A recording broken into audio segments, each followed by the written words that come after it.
Chapter 302. Yang Fan said to Xiao Man in a low voice, "I'll go take a look. You stay with the guests first." Xiao Man nodded lightly and watched as Yang Fan hurried to the door. The external steward of Princess Taiping's residence, Li Yi, was a eunuch. When Princess Taiping got married, he was assigned by the palace as part of her dowry. After many years of hard work, he had already become the main steward of Princess Taiping's residence. Seeing Yang Fan come out, Li Yi's beardless, round, and pale face was immediately filled with smiles. He took a step forward and clasped his hands together, saying, "Haha, congratulations to Lang General Yang on your marriage. My master specially sent me to congratulate you, and also to present my master's congratulatory gift. I hope Lang General Yang will kindly accept it." As Li Yi spoke, he turned his body sideways and waved his hand. Behind him, two servants wearing green robes and hats carried a long box forward. Looking at their movements, that long box was very heavy. Many guests heard the news and rushed out to see the excitement. Many people began to discuss such a long box. What kind of gift could it be? It looks very heavy. Look at it, it looks like a sword. Nonsense, what kind of sword is so long? And look at them, it looks very heavy. Is a sword that heavy? Maybe it's a horse-slaying sword. A treasured sword is given to a hero. Lang General Yang is a military general. Giving a treasured sword is not wrong. But have you ever heard of giving a horse-slaying sword? Yang Fan looked at the long box in front of him and looked at Li Yi with some caution. Steward Li smiled slightly, saying, "This is a gift specially prepared by my master for Lang General's wedding. He invited skilled craftsmen and spent many days to make it. Lang General Yang. Do you not want to take a look?" When the onlookers heard this, they all started to jeer. "Lang, quickly open it. Let us broaden our horizons." Yang Fan made up his mind, stretched out his hand, and pulled off the red ribbon tied to the box, gently opened the lid, and at a glance saw the contents of the box. He was immediately stunned. The box was covered with red velvet, and there were only two things inside, a baseball stick and a bow ball. The ball-shaped staff was golden in color, and its surface was engraved with various patterns. At a glance, there were carps and flowing water, lotus seeds and lotus flowers, pine and cypress cranes, all auspicious objects. Yang Fan gently stretched out his hand, wanted to take the staff out. When the staff entered his hand, a cool metallic feeling spread to his heart, and he was secretly surprised. No wonder these two people have such a hard time lifting it. It really is not a wooden staff. Yang Fan took a deep breath and exerted strength with one arm, grabbing the beaded staff tightly and fiercely pulling it away from the long box. The two green-clothed servants couldn't retract their strength in time, and the long box in their hands were lifted upwards. Yang Fan only felt that the staff was very heavy in his hand, so he hurriedly reached out to grab the staff with his other hand. Only then did he feel more at ease. Gold. This is a pure gold staff. The princess is so generous. How much is that staff worth? Money? You only know about money. If you have so much gold, can you make such a ball stick? Moreover, this is a congratulatory gift from Princess Taiping. Can it be exchanged for money? The guests saw Yang Fan's action of grabbing the staff and immediately guessed the material of the staff and couldn't help but exclaim in surprise. Qiu Xinji and Wu Yi were proud of their status and didn't leave their seats, but the discussions of the crowd had already reached them. The two looked at each other and thought, Princess Taiping actually gave such a generous gift? The princess gave such a heavy gift. Is my gift a little too light? Yang Fan also revealed a shocked expression and carefully placed the staff back into the box. He said to Li Yi, "Head steward, it is already an honor for Her Highness to come and congratulate Yang Fan on his wedding. This gift is really too valuable. Yang Fan cannot accept it. Head steward, please take it back." Li Yi said with a smile, "If we take back the gift, it will not be easy for us to explain to the princess. Lang Jiang Darren has already examined the ball-shaped staff, but has not seen this ball." Only when he said this did Yang Fan notice the ball the size of a fist. Just now when he opened the box, a red light entered his eyes. It faintly emitted a crystal clear, glossy, and gorgeous light. He felt that this ball was extraordinary, but his attention was attracted by the dazzling golden staff. Now that he heard Li Yi's words, he remembered to look at the red ball. The red ball was also embedded in the velvet. Yang Fan stretched out his hand and grabbed the red ball. He only felt that it was heavy, as if it was also a metal or stone object. He held the red ball up, and under the illumination of the lights in the corridor, the red ball shone brightly. No matter where one stood, they seemed to be able to see a strange red light reflected in their eyes. Especially when Yang Fan's hand moved slightly. The red light flowed in all directions, like a golden snake crossing the sky. Looking at each other, everyone could see the red light reflected on each other's faces and bodies. Yang Fan, who was holding the red ball in his hand, stood in the center. His whole face was reflected red. The red light flickered, illuminating his crimson groom's robe. It seemed that even his body was glowing. His whole body was bathed in red light, as if he was covered by a cloud of fire. There was no lack of knowledgeable guests among the guests. They couldn't help but shout, "Fire jade! This is a fire jade! My God, such a large piece of fire jade! This is a priceless treasure!" Qiu Shinji sat in his seat and looked up. He also saw Yang Fan, who seemed to be covered by a cloud of fire. When Yang Fan's body moved to the side, he also clearly saw the round and natural fire jade, and couldn't help but be shocked. The so-called fire jade was a name people used in the past. In reality, it was a ruby. There were dark red rubies, bright red rubies, and some with impurities. No matter what the color, there was rarely such a large ruby. But this ruby in front of him was not only as large as a fist, but also as round as a ball. It also had no impurities, which made it even more priceless. Qiu Shinji subconsciously looked at his belt. His belt was also inlaid with a ruby. It was only the size of a fingernail, and it was dark red. It was far less magnificent than the ruby in front of him. Qiu Shinji's robe, sleeves hung down, and very naturally covered his belt. This gift is really too valuable. Yang Fan doesn't dare to accept it no matter what. Yang Fan was very surprised. He quickly put the gem back into the box and repeatedly refused. He only knew that this gem was precious, but he didn't know that this gem was the national treasure of the Tang dynasty. When Li Shimin was fighting against Goguryeo, Baiyan, who was attached to Goguryeo, offered this treasure to the emperor of the Tang dynasty to prevent himself from being caught in the crossfire. Later, when Li Ji's beloved daughter Taiping got married, this national treasure was specially used as her dowry. If Yang Fan knew that this gem was the most valuable dowry of Princess Taiping, he was afraid that it would be even more of a hot potato.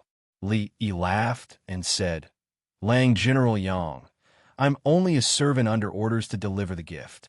Since Lang General is so polite to me, I can't explain it to His Highness." He looked around with a smile and said, "Is there anyone who can lend a hand and accept this gift for Lang Jiang? My two servants are very weak. I hope they don't make any mistakes and ruin the gift that the princess gave to Lang General. This is a good thing, since they took the initiative to give it to us. How can we not accept it?" Chu Kuanga and Ma Xiao stepped forward at the same time and hurriedly accepted the box for Yang Fan. Yang Fan had no choice but to say, "Chief Steward, please come in and have a drink." Li Yi chuckled a couple of times and cupped his hands towards Yang Fan, saying, "Many thanks for Lang General's good intentions. Today is Lang General's big day. My body is crippled, so it will be inauspicious for me to enter. I don't dare to enter and bring bad luck with me. The task has been completed, so I will take my leave now," Li Yi said and turned to leave. Yang Fan had to send him out. After sending Li Yi away, he turned around and walked back to the guest hall. Many people looked at Yang Fan with awe. Yang Fan, this Lang General, might not make them care too much. But a Lang General who could make Princess Taiping send people to congratulate him could not be ignored. Being able to make Princess Taiping give such a precious gift to him, that was even more. What exactly was he? Even if he was a prince, Princess Taiping might not be willing to give him such a heavy gift. A golden staff, a ruby ball. As Yang Fan walked up the hall, one scene after another flashed through his mind. The bowing competition by the Luo River, The mermaid-like Princess Taiping lying on the soft couch, the cup of fine wine delivered by the river, and the bowing ball thrown back to him. During the Lantern Festival, she raised her arms and shouted. She galloped on the battlefield and defeated the Tubo army. He knew that Princess Taiping's jealousy was the reason why she used the opportunity of his great merit to trick the emperor into marrying her and separate him and want her. But today's gift was absolutely not malicious. When Princess Taiping carefully chose this gift, he really did not know what kind of mentality she had. Walking to the hall, Yang Fan looked up and saw Xiao Man staring at him with a strange look in her eyes. Princess Taiping gave such a heavy gift, which was also unimaginable for Xiao Man. She had served in front of Empress Wu before, so she had seen these dignitaries coming and going. Even Wu Zetian had not received such a heavy gift. Xiao Man naturally did not know about the love affair between Princess Taiping and Yang Fan. But Princess Taiping gave such a heavy gift. She naturally thought of Shanghai Wan. In her view, only Shangwan Daizhao could be so generous and willing to give such a heavy gift. She was afraid that Shangwan Daizhao could not do it herself, so she borrowed Princess Taiping's hand. Thinking of this, Xiao Man suddenly felt a little sour in her heart. Originally, she felt that she was an outsider, but she destroyed other people's love, broke up a pair of lovers, and took away Shangwan Daizhao's man. However, once they got married, their statuses would be different, and their standpoints would also be different. Yang Fan was her man now. She really couldn't say that she wasn't jealous at all when she saw this scene. Oh, just now, it was seeing Xiao Man's strange look. Yang Fan also inexplicably felt guilty, as if he was caught in bed by his wife. Just when he wanted to explain, he heard the master of ceremonies like a crowing rooster, with a high-pitched and joyful tone. Protector of the state, Master Huai Yi, the abbot of White Horse Temple, has arrived. Hearing this, even Wu Yuyi and Qiu Shinji suddenly stood up. Yang Fan hurriedly said to Xiao Man, cough. My wife, my teacher has arrived. Let's go and welcome him together. The hall full of guests followed Yang Fan and Xiao Man out of the door. Outside the door, they saw a shriveled old monk standing at the door, flicking his bald head with his fingers, with a bitter smile on his face. Not far away, there was a rapid sound of hooves. Everyone looked out and saw a group of bald monks riding on tall horses hurriedly leaving. Yang Fan asked curiously, Senior Brother Izhua, why did Master come and go? Chapter 303. Izhua laughed dryly. Master Shui rushed over and forgot to prepare a gift. Master Shui said that it's his disciple's wedding. So how can he not prepare a gift? So, he went back to prepare a gift. Yang Fan couldn't help but laugh when he heard this. Shui Huai's character was certainly not flattering, but he had a sense of loyalty. Although Yang Fan disdained the way he made his fortune and didn't want to learn from him, he still felt close to this great monk Shui who sincerely cared for him. Since Shui Huai had left, Yang Fan could only invite Izhua again. Izhua was bald and wore a kasaya, standing out from the crowd. After he sat down, he drank the wine, ate the meat, and was completely at ease. Everyone felt that he was even more out of the ordinary. The wedding banquet went on for another hour before the host's voice rang out again. Protector of the state, White Horse Temple's abbot, Master Huai. Yang Fan and the others went out to welcome Shui Huai once again. They saw Shui Huai dressed in a red kasaya, his bald head gleaming under the light. He was accompanied by Hong Yi, Hong Lu, and the others on his left and right. Behind them stood 4 burly monks who used wooden crosses and ropes to carry a golden fruit tree. The fruit tree seemed to have small red lanterns shining on it. As soon as Shui Huai saw Yang Fan, he laughed and said, Good disciple, I was drunk and forgot that today is your big day. Luckily, your 6th senior brother reminded me. Ha! Looking at you now, you really do look like a bridegroom. Congratulations, congratulations. Yang Fan quickly went forward to greet. Disciple Yang Fan greets Master. Wu Yuyi and Qiu Shinji also came forward. Greetings, Master Shui. Shui Huai waved his hand. No need to greet me. No need to greet me. The world is big, but the groom is the biggest today. I'm also a guest. No need to be so polite. Come, let's go in and drink. I came a bit late. Did you guys finish all the good wine? Yang Fan smiled. Since Master is here, we must drink until we're drunk. Don't worry, Master, I'll have enough. All right, as long as there's good wine, I can be at ease. Shui Huai caressed his belly and casually said, 17, today is your big day. As a monk, I don't have a gift for you. I'll just give you 100 children tree. Hee, 100 children and 1,000 grandchildren. It's a blessing. When Xiao Man heard this, her little face couldn't help but frown again. She thought to herself, really, why are all men like this? Don't tell me that women get married just to give birth to a nest of children for you men. Hong Wen said, 17, the fruit tree that Master gave you is not an ordinary one. The trunk of the tree is made of gold, the leaves are made of green jade, and the fruit is made of fire jade. There are 100 fire jades in total, and each one is worth 1,000 gold. This fruit tree is priceless. Hong Lu immediately followed up. The branches of this treasured tree cost a total of 143 caddies of gold. However, this isn't much. Gold is valuable, but jade is invaluable. The leaves on the tree are all carved from the best quality jade, and each piece is... Before he could finish, Shui Huai glared at them and scolded with a smile. It's just a gift that Master casually took from the treasury. What are you showing off for? Go away. Even though he said this, his face showed a smug expression. Shui Huai, he had rushed over to attend the wedding banquet today. Originally, he had prepared a congratulatory gift. Although it was expensive, it was nothing more than some gold cakes and jade pendants. But when he arrived at the Yang mansion, he happened to hear the guests who were eating outside, making a fuss about the gift that Princess Taiping had just sent over. Shui Huai's face fell when he heard it. He had always liked to be in the limelight. Other than Wu Zetian, he didn't dare to compete with anyone else. He would only be satisfied if he was number one in front of anyone else. How could he let Princess Taiping beat him? He immediately left without saying a word, vowing to find a gift that could beat Princess Taiping. Don't be fooled by what he said about casually taking a congratulatory gift. In fact, this gorgeous and luxurious golden fruit tree was also one of a kind among his treasures. In order for someone to give him this treasure, he had to promise them something. Now, he had to reluctantly part with this treasure and was about to borrow the mouths of his 2 trusted disciples to let the ignorant guests know about it. Seeing the envious expressions of the guests, Shui Huai was extremely proud. Yang Fan knew him well, and after hearing this, he knew why he had come and left. Facing such a heavy gift, Yang Fan couldn't help but decline. Then, he personally poured a cup of wine and asked the bride to present it to his master.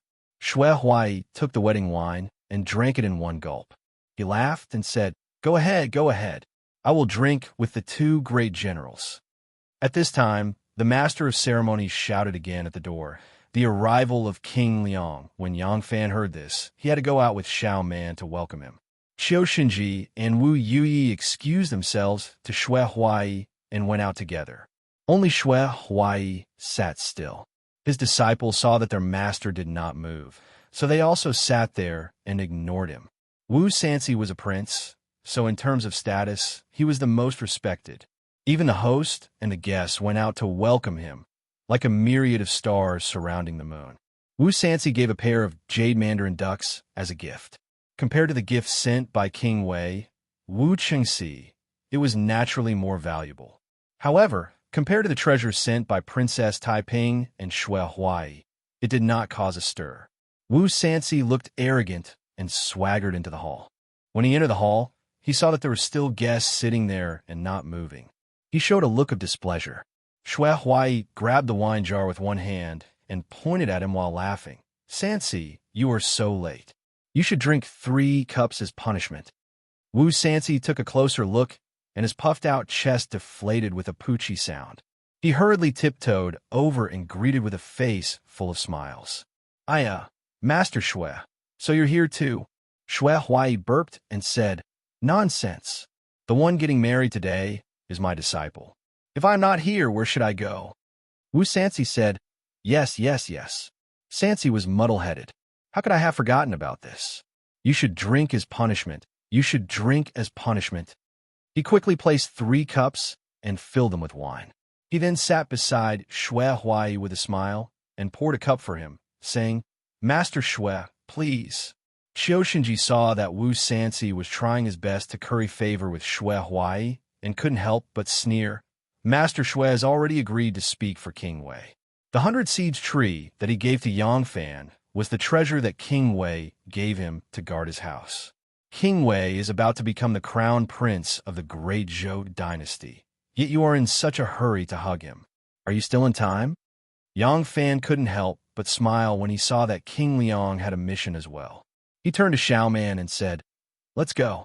Let's go pay our respects to the villagers in the workshop. It's getting late, so they'll be leaving soon. Okay. Xiaoman agreed meekly and followed Yang Fan out. Yang Fan took 2 steps and suddenly felt that Xiaoman's expression was very unusual. He couldn't help but feel a strange feeling. The wedding banquet finally ended. At first, Ma Xiao, Gao Ying, and Lan Yiqing wanted to make a scene in the bridal chamber. However, there were too many guests, and Yang Fan and Xiaoman were busy. It was almost midnight by the time they sent the guests away. If they made a scene in the bridal chamber, Yang Fan's wedding night would probably be ruined. Ma Xiao's mother and Mian were exhorting Ma Xiao not to spoil other people's wedding night. Thinking that it was reasonable, they had no choice but to let go of this opportunity. They also bid farewell to Yang Fan one by one, and then dispersed. After all the guests had left, Yang Fan and Buqi felt like they had just fought a battle. Suddenly, they felt their backs ache. Third sister and Tao Mei walked over unsteadily.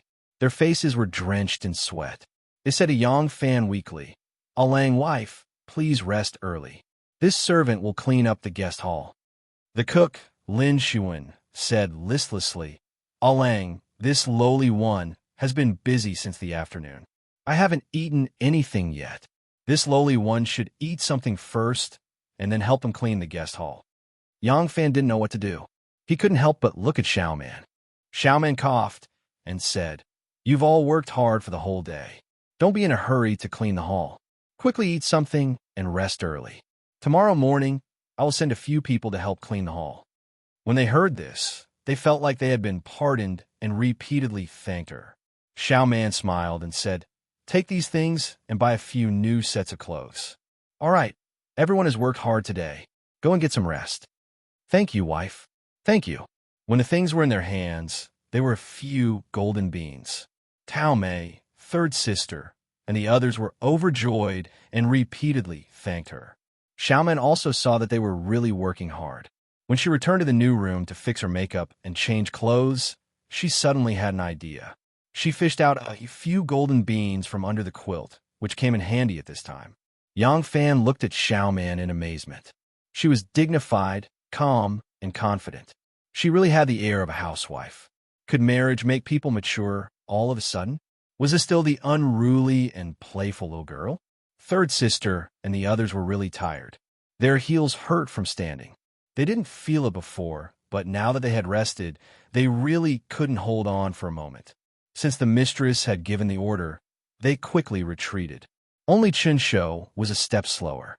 After the 3 people left, he said to Yang Fan, Alang, Zhao Yu didn't come for some reason and asked this old servant to deliver this congratulatory gift.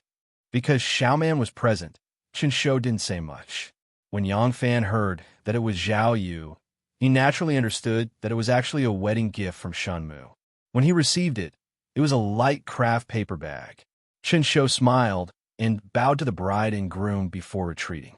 When the song ended, only Yang Fan and Xiaoman were left in the guest hall. When Xiaoman saw the 4 people retreating, her shoulders also collapsed. She let out a long sigh of relief. To tell the truth, she was also very tired. She had finally endured this day. Xiaoman turned slightly and suddenly saw that Yang Fan was looking at her. She couldn't help but feel nervous again. No, this day didn't seem to have passed yet. It seemed that she, the bride, hadn't fulfilled all the responsibilities of a bride. What should she do next? Images of men and women having intercourse flashed through Xiaoman's mind. The scene was so beautiful that it made her eyes and ears burn. It was the 36 plain ladies in the palace, that was explained to her by the two old female officials sent by the palace. Xiaoman's brain, which had already become a ball of paste from exhaustion, suddenly sobered up as if she had been blessed. Right? Next should be the bridal chamber? The bridal chamber. Chapter 304. The sky was vast, the night was clear, the earth was quiet, and the sound of insects could be heard. In the study of King Wei's Wu Chengxi residence, the candles were as bright as day. The door was knocked 3 times, and a person walked in. It was none other than Qiu Shenji, who had attended Yang Fan's wedding today. 2 people were already seated in the study.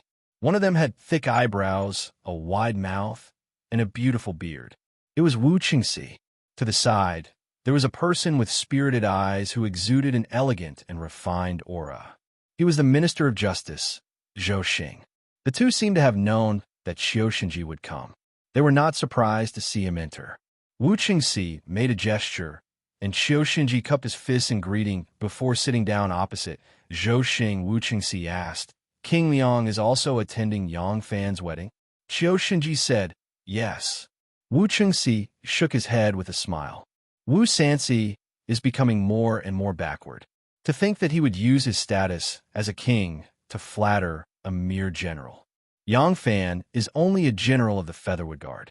He could be roped in, but his usefulness is limited when it comes to important matters. Our King Liang seems to be a little too hungry to be picky. Huh. Qiu Shenji smiled. There is no need for someone of King Liang's status to condescend so much. However, in my opinion, King Liang probably knew that Xue Huai would be attending, which is why he went to flatter Yang Fan. His goal is only to rope in Yang Fan. Wu Chengxi was enlightened. I see. If that is the case, it is not impossible. Zhou Xing smiled. What a pity. He never expected that your highness has already beaten him to it and obtained Xue Huai's promise. Wu Chengxi said proudly, "Think twice. He is just an ordinary man with only 5 dogs under his command. What can he accomplish? I never thought much of him. The one who is truly difficult is His Majesty. Wang Qingji has already submitted many petitions on my behalf, but His Majesty has never expressed his opinion. Sigh. I wonder if Xue Huai's words will make His Majesty make up his mind." Zhou Xing smiled gently and said, "Your Highness need not worry. As long as Xue Huai speaks according to our words, even if His Majesty does not immediately make up his mind, he will inevitably be moved. Your Highness, think about it. His Majesty is old and can no longer have children. Once the crown prince inherits the throne, he will definitely restore the name of Tang and the surname of Li. If that was the case, wouldn't all of His Majesty's efforts be wasted? Why would she spend so much effort to obtain the throne? If the great Zhou dynasty could not be passed down, and the name of Li Tang was restored, then how would the future generations explain the emperor's action? Then there was only one explanation. This was usurpation. This was rebellion. At that time, not only would the emperor's empire be unable to be passed down, her illustrious reputation would also be ruined. Her Majesty was a person of great wisdom. Once she understood this point, how could she pass on the empire to a descendant of the Li family? In my opinion, the reason why His Majesty is hesitating is not necessarily because he is unwilling to pass the throne to a descendant of the Wu clan, but rather because His Majesty doesn't know how to choose between you and King Liang. Qiu Shenji agreed. Minister Zhou's words make sense, and I agree with you. If that's the case, we can find a few powerful people to speak up for your highness. We can't rely on Wang Qingji to lead the people of Luoyang to decide on your highness's position. How could His Majesty not favor your highness when he sees the hearts of the people? Zhou Xing said, "That's right. Is this the reason why he bribed Xue Huai? However, we really can't place all our hopes on Xue Huai alone. As far as I know, His Majesty already has a new favorite and may not be as obedient to Xue Huai as before. His Majesty is now the emperor, and he values the opinions of the court officials very much." Wu Chengxi frowned. "Then, who do you think can help me?" Zhou Xing said, "If we want to have a say in front of His Majesty and to make His Majesty listen to us, it has to be the Prime Minister, The Prime Minister? Wu Qingxi stroked his beard and pondered for a moment. That old foxy Rinja doesn't even need to think about it. As for Li Zhaoda, when Wang Qingji first entered the palace to petition, he ruined our plans, so he can't do it either. That leaves Su Yangxi and Wei Fangji. Should I entrust them to me? Zhou Xing shook his head. Su Yangxi and Wei Fangji have always been at odds, and they're like fire and water. How can both of them be used by your highness? Between the two, you can only choose one. Wu Qingxi thought for a moment. When Xue Huai first gained His Majesty's favor, he accidentally entered the Southgate Prime Minister's residence and was disrespectful. Annoyed by Su Yangxi, he ordered someone to beat him up. Xue Huai has always been brooding over this. Now that I have used Xue Huai, I can't use Su Yangxi. Zhou Xing nodded. Your Highness is right. Moreover, Su Yangxi is old and has been homesick since the beginning of the year. He has been neglecting government affairs and has gradually left the central government. If we rashly ask for his help, I'm afraid it will arouse His Majesty's suspicions. Therefore, only Wei Fangji can be used. Wu Qingxi said energetically, All right, we'll do as you say. Tomorrow, I'll prepare a generous gift and go see Wei Fangji. In the wilderness, there's Wang Qingji leading the people to petition. In the imperial court, there's Wei Fangji, the current prime minister, speaking up. In the imperial harem, there's Xue Huai giving pillow talk. His Majesty is a woman after all. I don't believe that with 3 approaches, we can't make her change her mind. In the bridal chamber, the dragon and phoenix candles burned brightly. Yang Fan and Xiao Man sat motionlessly on the edge of the bed, as if they were also 2 candles. Xiao Man's gaze would occasionally slip to the window, hoping for the moment when dawn would arrive. If she slept now, she would have to share the same bed with him. Share the same bed with a man? She really wasn't ready yet. The image of those pixies fighting suddenly flashed through her mind, and Xiao Man's face began to heat up again. Yang Fan stared at the pair of red candles on the table and had a very strange feeling in his heart. He wondered how those newlyweds who were unfamiliar with each other and had never even seen each other completed the great undertaking of consummating. Why did he not only not have the courage to push Xiao Man down, but he didn't even have the courage to look at her? It was the 3rd watch of the night, and Yang Fan could already hear the sound of the night watchman from the street. However, he still had a very important matter that he hadn't done. If he delayed any longer, it would be daybreak. Thinking of this, Yang Fan couldn't help but feel anxious. Today was the night of his bridal chamber, and it was also the moment when another woman was heartbroken. Could he peacefully enjoy his bridal chamber and the candles? But the person beside him was the wife that he had officially married into the family. She was his handmaiden, his wife for the rest of his life. What should he do? A pair of red candles burned quietly, and the wax beside the wick was melted by the high temperature. One by one, they gently slid down like flowing tears. Whose tears were those? Yang Fan was agitated, and his body couldn't help but move a little. The room was originally quiet, but when Yang Fan moved, Xiao Man immediately sensed it. She jumped up as if she had been electrocuted. The intensity of her reaction startled Yang Fan. Xiao Man hurriedly took 2 steps back and stammered, What are you doing? Yang Fan hesitated for a moment, then pointed to the red candle on the table and said, The wick is about to be drowned by the candlelight. I want to pick it up. Xiao Man breathed a sigh of relief and said, Oh, then go ahead. Yang Fan had only said it casually, but at this time he had to get up and pick up the Dragon Phoenix red candle a little brighter. Xiao Man looked at his movements and thought, Why did he pick up the candle so bright? Suddenly, a charming scene flashed through her mind, and Xiao Man's face suddenly became hot with embarrassment.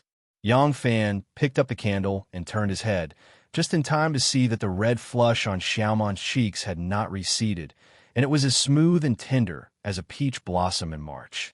Her delicate appearance was indescribable, and he couldn't help but be stunned. When Xiao Man saw this, she misunderstood his intentions even more, and so she became even more flustered. But he is my legitimate husband. If he really, what reason do I have to refuse? It's already midnight, If I still don't go, won't one Er's tears be like the dragon phoenix red candle, flowing until dawn? Yang Fan gritted his teeth and decided to confess his plans to Xiao Man. After all, he and one Er's feelings were also clear to Xiao Man, and he only hoped that she could understand him. At worst, he would make it up to her in the future. But tonight, no matter what, he couldn't peacefully enjoy the taste of ecstasy and ignore the heartbreak of a loved one. Yang Fan coughed with difficulty and said to Xiao Man, the sky is all ready. As he spoke, he walked over and only took 3 steps before he suddenly stopped. He had no choice but to stop. When Xiao Man saw him approaching her, she was like a frightened little rabbit, jumping in panic, and a shining dagger was held in her hand. Yang Fan said in shock, Xiao Man, what are you holding a knife for? I. Xiao Man didn't know what to say and could only stutter and beg. Erlang, can the two of us not sleep with each other for now? Xiao Man didn't even dare to look at him. She only lowered her head and timidly said, Erlang, do you still remember woohooing? Woohooing. Yang Fan thought for a moment and then said, I remember, it's that sickly invalid that was kicked to death by you. Why did you mention him? Xiao Man gathered her courage and confessed, I've had a problem since I was young. I can't let a man touch my body, or else I won't be able to control myself and want to hurt him. I know I'm not right, but I have no choice. Erlang, give me some time. Maybe after we get to know each other better. She herself knew that this reason was absurd, and this request was very unreasonable. Perhaps she would immediately receive a furious slap in the face. If it wasn't for the fact that her marriage was bestowed by the emperor, she might even immediately receive a divorce letter and be thrown out of the manor in a very humiliating manner. So, the more she spoke, the lower her head became, almost burying it in her chest. Of course you can. Yang Fan readily agreed, and a happy smile appeared on his face. He was almost bursting with joy. What a considerate girl. He actually agreed. Xiao Man raised her head in surprise and looked at Yang Fan. Yang Fan softly said, Why would I force you? Don't worry. We'll wait until you're willing to accept me. Then we'll be real husband and wife. Erlang was actually so understanding and reasonable. Xiao Man's heart softened, and she almost blurted out the words of wanting Yang Fan to stay and sleep with her. But just as Yang Fan's hand reached over, the knife in her hand subconsciously swung out. If it weren't for Yang Fan withdrawing his hand in time, 2 of his fingers would have been broken. Sorry, I didn't even think about it. I couldn't control myself. It's okay. Yang Fan broke out in a cold sweat. It seemed that if he rashly approached her, it would really be very dangerous. If he wasn't careful, it was very possible that he would become a eunuch. He withdrew his hand with lingering fear in his heart and said, Then, you should rest well. You must be exhausted after a day. Xiao Man said apologetically, But where are you going to sleep? Yang Fan smiled and said, We still have a lot of empty rooms in our house. How can I not have a place to live? You rest well, I'm going out. The door gently opened and then gently closed. Xiao Man was moved to tears by such a gentle, considerate, and open-minded husband. Yang Fan stood in the courtyard and raised his head to look at the starry sky. He vaguely seemed to see a woman in snow-white clothes, who was as pale as a chrysanthemum, silently crying. The starry sky was the tear stains on her cheeks. Yang Fan took a deep breath, shook his arms, and swept into the night sky like a big bird.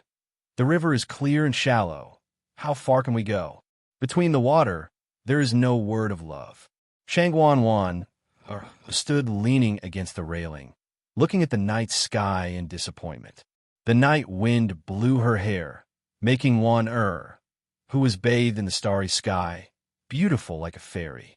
Looking at the twinkling stars in the sky, thinking of Yang Fan lying in love with a beautiful woman, Wan heart couldn't help but feel a kind of sadness. In her hazy eyes, she vaguely saw a figure flash out of the night sky and stand in front of her. Erlang, although the stars were dim, Wan still recognized him at a glance. Wan was shocked and looked at Yang Fan in disbelief. She was afraid that this was a dream and wanted to reach out to touch his cheek, but she hesitated and stopped until Yang Fan grabbed her small hand and felt the warmth from his big hand. Wonder stammered, Is it really you?" Yang Fan said with pity, "Of course it's me." Warner said in surprise, "How can you be here? Tonight is your wedding night, after all." "I know. I'm getting married today. Getting married means that I've truly grown up. I have to support my family. I have to bear children. I have to deal with the hardships of life. I have to hold up the sky for my family. I have to fulfill the responsibilities of a man." "Warner, aren't you my responsibility?" Lang Jun. Warner threw herself into his arms. She was satisfied. For this moment, to be in his arms tonight, she was satisfied. Under the starry sky, on the embroidery building, the two figures unknowingly became one. This night was very short and very long for one. In the short time of 2 hours, the two of them did not know how much they had talked. She snuggled in his arms, talking tenderly. As long as he was listening, her heart would feel sweet. She talked in a low voice, sometimes happy, sometimes sad. In fact, it was only a kind of mood. Yang Fan stroked her hair. With a sound, he could turn her sorrow into joy. With a sentence, he could make her smile. Yang Fan suddenly felt like he was coaxing a child. Could it be that when a man has a woman, he can become a real man, but when a woman has a man, she suddenly becomes a babbling baby? Chapter 305. When the sky turned white, Yang Fan came out of a side room, looked up at the sky, and tiptoed to the bridal chamber with a red, happy character. He had already been back for a while. After comforting Warner, Yang Fan took advantage of the fact that the sky was still dark to rush back through the night. He first sat in a quiet room without any furnishings and rested for a while. Seeing that the first rays of dawn had appeared, he hurried back to the new room. The bride and groom couldn't let the servants see that they were sleeping in separate rooms on the first day. Yang Fan was worried that Xiao Man might have locked the door and fallen asleep, and he would have to knock on the door to wake her up. Unexpectedly, when he gently pushed the door, it opened, and Yang Fan quietly slipped in. When he entered the room, he saw that the curtains on the bed had not been put down, and the brocade quilt was still neat. Xiao Man was lying on the table in front of the window, sound asleep. Yang Fan softly walked over and saw Xiao Man lying on the table with her head tilted, holding a brush in her hand and a thick list of gifts in front of her. Yang Fan tilted his head to look and saw that there was a large piece of paper in front of Xiao Man, and on it were rows of neatly written small words. It was the list that Xiao Man had organized. Yang Fan gently sighed, took the brush from her hand, and put it on the table. He then went to the couch and took a thin blanket to cover her body. He sat down across from the table and quietly looked at her. Xiao Man's arms were on the table as a pillow, her head slightly tilted, and the hair ornament on her head was still on. Her hair was still misty, and it set off her charming and beautiful little face. Her long eyelashes were like a curtain, and her small mouth was slightly open. Her expression was incomparably cute, and people couldn't help but want to kiss her. Yang Fan stared at her, and couldn't help but think of the first time they met. He was sitting on the wall, pretending to be a thief, and she was holding a spear, and her clothes fluttered like a fairy flying in the sky. At that time, he would never have thought that one day she would become his wife.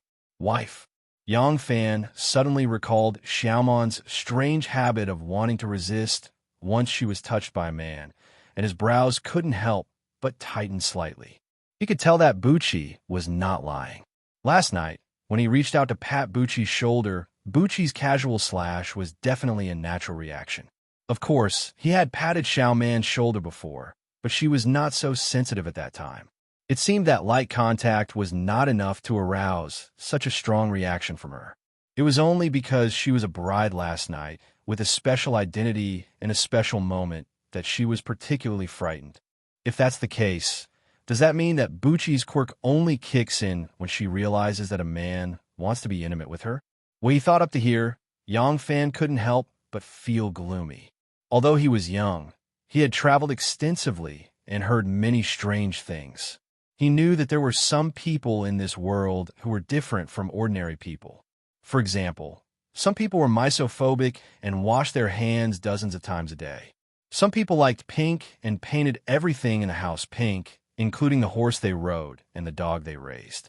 He had also seen a person who liked to eat raw things, whether it was earthworms, frogs, snakes, dogs, sparrows. But Bucci's quirk, was this a natural quirk?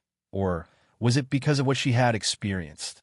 The uncomfortable feeling became stronger. Yang Fan didn't want to think about it anymore.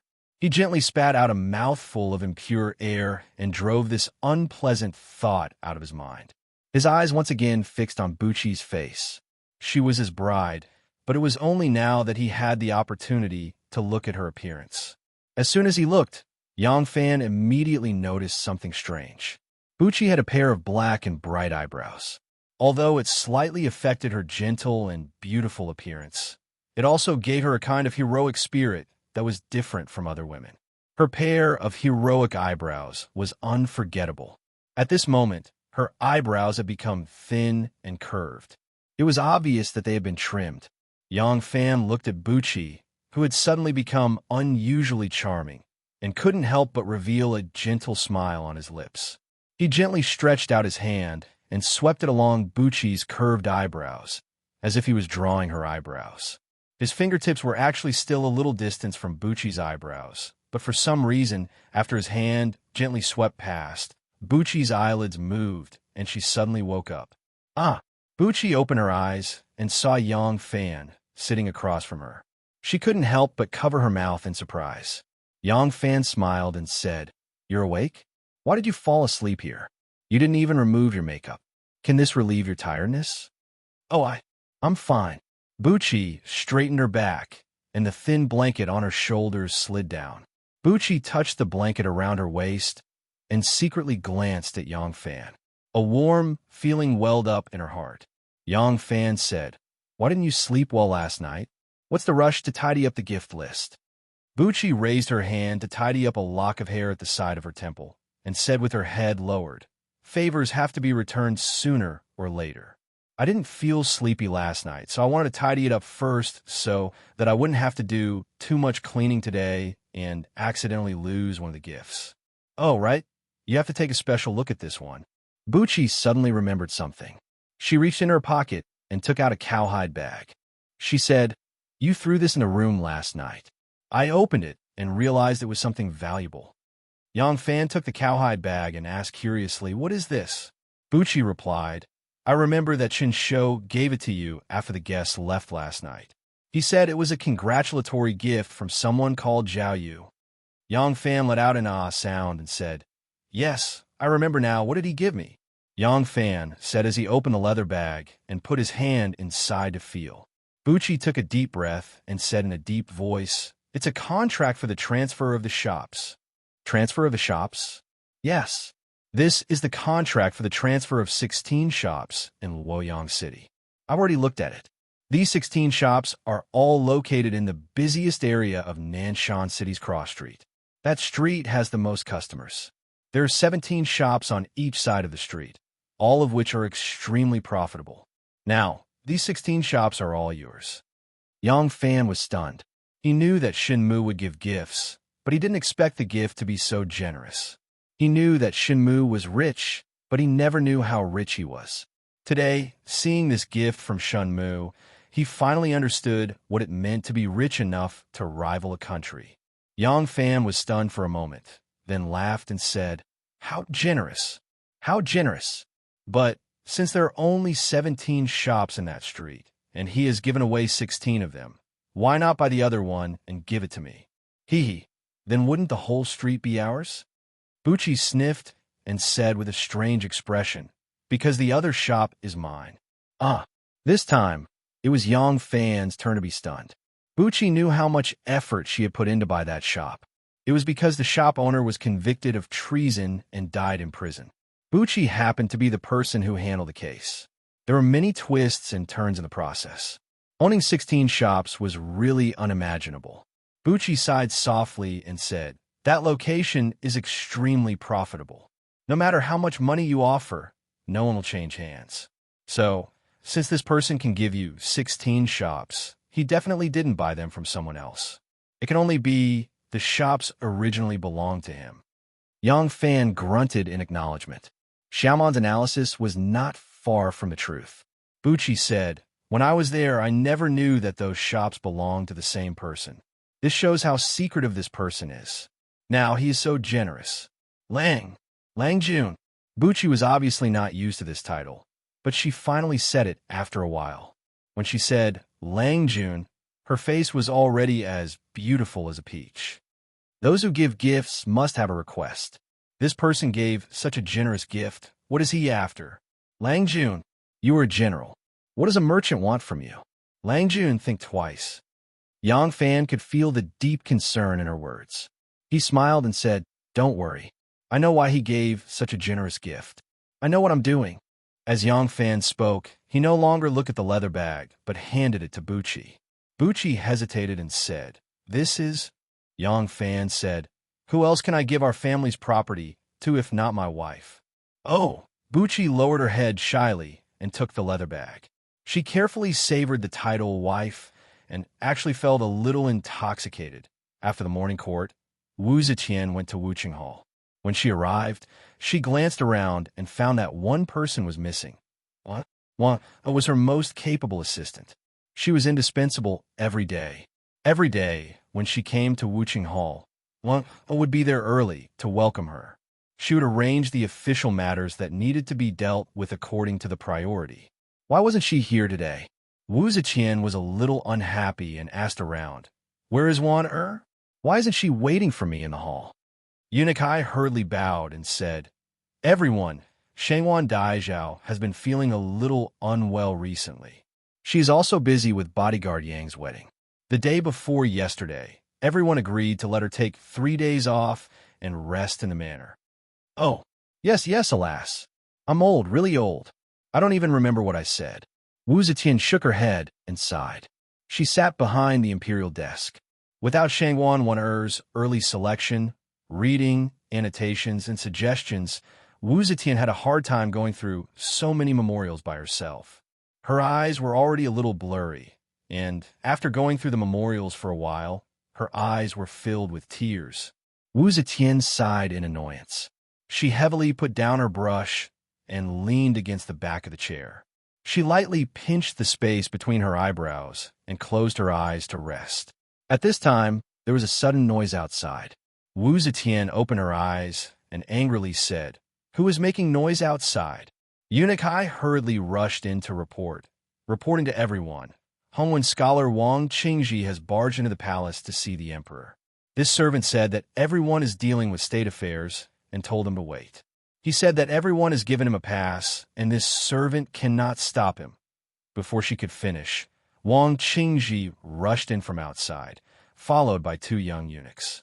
When Wang Qingji saw Wu Zetian, he immediately bowed to the ground.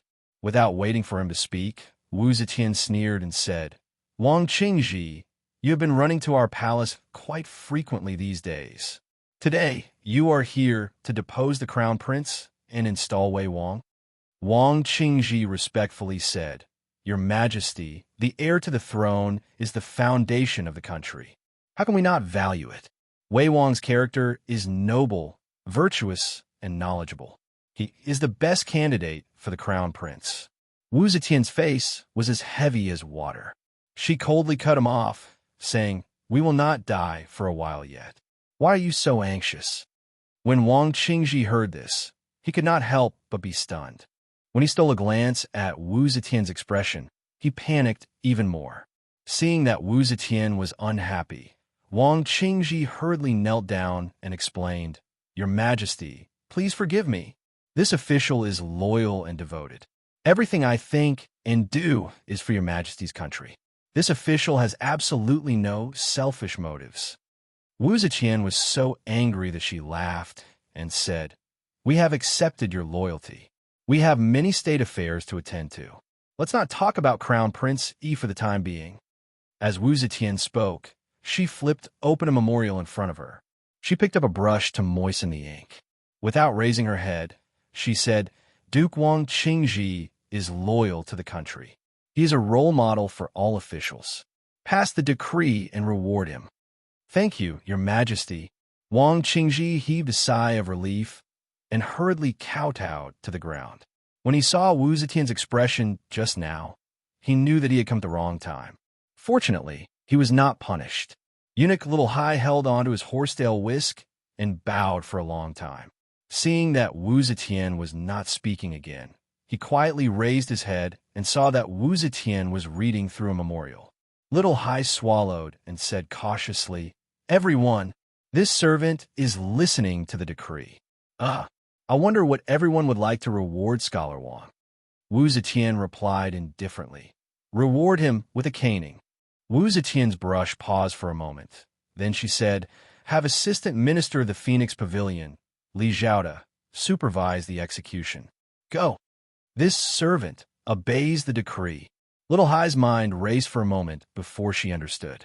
She hurriedly waved her hand at the two palace guards. The two guards rushed forward and grabbed Wang Qingji, dragging him out. Wang Qingji only realized when he heard the word supervise. Caning had existed since the Eastern Han Dynasty, but emperors throughout the ages rarely used it.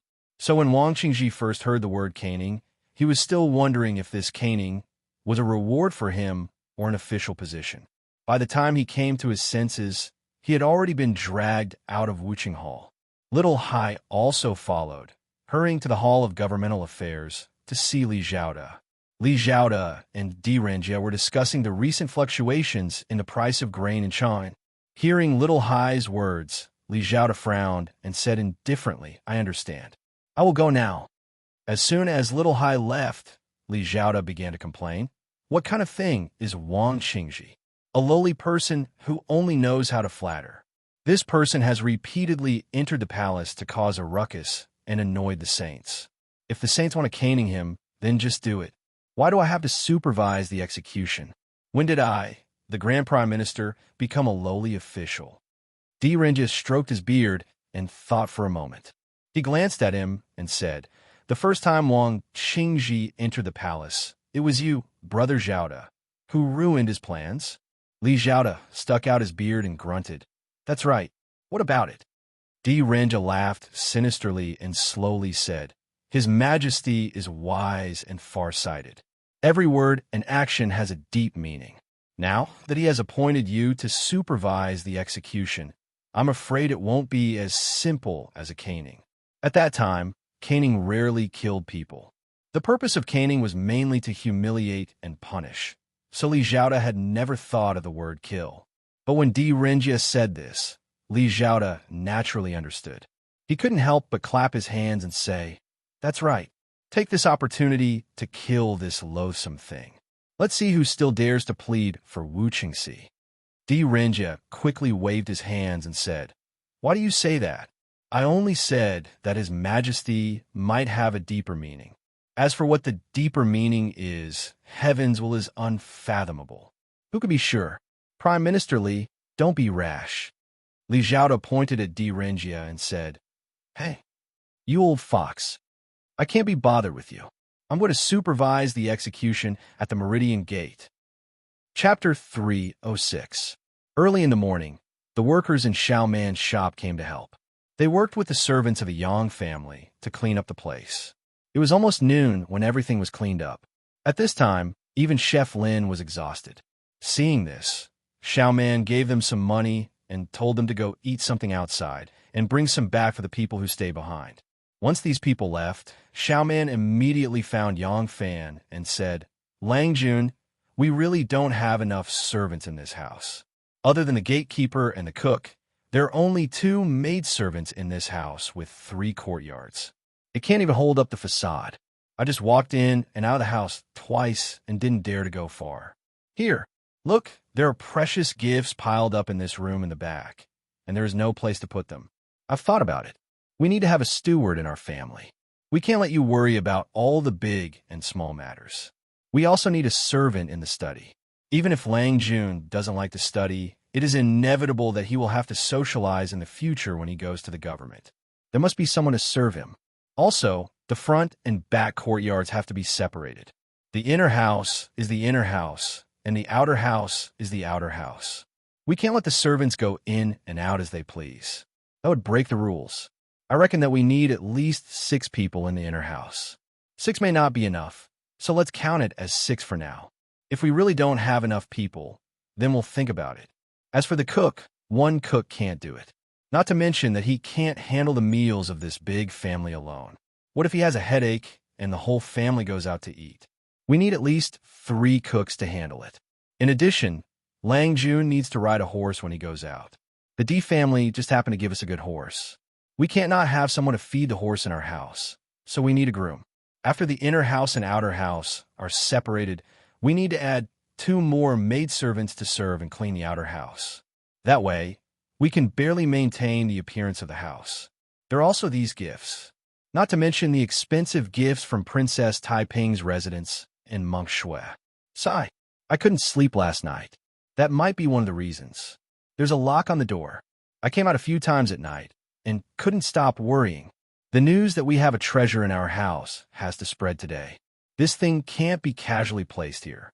I just walked around the backyard twice and found that the original owner had a secret cellar to hide important things, but it's a little too small. I plan to move the more valuable things to my shop in Nan City in the afternoon and put them in the treasure vault there.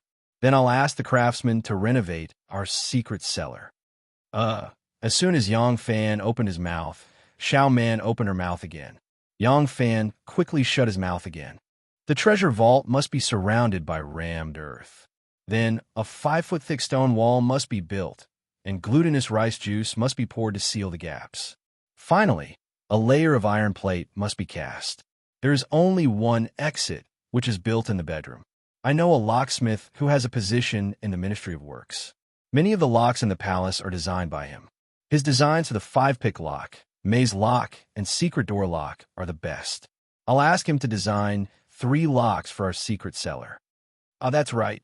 Our family now owns a street of shops. All the money we collect has to be kept at home. Just having a secret cellar won't be enough. Although this is the Emperor's territory, it's inevitable that there will be bold thieves. When the secret cellar is built, we'll have to hire some warriors to guard the house. Do you have anyone you know that can be hired? I forget it. You've only been in Luoyang for a short time, so it's normal that you don't have any connections. I don't know a few of these people. Most of them are old martial masters who retired from the palace or the disciples of these old martial masters. Currently, the martial guards that I hire for my jewelry and head ornament shop were hired from among them. These people are absolutely reliable. Xiao Man seemed to be afraid that she would forget and said everything in one breath. After she finished, she saw that Yang Fan wanted to say something but hesitated. She couldn't help but ask, "What do you want to say?" Yang Fan said, for a long time before he said with a bitter smile, "Do we have so many things to arrange at home? Why do I feel that everything is fine?" My wife is right. My wife is really thoughtful. In fact, I don't know much about these things. What you think should be done, it's up to you. Xiao Man rolled her eyes at him and said angrily, "That's what you say, but we have to import more children and carry out large-scale construction. If you don't agree, how can I make my own decisions? Who asked you to be the head of the family?" Xiao Man made a slip of the tongue and hurriedly turned around.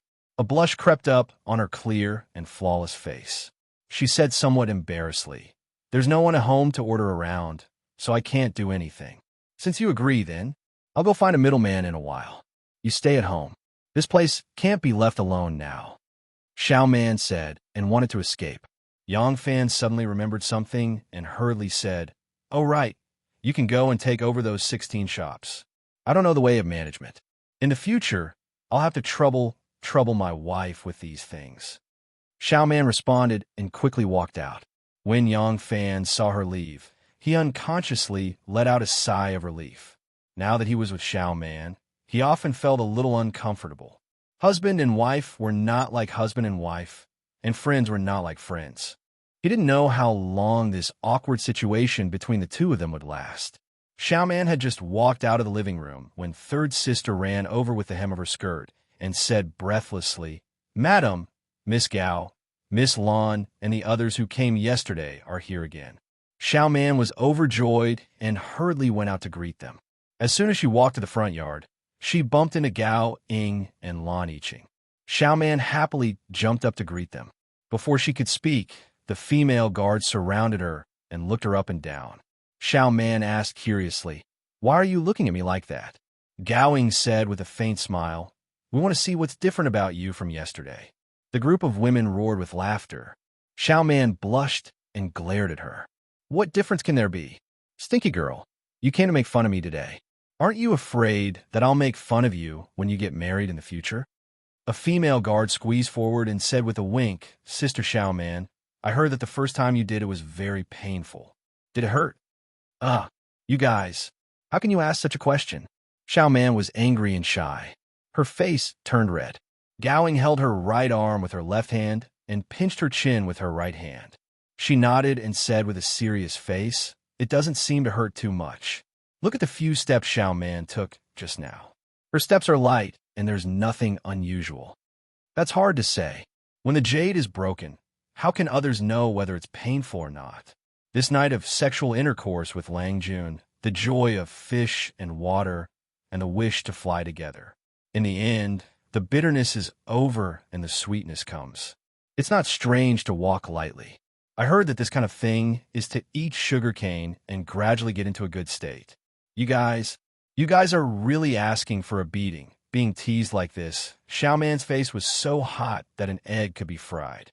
As soon as Xiaoman moved, the female guards started to tickle her.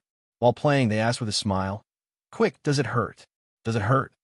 Yang Fan came out of the backyard and happened to hear the question, "Does it hurt?" He laughed and said, "Haha, I was wondering who came early in the morning. What do you mean, does it hurt?" The group of women looked at each other in dismay. When girls were together, they dared to say all kinds of crazy things, but when a man suddenly appeared, it was very embarrassing. Lan Yiqing and a few younger female guards called out brother-in-law with red faces, then quietly hid behind others. Gowing was also a little embarrassed. She was afraid that others would spill the beans. She bit her lip and hurriedly said, "Oh, when we just came from the palace, we saw that Wang Qingji, who repeatedly persuaded the emperor to change the crown prince, was punished with a cane. Did it hurt when a cane hit his butt?" That's right, that's right." The 7 or 8 female guards nodded in unison like a group of chickens pecking at rice. Yang Fan could see that they were not being sincere, but his attention was already attracted by the name, Wang Qingji.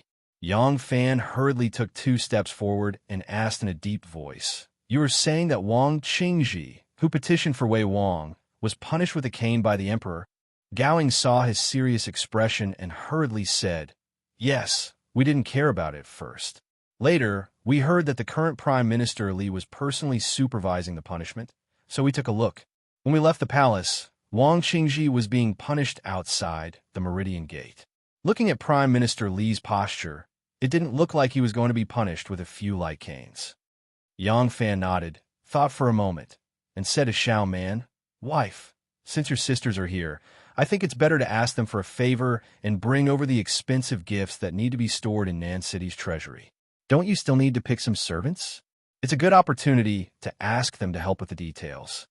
Xiaoman nodded in agreement. After a while, the more expensive items were taken out by Xiaoman and carried by her sisters as they rushed to Nan City. At this time, the drum for the opening of Nan City had just sounded. Following the bright rhythm of the drum, the army of women chattered along the way, attracting the attention of passers-by. Gao Ying listened to Xiaoman's plan and said, "Do we need 6 people in the back residence?" "Well, the people in the back residence are the most important. They must be loyal, so we can rest assured. They must also be considerate, otherwise it will be troublesome. Leave it to me, I'll help you find." "What? You want to find a 14 or 15-year-old maid?" "That won't do. If you want to find a few aunties in their early 50s, it's not safe if they're too young." "Climb high to get a feel for the room?" That's fine. They're just maids in the inner residence. They don't see outsiders. We have to find the ugliest one." Lan Yiqing was unconvinced and said, "Sister Ying, you're too careful. Sister Xiaoman is so beautiful. Are you afraid of being outshone by a girl?" Gowing said, "Little girl, what do you know? This woman, even if she looked like a fairy, if he married her, Sanyu would become a faded old woman. There was no man who didn't like to try new things." A pretty and clever little lass swayed under his eyes all day long. How could he not be tempted? Xiaoman needs to take care of the shop, right? She needs to be pregnant for 10 months, right? Hey, If I don't keep an eye on her, that old cat will steal a fish. Let me tell you, I'm speaking from experience. A few of my aunties took advantage of this, making my mother so angry. Learn from your mistakes. You have to be careful. If you don't find the oldest, find the ugliest. It's safe. A group of unmarried virgins were teaching Xiao Man the manhood scripture all at once. Hearing this, Xiao Man felt a headache coming on. As soon as they left, Yang Fan hurried to the gatehouse and said to Qin Shou, Wang Qingji has been punished at the Meridian Gate. It seems that Wu Chengxi's actions have angered the emperor. I still have 3 days before I return to the palace. Have Zhao Yu help me keep an eye out. If there's any movement, immediately report to me. Chapter 307. The cane was a special tool used to carry out punishment. It was usually made of chestnut wood, and the end of the stick was shaved into the shape of a hammer. The outside was covered with an iron sheet, and there were barbs on the iron sheet. As long as the stick was dragged along, the barbs would be able to tear off a large piece of skin and flesh. Therefore, as long as the torturer was not willing to be lenient, death would be certain after 30 strikes. When Li Zhaoda arrived at the palace, he was even more delighted when he heard the emperor's order to bestow the cane, but did not specify the number of strikes. Execute. The order was given, and the 2 featherwood guards swung their staffs. Because in this era, the cane punishment was usually used to punish and humiliate, and it was rare to beat someone to death. Therefore, when the 2 imperial forest guards struck down, although they did not hold back, they did not use the drag formula. After a few strikes, although Wang Qingji cried out in pain, his cries became louder and louder. This time, Wang Qingji had entered the palace to make a request and gathered more than 3,000 people. Apart from a few people who were related to the Wu clan, the rest were all idlers that he had hired with money. At this time, when they saw Wang Qingji being beaten, these people all started shouting and cursing. Li Zhaoda saw this and laughed coldly. He said to the deputy general of the Imperial Forest Guards, Fei Chengxian, "This minister has never rubbed sand in my eyes. Now that I have been ordered to supervise the punishment, if you don't pay more attention, I'm afraid you won't be able to explain yourself to this minister today." The one on duty today was still the left Imperial Forest Guards, and the general of the left Imperial Forest Guards was Yang Fan. However, Yang Fan had taken a leave of absence due to his marriage, so his deputy, Fei Chengxian, was now in charge. Fei Chengxian knew that this general had a small background and was friendly with the Wu clan, so he did not dare to be too harsh on Wang Qingji, who was waving the flag for the Wu clan. However, since Li Zhaoda had said so, Fei Chengxian could not be merciful. This prime minister was also not someone he could afford to offend. Fei Chengxian thought to himself, anyway, this was Prime Minister Li's order. If the general blames me later, I can just push the blame onto Prime Minister Li. I was only following orders, so he can't blame me. Thinking of this, Fei Chengxian cast a meaningful glance at the 2 featherwood guard soldiers who were waiting to carry out the punishment. He raised his hand, stroked his beard, and then slammed it down heavily. This was the signal for a great punishment. The 2 burly soldiers saw his movements and nodded their heads in an almost imperceptible manner. The first 2 sergeants struck the cane 20 times before retreating to rest. The 2 who had just received the signal slammed their canes on the ground and walked forward with large strides. Wang Qingji had been flogged 20 times. Although his injury was not serious, his buttocks were bleeding. As soon as he saw them withdraw, he thought the punishment was over. Enduring the pain, he raised his head. He was just about to shout something when he saw 2 fierce-looking sergeants with big sticks in their hands were walking toward him. "What are you doing?" he cried out in alarm. "What are you doing?" Wang Qingji struggled with all his might, but his head and hands were shackled, and he could not move at all. The 2 sergeants stood on either side of him. Whoosh! The sergeant on the left struck down with his stick and dragged it. Rip! Wang Qingji's robe and trousers were torn by the barbs on the stick. Turned out it was only the blood-stained skin and flesh split open. Immediately blood gushed out like a fountain. Ah! Wang Qingji howled in pain, his features contorted. He gritted his teeth and was just about to curse at Li Zhaoda when the sergeant on the right swung his cane down again. With a swish, Wang Qingji's two halves of buttocks were slashed into a pulp. The two sergeants swung their canes one after another, and after 20 strikes, Wang Qingji's lower body could no longer be seen. His robes had been completely torn, revealing his bloody lower body. His two buttocks had been scraped into strips of flesh by the cane, and the white bone could faintly be seen at his hips. Wang Qingji was in so much pain that he was unconscious. Fei Chengxian walked in front of Li Zhaoda and said in a low voice, "Prime Minister, Wang Qingji has already fainted."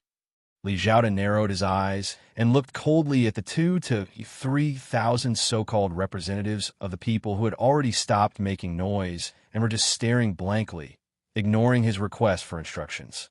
Fei Chengxian coughed softly and said, "Prime Minister, Wang Qingji is already crippled." Li Zhaoda did not say a word and only turned his back on him. Fei Chengxian gritted his teeth and waved his hand forcefully, and the third team of punishing sergeants rushed forward. Puff, puff, puff. The large cane hit Wang Qingji's body with a dull thud. Wang Qingji's body was stiff and only trembled with the movement of the cane. His eyes, ears, mouth, and nose were all bleeding, and his two eyes were wide open, but there was no longer a trace of life in him. Puff! Another strike of the staff came down. The soldier exerted his strength to drag. Unexpectedly, one of Wang Qingji's legs was separated from his body and was hooked down by the staff. The soldier's footing was unstable. He staggered backward several steps and almost fell down. The onlookers let out a cry of alarm and quickly retreated more than 10 feet. Fei Chengxian took a deep breath and turned to Li Zhaoda with cupped fists, saying, "Prime Minister, the person being punished is dead." Li Zhaoda slowly turned to the pale-faced petitioners, pointed at Wang Qingji's mutilated body, and said sternly, "This traitor wanted to depose my imperial heir and make Wu Chengxi the crown prince. Today, this prime minister is following the imperial edict to beat him to death to uphold the imperial law. Who else is willing to plead for Wu Qingxi's life? Step forward." The people were so frightened that they retreated again and again. When those hired saw that their employer was dead and that they would definitely not get their money, they turned around and left. The others saw that something bad would happen to them if they stayed, so they hurriedly followed behind them and left. When the tree fell, the monkeys scattered, and there was not a single idle person in front of the Meridian Gate. Li Zhaoda looked up to the sky and laughed, saying, "The so-called will of heaven and the will of the people. Is there not even a corpse collector?" Li Zhaoda laughed as he walked towards the palace. The Imperial Guard said to Fei Chengxian, "General, what do we do with the corpse?" Fei Chengxian said in annoyance, "Find a sleeping mat to wrap it in and wait for his family to identify the corpse. Go, bring some water and wash the floor clean." Xue Huai swaggered towards the palace gate with his two disciples, Hong 1 and Hong 6. Hong 1 was his eldest disciple, and Hong 6 was clever and obedient to Xue Huai's liking. As a result, he became his most favored disciple, and Xue Huai liked to bring the two of them with him when he went everywhere. When they were about to reach the Meridian Gate, Xue Huai had to turn towards the eastern palace wall. One could also enter through the gate in front to meet the emperor, but to enter through this gate, one had to first pass through the Hall of Governmental Affairs. Therefore, when the prime ministers entered the court, they all went through this gate. This palace gate had almost become the exclusive passageway for the prime ministers. In the past, Xue Huai had also passed through this palace gate, but in the end, because he ran into Prime Minister Su Liangxi, he was arrogant and disrespectful and was ruthlessly beaten up by Su Liangxi. Xue Huai ran to complain to Wu Zetian, but Wu Zetian told him to enter the palace from the north gate in the future and not to fight with the prime ministers. Although things had changed with the passage of time, and his power was far from what it used to be, and no prime minister could scold him like in the past, he was not willing to pass through this palace gate again. Xue Huai was about to turn along the palace wall to the north gate when he saw a group of people running towards him with faces full of fear. Judging by their clothes, they were all ordinary people. Ordinary people would not easily come to the Meridian Gate, and seeing their panicked expressions, it was even more strange. Shui Huai could not help but stop in his tracks. It's too scary. Wang Qingji was literally dismembered alive. Yes, this is even worse than being dismembered by 5 horses.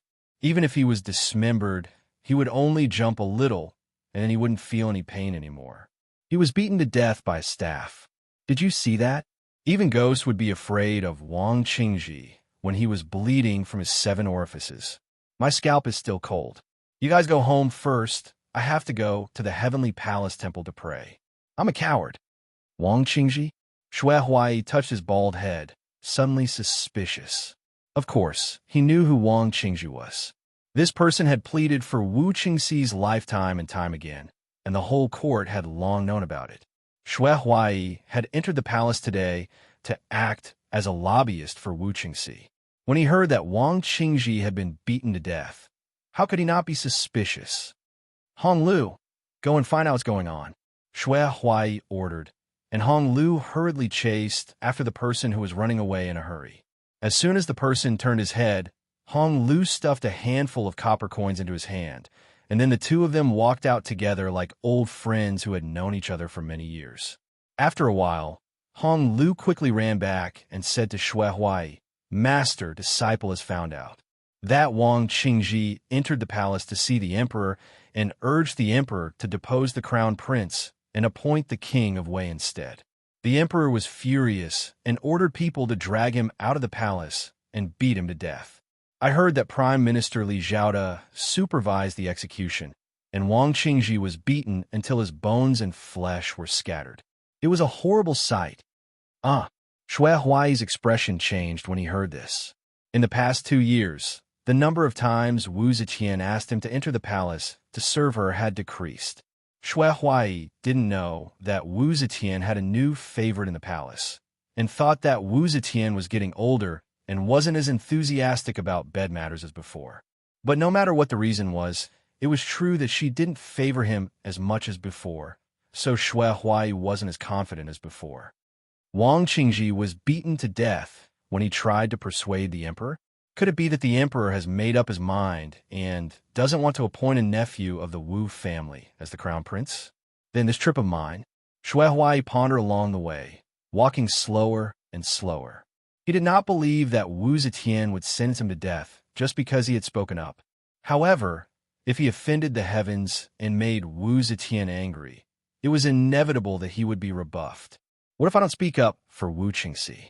I've already accepted his gift, and I've even done him a favor. I can't return it, so what should I do? Master, is there something on your mind? As Hong Lu walked ahead, he suddenly felt his master's footsteps slow down. Turning his head, he saw Shui Huai rubbing his bald head with his palm, looking troubled. Hong Lu knew that Shui Huai had something difficult to deal with, so he hurriedly stopped and asked. Shui Huai muttered to himself, "Damn it, I've fallen into Wu Qingxi's trap." Hong Wen also hurried over and asked, "Master, what's wrong?"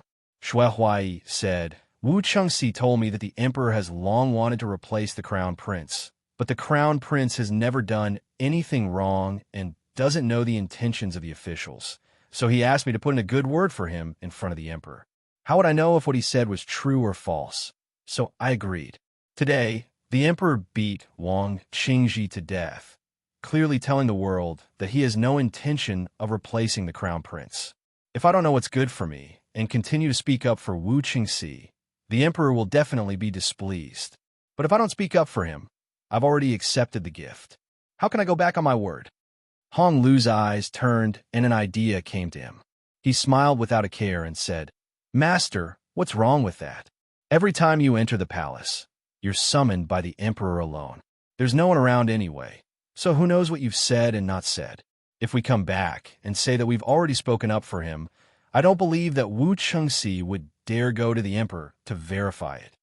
This, Shui Huai rubbed his chin and said, "Doing this doesn't seem very kind." Hong Wen said, "Master, if we're talking about being unkind, it's Wu Qingxi who schemed first. What do we have to feel bad about?" Shui Huai blushed and said, "Yes, that's right. He's the one who's unkind, so I'm unkind." Hong Wen and Hong Lu said in unison, "That's right. Master is wise." Shui Huai laughed and waved his sleeves. Let's go. To the palace. Chapter 308. Assistant Minister of the Phoenix Pavilion, Wei Fangji, lay on the bed and said in a trembling voice, "This old man is ill and cannot see you off. Take care, Your Highness." Cough, cough, cough. Wu Chengxi's face was ashen, and he said in a cold voice, "I dare not trouble Minister Wei to see me off. I will take my leave." With a flick of his sleeve, he swept out the door like a gust of wind. Wei Fangji watched Wu Chengxi's departing figure and smiled faintly. His sickly appearance was swept away, and he turned over and sat up. The old steward waved his hand, and two maids hurriedly brought him a robe. Wei Fangji stood up and opened his arms, asking them to help him put on the robe. The loyal old steward worriedly said, "Prince Wei's power is overwhelming, and there is no one who can compare to him. This old servant thinks that even if Alang disdains to be associated with him, he should not pretend to be ill and make things difficult for him. This kind of person will seek revenge for the smallest grievance, and I am afraid it will bring trouble to Alang." Wei Fangji removed the earthen cloth from his forehead and threw it on the bed. He said in a deep voice, "Good or bad, it is fate. A man of indomitable spirit. How can he bend the rules to curry favor with these relatives of the imperial family? Wu Qingxi must have come to visit with a request. Even if this old man throws a big banquet to entertain him, as long as I do not conspire with him, I will still offend him. Why worry about personal gains and losses and hurt my own feathers?" Alang, Wei Fangji waved his hand and said, "Since it has come to this, there is no need to say more." The old steward knew that Alang was a righteous person and could only sigh and silently withdraw. Wu Qingxi left the Wei residence and gripped his horsewhip tightly. He angrily said, "Good Wei Fangji, how dare you be so rude to me?" He took a 3-day leave in front of the imperial family and clearly said that he caught a cold. When I came to visit him, he actually fell ill and could not get out of bed. Bah! This prince can smell the stench of alcohol on him. This old man is going too far, going too far. The attendants hurriedly smiled and said, "Wei Fangji does not know how to appreciate favors. Your Highness does not need to lower yourself to his level." Wu Chengxi snorted coldly and angrily leaped onto his horse. He whipped the horse and galloped away. Wu Chengxi arrived in front of his mansion. He had just pulled the saddle and dismounted his horse when suddenly from a distance a rider galloped toward him. When the rider arrived in front of him, the rider rolled down the saddle and prostrated in front of Wu Qingxi, crying, "Wang Ye, I beg Wang Ye to uphold justice for my family's Alang." Wu Qingxi looked at him and didn't seem to have any impression of this person. He couldn't help but ask curiously, "Who are you?" The man raised his face and cried, "Your Highness, Xiao Run is Wang Sanyang, a servant of Scholar Wang's mansion. I used to serve Alang by his side. I have seen your Highness before." "Oh," Wu Chengxi said, stroking his beard, "your Alang is Wang Qingji? What happened to him?"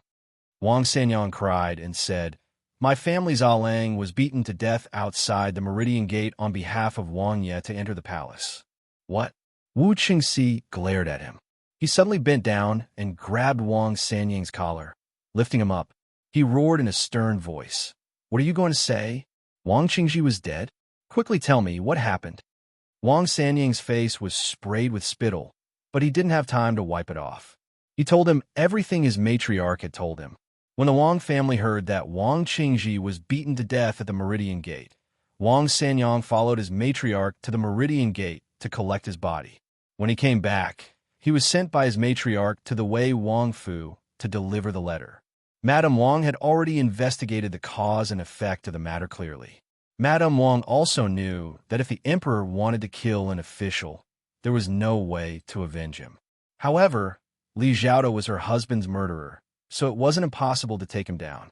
That's why when she sent someone to the Wei Wang Fu to deliver the news, she had already taught him how to put all the blame on Li Xiaoda. After listening to him, Wu Qingxi fiercely pushed him away. He was so angry that he looked up to the sky and roared. If a person was angered by an unpleasant incident, and before his anger could subside, he was suddenly met with another unpleasant incident. His anger could be ignited tenfold. Wu Qingxi had just lost all his prestige at Wei Fangji's residence and came back with a soft rebuff. Now, he heard about this incident that greatly reduced his prestige in the court. He was so angry that he almost went crazy. Wu Qingxi's face was red with anger. He circled around the room twice like a trapped beast. Suddenly, he pointed at one of his personal attendants and said sternly, You go. Tell Zhou Xing to come see this prince immediately." That personal attendant didn't dare to say anything more and hurriedly mounted his horse and galloped away. Wu Qingxi gritted his teeth and said with a face full of hatred, Li Zhaoda, you've ruined my plans time and time again. If this prince doesn't kill you, I swear I'm not a man." In the study of the Yang residents, Yang Fan and Zhao Yu, who had rushed over upon hearing the news, were seated across from each other. Only now did Yang Fan realize that it was indeed inappropriate to have no attendants by his side. Guests had arrived, but there was no one to serve them. As the host, if he personally went to serve them drinks and fruit platters, it would also be inappropriate to leave the guests here. Moreover, these guests had all sorts of statuses, and some of them were not worthy of his attentions, such as Zhao Yu. The two of them could only sit there and talk. Yang Fan said, "The congratulatory gift that Brother Zhao sent yesterday was truly too valuable. This Yang doesn't know when I will have the opportunity to meet Brother Shan, so I should personally thank him." Zhao Yu smiled and said, "Lang General need not be so courteous. My third uncle is admittedly worthy of this gift, but in the past, there has never been anyone worthy of such a generous gift from my third uncle.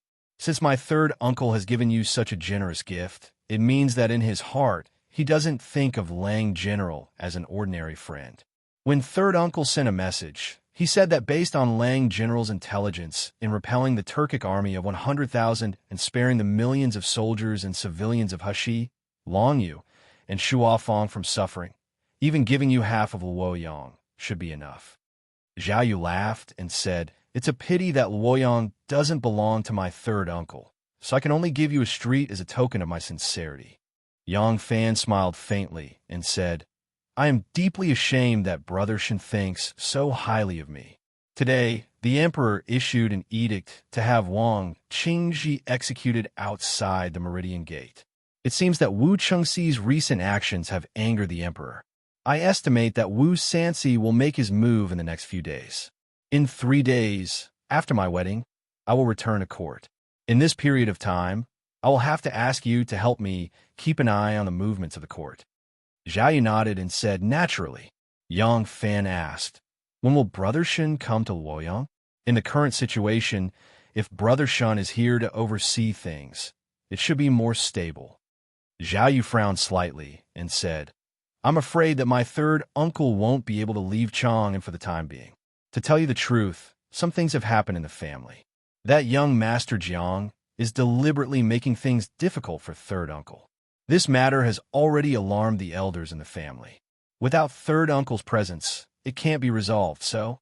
Yang Fan had already seen how resourceful Shamu was, since this matter required him to stay in Chang, and it probably wasn't as simple as some things. He didn't ask too much and only said, "In that case, let him settle things there in peace. Everything here has already been laid out. As long as there are no accidents, Wu Sanxi will definitely make his move on time. All we need to do is wait and watch the show." Zhao Yu suddenly remembered something and said, "Right, Lu Shida is about to return to the capital."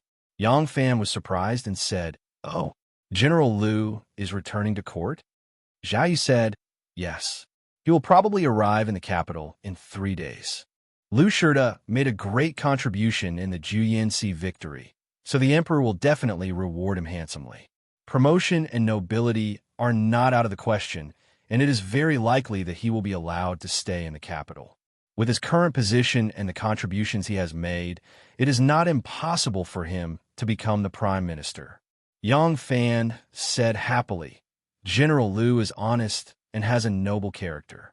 If he can become the Prime Minister, it will be a great thing for the country and the people."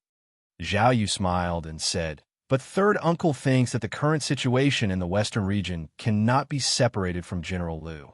There is no other suitable candidate besides General Liu. The court does not lack a prime minister, but the Western region lacks a famous general.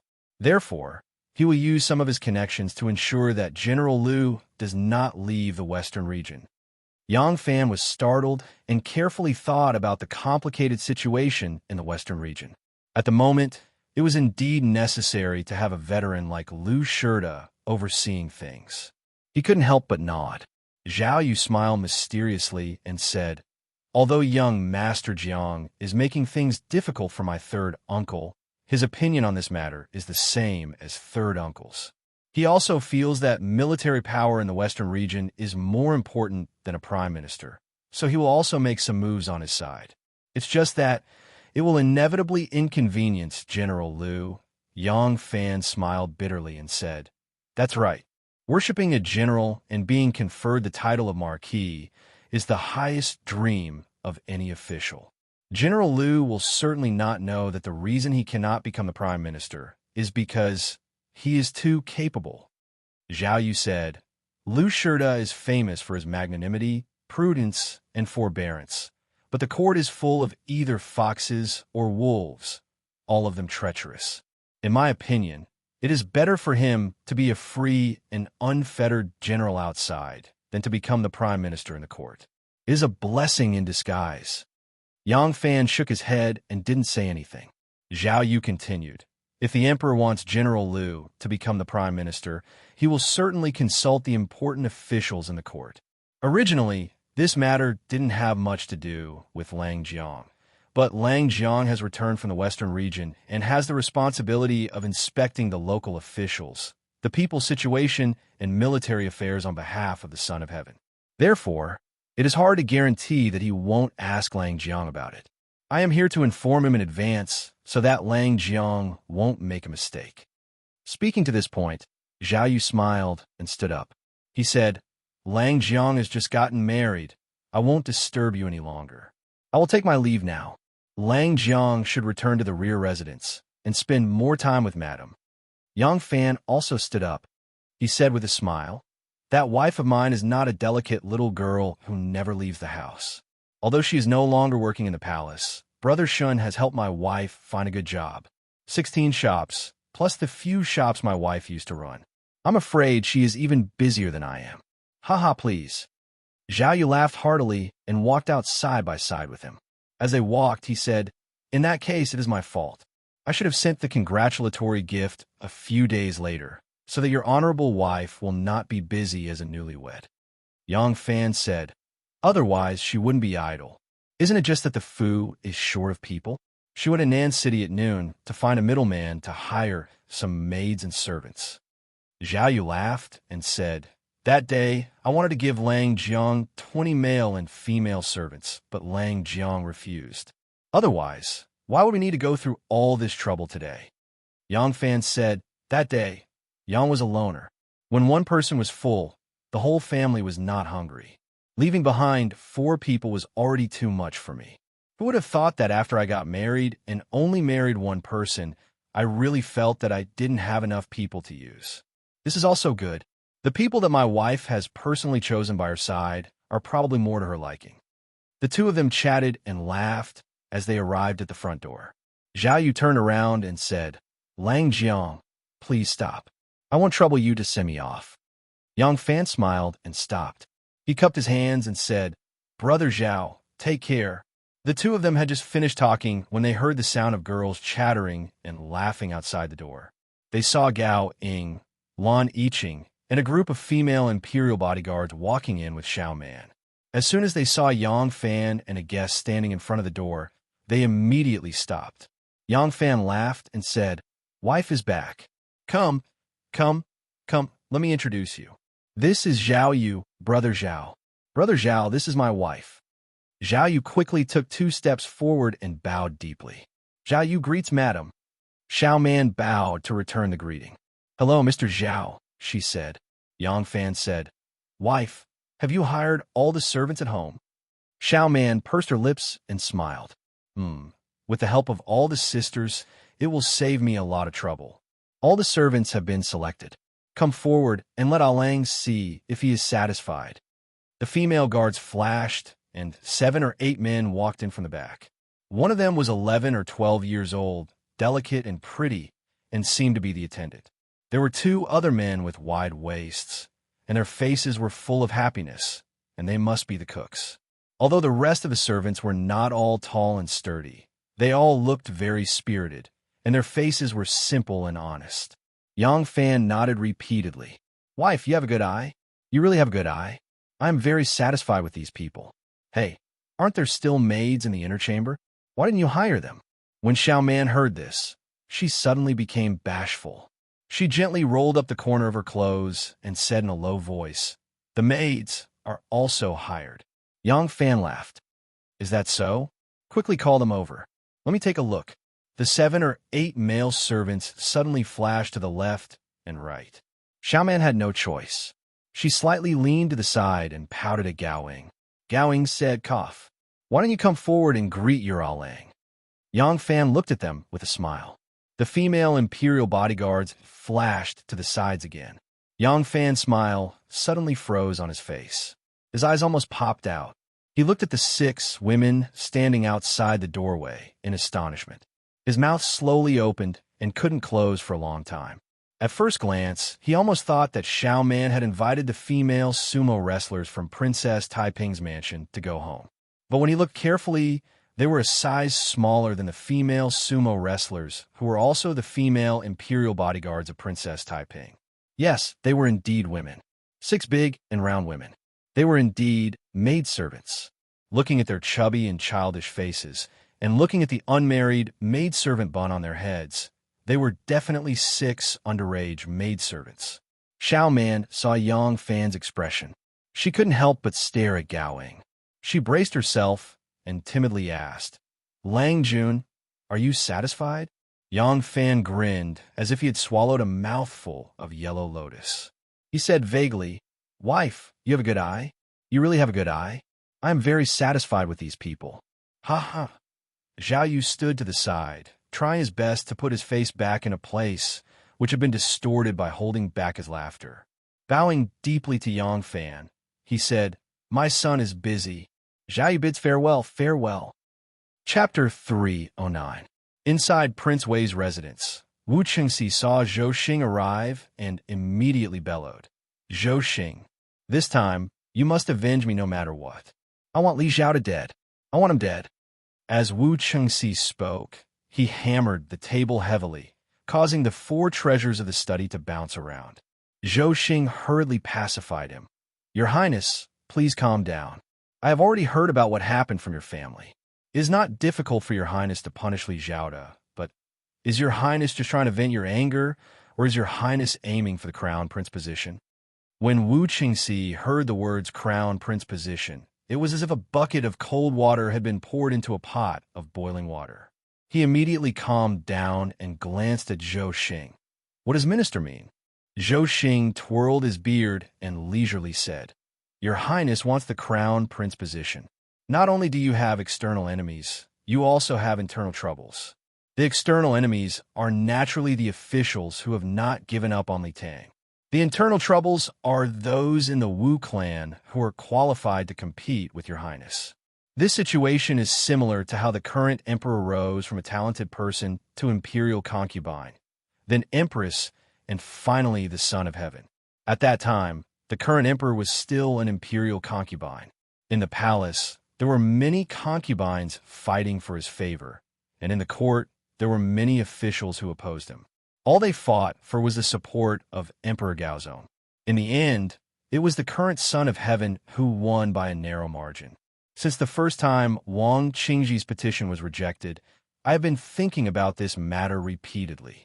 I believe that all along, we have placed too much emphasis on His Majesty's thoughts. We thought that as long as there are people who can wave the flag for your Highness, as long as His Majesty is in favor, the crown prince position will be at your fingertips. But after thinking about the various methods His Majesty used before ascending the throne, I feel that compared to His Majesty, we are still lacking something very important. Wu Qingxi leaned forward and asked, "What is it?" Zhou Xing clenched his fists and said, "Deterrence. The deterrence of those who obey me will prosper, and those who oppose me will die." This was what the current empress was doing. For those who supported her, she promised high positions and generous salaries. For those who opposed her, she resolutely attacked them without mercy. When there were only those who supported and obeyed her in the imperial court, the current empress would naturally become the empress. "Your Highness, it is true that you have the support of some officials, but what has your Highness done to those who oppose your Highness? Why was Li Zhaoda so arrogant? Why did Wei Fangji dare to be bettered in? Because they were not afraid of His Highness. They know that even if they offend your Highness, it's nothing." Wu Chengxi widened his eyes and said, "That's right. That's why this prince can't bear it anymore and asked you to punish Li Zhaoda. Why did you say that this prince is inappropriate?" Zhou Xing shook his head and said, "Of course not. It's too obvious. Why did His Majesty order Li Zhaoda to supervise the execution? Even the emperor knew that Li Zhaoda was now the Wangye's enemy. With the emperor's shrewdness, how could he not see the Wangye's intentions by making a move against Li Zhaoda at this time? As an emperor, regardless of the distance between them, the most important thing was balance. Only with balance could the emperor be stable.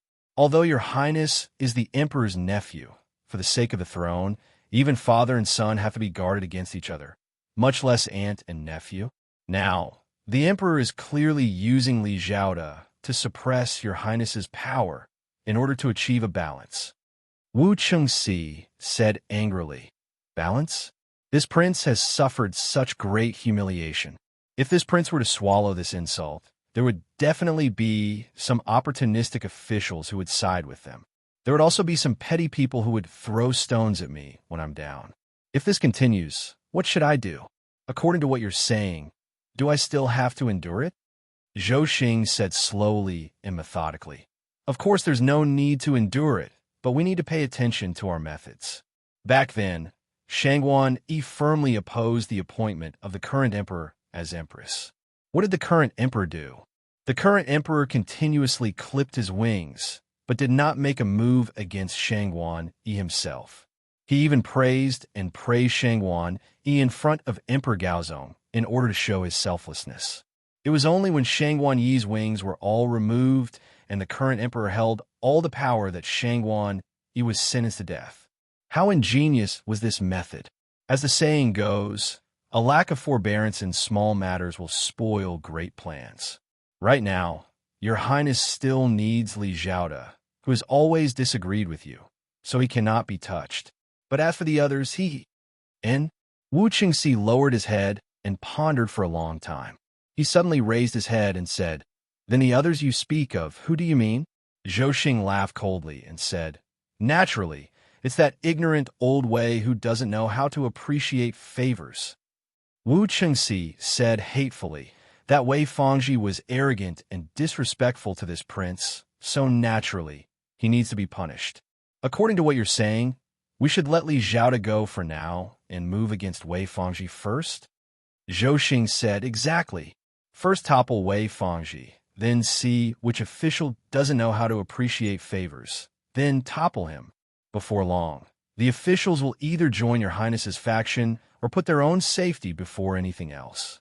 At that time, your Highness will have hundreds of subordinates at your beck and call, and people like Li Zhaoda will be alone.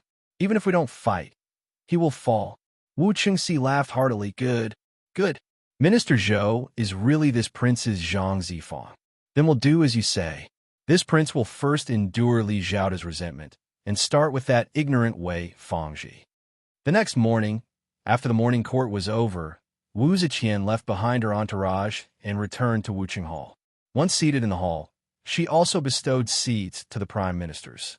With a smile, Wu Ziqian said, "Tomorrow, Lu Shirda will be returning to the capital. This time, Lu Shirda was ingenious in his use of troops and annihilated more than 20,000 elite Turkic soldiers at GNC. What does your Highness think? How should we reward him?" Of the prime ministers, Wu Chengxi had the highest status. He was both a prime minister and an imperial prince, so he was ranked first. However, he had always wanted to fight for the military authority of the western regions, but now he had failed at Lu Shirda's hands. When he heard that Lu Shirda would be rewarded, how could he be willing? Thus, he rubbed his eyes and said nothing. Ranked second among the prime ministers was Cin Zhangqian.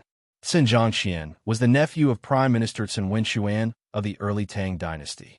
Uncle and nephew had served as prime minister for 2 generations and had great prestige.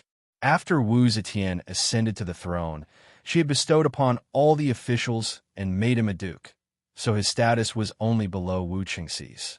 Seeing that Wu Qingxi had no response, Cin Zhangqian bowed and said, "Sage, this subject believes that, given Lu Shirda's advanced age and his great achievements, Sage sympathizes with this subject and should allow him to return to the capital. Lu Shirda has spent many years in the western regions garrisoning crops and guarding the borders and cities. He has worked hard and rendered great service, and now that he has rendered such a great service, this subject believes that it is only right to worship him as prime minister." Oh, Wu Zetian did not comment and smiled slightly at Li Zhaoda. Among the prime ministers, ranked third was Su Liangxi. However, Su Liangxi was already an old man in his 80s, and his health had not been very good since the beginning of the year. He had always been sick at home, so, in reality, Li Zhaoda was ranked third. Li Zhaoda listened to Cin Zhangqian's words and felt very disapproving. He was the son of the former imperial censor Li Qianyu and came from the Danyang branch of the Li family of Longxi. He was from the same branch as Li Jing. However, Lu Shirda came from a humble family and was extremely poor when he was young. He had once been a cowherd, so how could Li Zhaoda, who came from a noble family, look up to him? When he heard that he would be the prime minister of the same dynasty as him, he immediately felt disgusted and said, "Lu Shirda has indeed rendered great service, but Lu Shirda's achievements were mostly built at the borders. Is a general in the army who is good at garrisoning crops and guarding the borders really worthy of the responsibility of a prime minister? In my opinion, Lu Shirda can be rewarded and promoted, but he must be careful in paying his respects to the prime minister. It is better for Lu Shirda to stay in the western region and guard the borders for the country. In this way, the border wall will be fine and His Majesty will be able to manage the internal affairs with peace of mind. As for Lu Shirda, he will not be called a prime minister and ruin his illustrious reputation." Wu Zetian's expression did not change. She looked at Di Renjia, who was sitting below her. Di Renjia also did not like Lu Shirda, but his reason was different from Li Zhaoda's. Li Zhaoda looked down on Lu Shirda because he came from a humble family, but Di Renjia's personality was different from Lu Shirda's. He abhorred evil and hated Lu Shirda's self-righteous character. At the same time, he truly believed that Lu Shirda was not worthy of being a prime minister. Di Renjia said, "Lu Shirda is diligent and conscientious. He is indeed a famous general who guards the border for our country. However, the prime minister's responsibility is to assist the Son of Heaven, to pacify the 4 barbarians on the outside, to be close to the common people on the inside, so that the ministers and senior officials have their own positions. The most important thing is to know people well and appoint them well. Does Lu Shirda have any achievements in this regard? Subject believes that the Western region is the place where Lu Shirda can display his talents. If Your Majesty wants to reward him, you can appoint Lu Shirda as the Heiyuan, Jishur, Huayuan armies, as well as the He, Lan, Bai and Kuo prefecture's field inspector, as well as the chief of the army, giving him command over the troops and horses of the various prefectures in the Western region. Lu Shirda is familiar with the Turks and Tubo situation.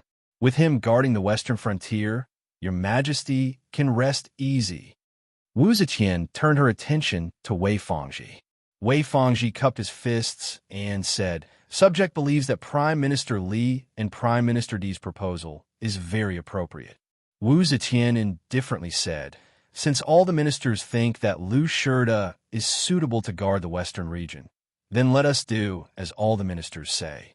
However, the western region has been busy these past 2 years.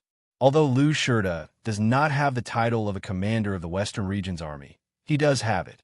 If I appoint him as the western region's field inspector as well as the chief of the army, it is no more than giving him a proper reputation.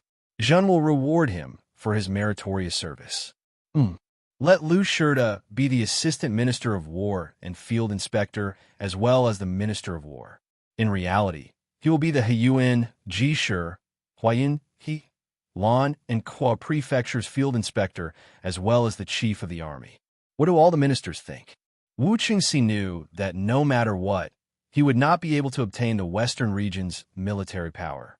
As long as the imperial court did not have another prime minister who disagreed with him, he had no objections. He nodded his head in agreement. The other prime ministers also nodded their heads. Sun Zhangxian saw that the other prime minister's opinions were different from his and did not insist on his own opinion. Only Wei Fangji thought for a moment and cautiously reminded her, "Sage, Lu Shirda is the sole commander of the Western region's army. Right now, his reputation is real and his authority is too great. According to our court's old system, shouldn't we appoint an imperial messenger as the army supervisor to divide his authority?" Wu Ziqian shook her head and said, "Since ancient times, when a ruler dispatches his generals, all external affairs are handled by the army supervisor. There is rarely the matter of the army supervisor. The situation on the battlefield is ever-changing. If the great general cannot act on his own and make the army supervisor impede him, all matters in the army, no matter how big or small, must be reported to the army supervisor. This is indeed a drawback. When we dispatch troops, there is no army supervisor." Wei Fangji cupped his hands in obeisance and did not say anything. Wu Qingxi saw that he had been humiliated and gave him a cold stare, feeling slightly pleased in his heart. Wu Ziqian said, "All right, I have summoned all of you here to discuss how to reward Lu Shirda. Since this matter has come to a conclusion, all the prime ministers are dismissed. Elder D, please stay. I still have something to ask you." Hearing this, all the prime ministers cupped their hands in obeisance and left, leaving only Di Renjia. When the hall was quiet, Wu Ziqian asked with a smile, "Elder D, just now you said that as a prime minister, the most important thing is to know people well. So Lu Shirda is not suitable to be a prime minister. In that case, do you think that Lu Shirda is not a discerning person who is good at unearthing talents?" Di Renjia said with a hint of pride, "Lu Shirda's ability is limited to farming and guarding the borders. Your subject has only heard that he is self-deprecating, that he is tolerant, and that his temper is very good. As for his ability to know people well, haha, your subject has never heard of it." Wu Ziqian made an "oh" sound and nonchalantly said, "Before consulting all the ministers today, we had already made a decision. No matter what official he becomes, Lu Shirda will still guard the border. At the very least, he will be allowed to guard the border for 2 more years. Give us 2 more years of peace, and we will be able to make preparations to recover the 4 garrisons of Anxi." Hearing that the emperor still had not given up on the 4 garrisons of Anxi, Di Renjia wanted to speak again, but Wu Ziqian waved her hand and said, "We have already made up our mind, so there is no need for your excellency to say anything more. Given Lu Shirda's merits, we are somewhat letting him down by doing this, but once the 4 garrisons of Anxi are recovered, we will compensate him." Saying this, Wu Ziqian lightly waved her hand, and eunuch Little Hai immediately brought over a bamboo box. Wu Ziqian faintly smiled and said, "We have kept you here to tell you that everyone has their own shortcomings. As the saying goes, discerning eyes are like torches. We cannot do it, you cannot do it, and no one in this world can do it. Thus, as Prime Minister, you cannot make arbitrary decisions. Take the contents of this box back and take a good look at them." Di Renjia was full of doubts, but it was not good for him to ask. He could only accept the bamboo box, bow, and withdraw. Before he had even returned to the secretariat, Di Renjia could no longer hold back. He placed the bamboo box on a lampstand by the side of the road and opened it to take a look. Inside was a pile of memorials. Roughly flipping through it, there were more than 10 of them, all of them signed Minister Lu Shirda. Bewildered, Di Renjia hurriedly opened them to examine them. Upon closer inspection, his old face immediately began to burn.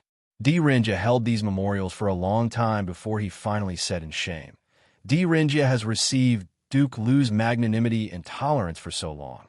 Only today did I realize his great virtue. I have truly let down Duke Lu. It turned out that these memorials had been written by Lu Shurda to Wu Zetian after he had offended a powerful minister and been banished, strongly recommending him as a virtuous and talented person who could be of great use. At this time, Yang Fan and Xiao Man were on their way to the southern city. The 16 shops had all been taken over. Now, the most prosperous street in the southern city was filled with the Yang family shops. The money was rolling in, and they enjoyed it endlessly. Yang Fan originally did not care much about these worldly possessions, but now that he had a family, he could not help but care about these things. He was the owner, so he had to meet the shopkeepers. Thus, after a while, when the southern city opened, Xiao Man accompanied him to the southern city. Yang Fan wore a long robe with a brocade belt around his waist and a black silk scarf on his head. He was immaculately dressed and extraordinarily handsome. Xiao Man was dressed as a young married woman. She wore a light yellow, narrow-sleeve blouse and a light green silk skirt. Her face was open and her eyebrows were trimmed. She was dignified and intelligent, tender and charming. They were truly a pair of lovers. The two of them had come to the southern city to meet the shopkeepers of the various shops and soothe the nervousness of these people who had just changed owners, who knew that this trip would cause another disaster. Chapter 3:10. Take care, boss. The porcelain shop shopkeeper, Tang Lin, personally walked Yang Fan and his wife to the door. He bowed deeply and smiled from ear to ear. He was very satisfied with this boss. This boss Yang was very easy to talk to and almost didn't make any comments about his business. The mistress of the Yang family was a very astute person. Although she had only asked a few simple questions and set down a few rules for accounting, Old Tang could tell that this mistress of the Yang family was an expert in business and financial management with just a few words. After a detailed conversation, it turned out that the prosperous jewelry and head ornament shop on this street was this mistress's business. No wonder she looked so familiar. Now, shopkeeper Tang didn't dare to deceive her. Correspondingly, he also regained confidence in the future of his shop after the change of owners. Yang Fan and Xiao Man left the porcelain shop and chatted as they strolled to the door of the second shop. This shop sold all kinds of high-grade carpets and tapestries. Yang Fan said, "You gave shopkeeper Tang 10% of the shares. Seeing how happy he was, this should be a great benefit, right?" Xiao Man pursed her lips and smiled. "Yes. Originally, he was only helping us manage the shop. We just needed to pay him the salary we agreed on. 10% of the shares isn't a small amount. Looking at the 3 cities of Luoyang, I'm afraid there aren't many owners who are willing to be so generous. When I worked in the palace before, I rarely had the chance to personally manage the shops I bought. Whether or not they can make money, how much they make, or how little they make, all depends on the shopkeeper's ability.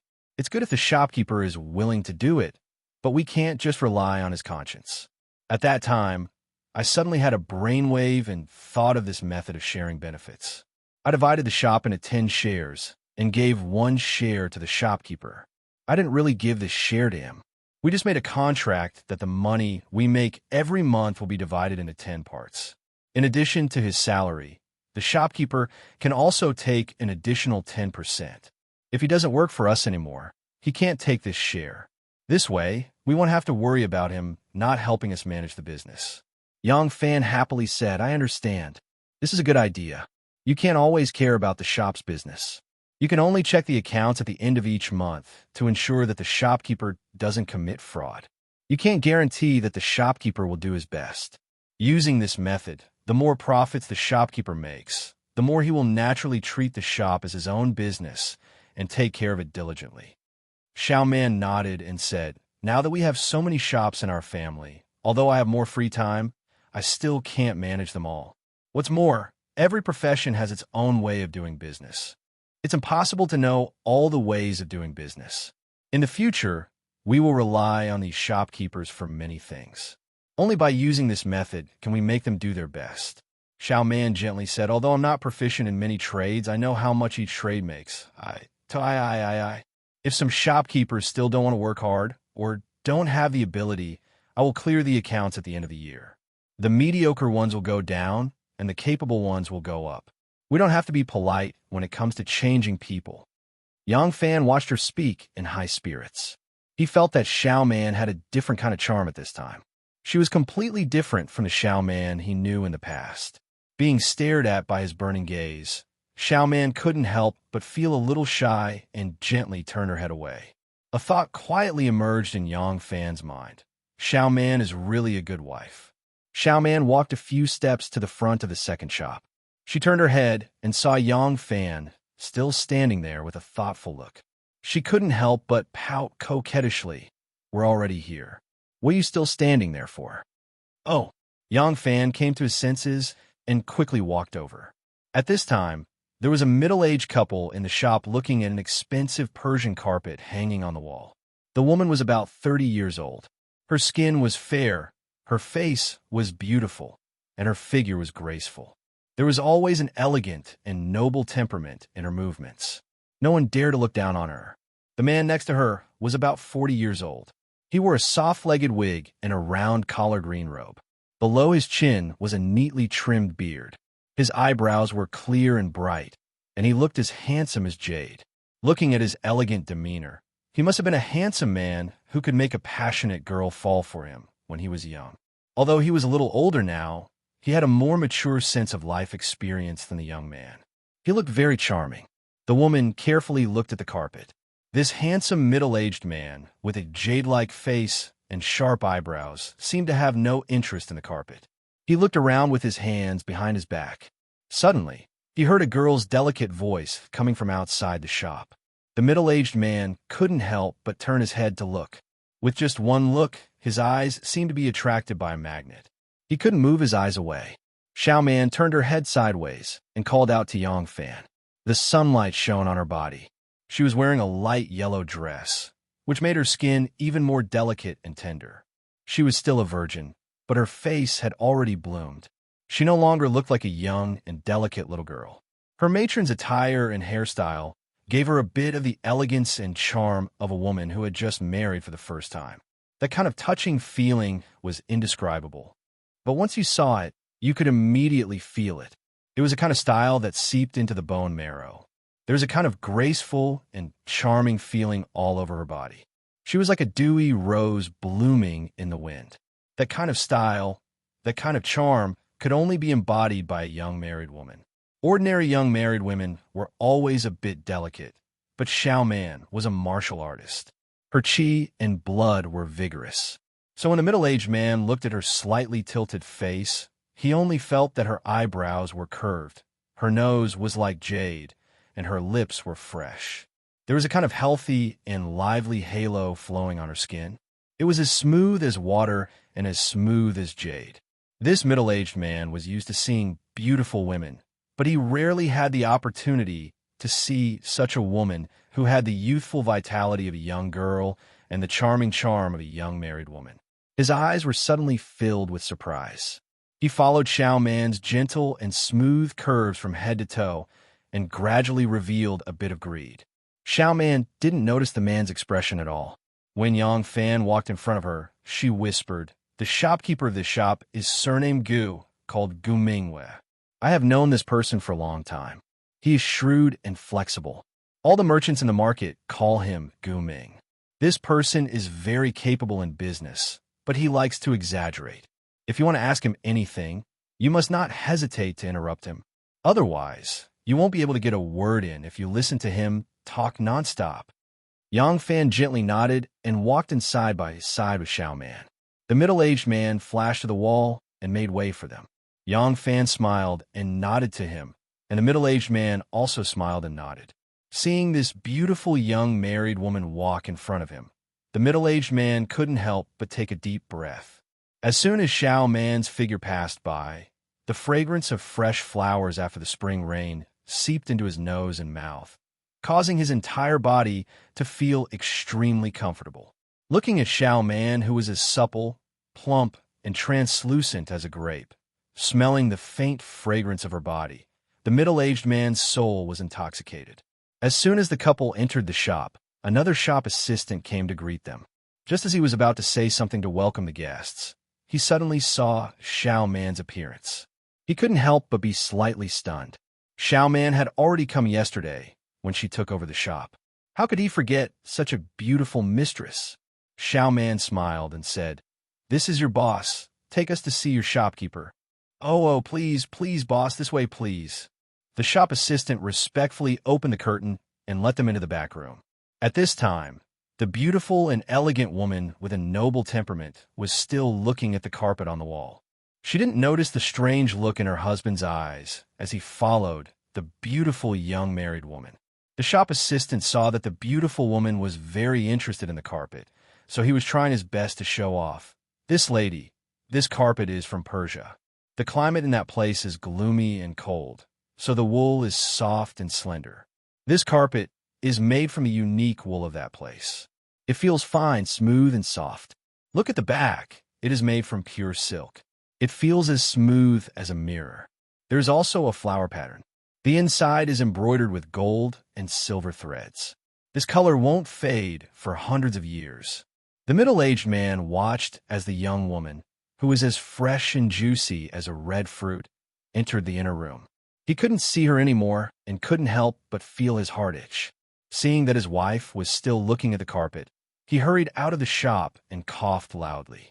Two of his family members, who were randomly looking at a stall not far away, hurried over to greet him. The middle-aged man called them in front of him and said in a low voice, "Just now, a couple went into this shop. They said they were the owner and his wife of this shop.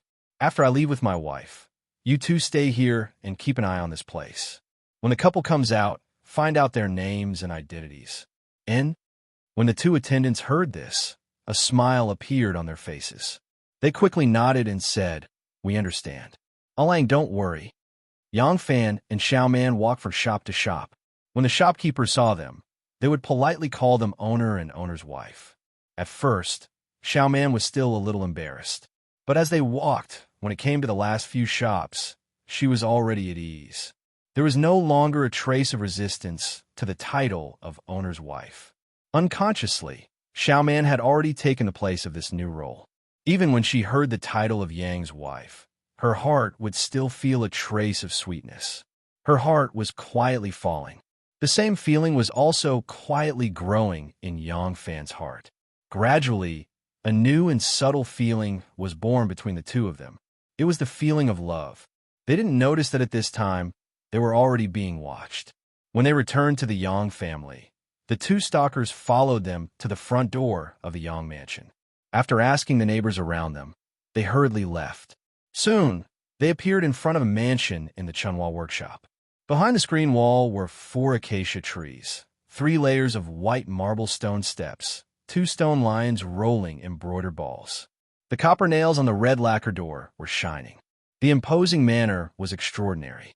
On the top of the door, there were 2 big words written in silver hook and iron, Lai Mansion. This was actually the mansion of the left imperial censor Lai Junshin. Chapter 311.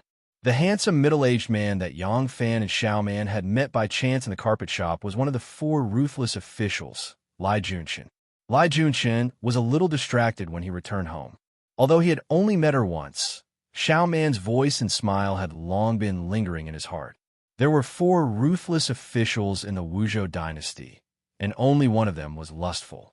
That person was Lai Junshin. Lai Junshin was from the capital for 10,000 years. His father was called Lai Chao.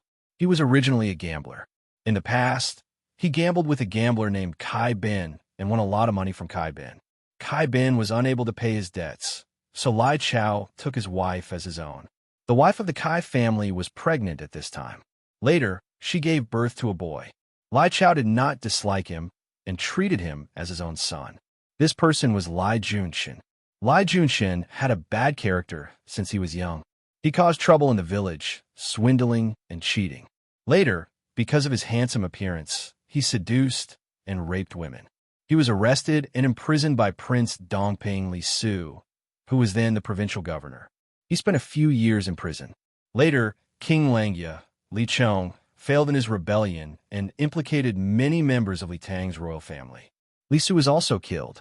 Lai Junshin had an idea and took the opportunity to go to the imperial court to complain. He said that he had heard of King Langya's rebellion and wanted to report it to the imperial court, but he was imprisoned by Prince Dongping Li Su. Hearing this, Empress Wu was very happy and promoted him to an official. Lai Junshan understood his superior's intention and specifically framed members of Li Tang's royal family and ministers loyal to Li Tang. As a result, he was promoted, and now he was the left minister of the imperial censor. Lai Junshan's lustful nature was very different from other men. He was not interested in virgin girls. He was only obsessed with beautiful and graceful wives and young women. He was an ultimate wife con. He did not know if it was because his mother had been kidnapped by his father that it affected him in some way. Once Lai Junshan fancied someone's beautiful wife, he would take her by force and at all costs. His wives and concubines were all the wives and concubines of the officials whose families had been ruined by him. Even his legal wife was a wife he had stolen from others. His wife was the beautiful woman who had bought the carpet in Nan City today. She came from the Wang family of Taiyuan, which was a first-class aristocratic family. She was originally married to an official named Duan Jian. Lai Junshan happened to see her beauty, so he used both carrot and stick to force Duan Jian to divorce his wife. Duan Jian knew how powerful Lai Junshan was. If he didn't agree, Lai Junshan would immediately find a pile of evidence to prove that he was an anti-martial arts traitor. He had no choice but to agree. Duan Jian wrote the divorce papers and had just ordered his wife to leave the house when Lai Junshan intercepted him. Lai Junshan first cooked the raw rice into cooked rice before sending someone to the Wang family of Taiyuan to propose marriage. At that time, the nobles of Shandong and Guanlong had opposed Wu Zetian as empress, so they were all oppressed by the Wu clan. Seeing that what was done could not be undone, even if they got their daughter back, they couldn't restore her reputation.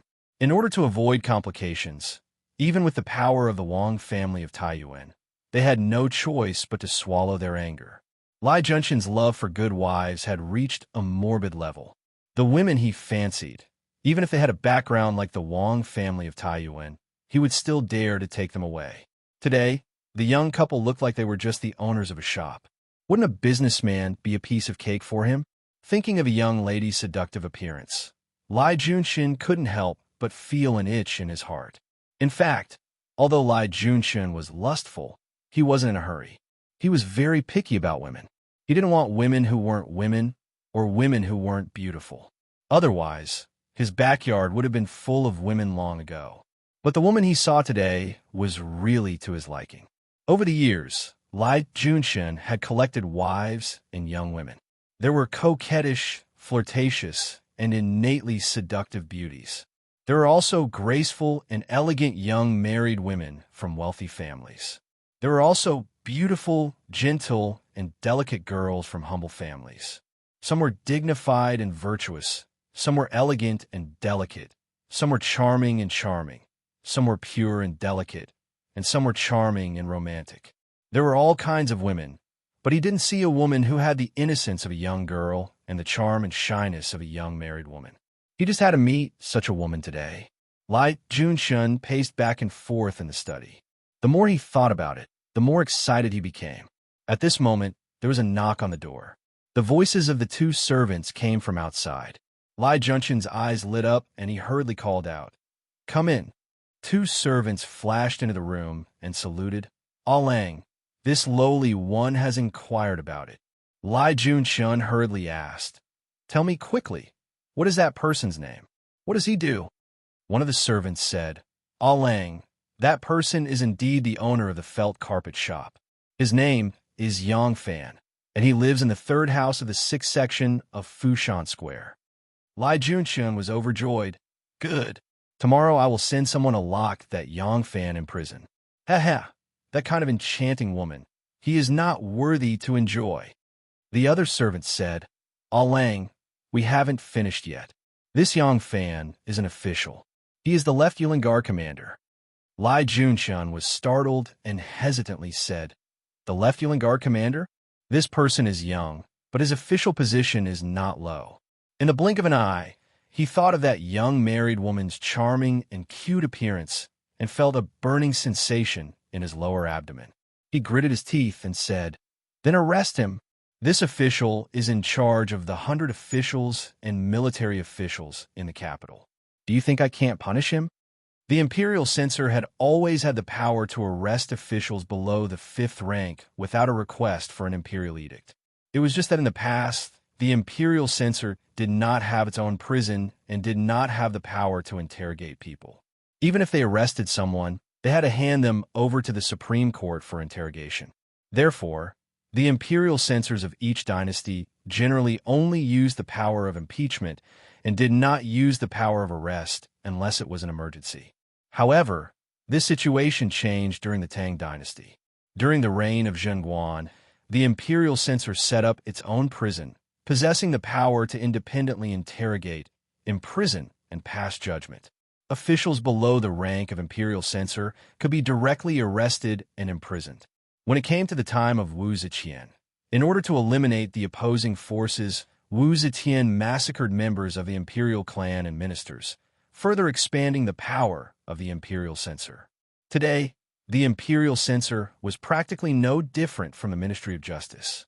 The imperial censor of the Great Zhou followed the setup of the Tang dynasty. It was divided into the left and the right, each with an imperial censor as the head and an imperial censor as the assistant. The left imperial censor was in charge of the 100 officials and military officials in the capital, while the right imperial censor was in charge of the civil and military officials in the various provinces. Lai Junxian was the left imperial censor. Just like Zhou Xing was originally the second-in-command of the Ministry of Justice, Lai Junxian was also the second-in-command of the left imperial censor. However, the difference with Zhou Xing was that Zhou Xing's old superior, Zhang Chujin, was very prestigious in the Ministry of Justice. He was also very capable. Zhou Xing felt that he was a hindrance, so he found an opportunity to get rid of him. On the other hand, the head of the left imperial censor, Sun Qinyu, was a muddle-headed person who muddled along. Lai Junxian had long covered the sky with one hand in the imperial censor, turning him into an empty shell. Physician Sun didn't care and never interfered with Lai Junxian's matters, so he lived in harmony with Lai Junxian. When the servant heard Lai Junxian's words, he said somewhat awkwardly, "Alang, I haven't finished speaking." Lai Junxian's face darkened. "If you have something to say it quickly." The servant didn't dare to be negligent and hurriedly said, "Yes. I have inquired. This young Langjiang had just gotten married 2 days ago. His wife was a marriage bestowed by the emperor, and she was originally a female guard in the palace." When Lai Junxian heard this, he suddenly understood. No wonder the name Yang Fan sounded vaguely familiar. He had indeed heard of it before. However, because the two of them had never interacted before, Lai Junxian didn't take it to heart. It was only when he heard about the marriage bestowed by the emperor that he remembered. When Lai Junxian heard this, he still didn't think much of it. So what if it was a marriage bestowed by the emperor? Those princesses were betrothed and officiated by the emperor, and they still married again and again. As long as this Yang Fan was charged with a crime and thrown into prison, it wouldn't be difficult to get the young lady. The servant didn't dare to breathe after being glared at by him. He hurriedly said, 2 days ago, when Yang Fan got married, Prince Liang personally went to the Yang residence to congratulate him. Princess Taiping sent a great gift. Not only did Master Shui of the White Horse Temple personally went to congratulate him, he also sent a gift that was not inferior to Princess Taiping's. When he heard this, Lai Junxian was shocked. He cried out involuntarily, What is this person's background?" The servant said embarrassedly, "I heard that he is the disciple of Master Shui of the White Horse Temple." Lai Junxian sneered and said, "What kind of shitty disciple does Shui Huai have? They're just a bunch of scoundrels who accompany him to play around. Which one of them is worthy of him personally attending the wedding and sending a great gift? The fact that he is willing to go is a great honor. Moreover, Princess Taiping even sent a great gift, and Prince Liang even personally attended. Even if they want to curry favor with Shui Huai, there is no need for them to curry favor with his disciple." The two servants said in unison, Yes, this lowly one is slow-witted." Although Lai Junxian didn't know what kind of background this Yang Fan had, from the information these two trusted aides had gathered, he knew that this person wasn't an easy bone to chew. He didn't care about a general, and a palace guard was even less impressive. However, Princess Taiping and Prince Liang, and especially Shui Huai, couldn't help but make him feel some fear. Lai Junshun wanted to stop here, but when he thought about that young married woman in a light yellow dress standing under the sunlight, he felt as if there were hundreds of ants crawling in his heart. Lai Junshun paced back and forth in the study a few times. In the end, he couldn't let go of that delicate and pretty woman. He wouldn't be satisfied until he got his hands on her. This person was a bit paranoid about women, and he was also extremely daring. Apart from the emperor, he didn't care about anyone. He steeled his heart and ordered the two servants, "Go to the courtyard and find Wei Suzhong. Tell him to keep a close eye on this young fan." Yes. The two servants acknowledged, bowed, and left. Lai Junshun's eyes narrowed like a hawk's. He gently stroked his beard and said, "Hee, she has just gotten married. She is already so charming and enchanting even though she has just gotten married. If she is irrigated by the rain and do a few more times, I really don't know how sweet she will be." Yang Fan didn't know that his wife had already been coveted by someone else. When the two returned home, they took a bath and changed into the Yin residence's regular clothes. They sat in front of the table, and a sumptuous meal was served. It really was like stretching out one's hand and opening one's mouth to eat. It was very comfortable, especially with the two plump maids waiting on the side, looking at them. It really increased one's appetite. Xiaoman was also wearing the Yin residence's regular clothes used in the inner residence. This kind of regular clothes could only be seen by the maids and the male lead in the inner residence. Naturally, it wasn't as neat and tidy as the clothes in the outer residence. The muslin gown was as thin and soft as clouds. A belt was tied around her slender waist. Sitting there, she had a kind of graceful charm. There were two mandarin duck lanterns on the rack.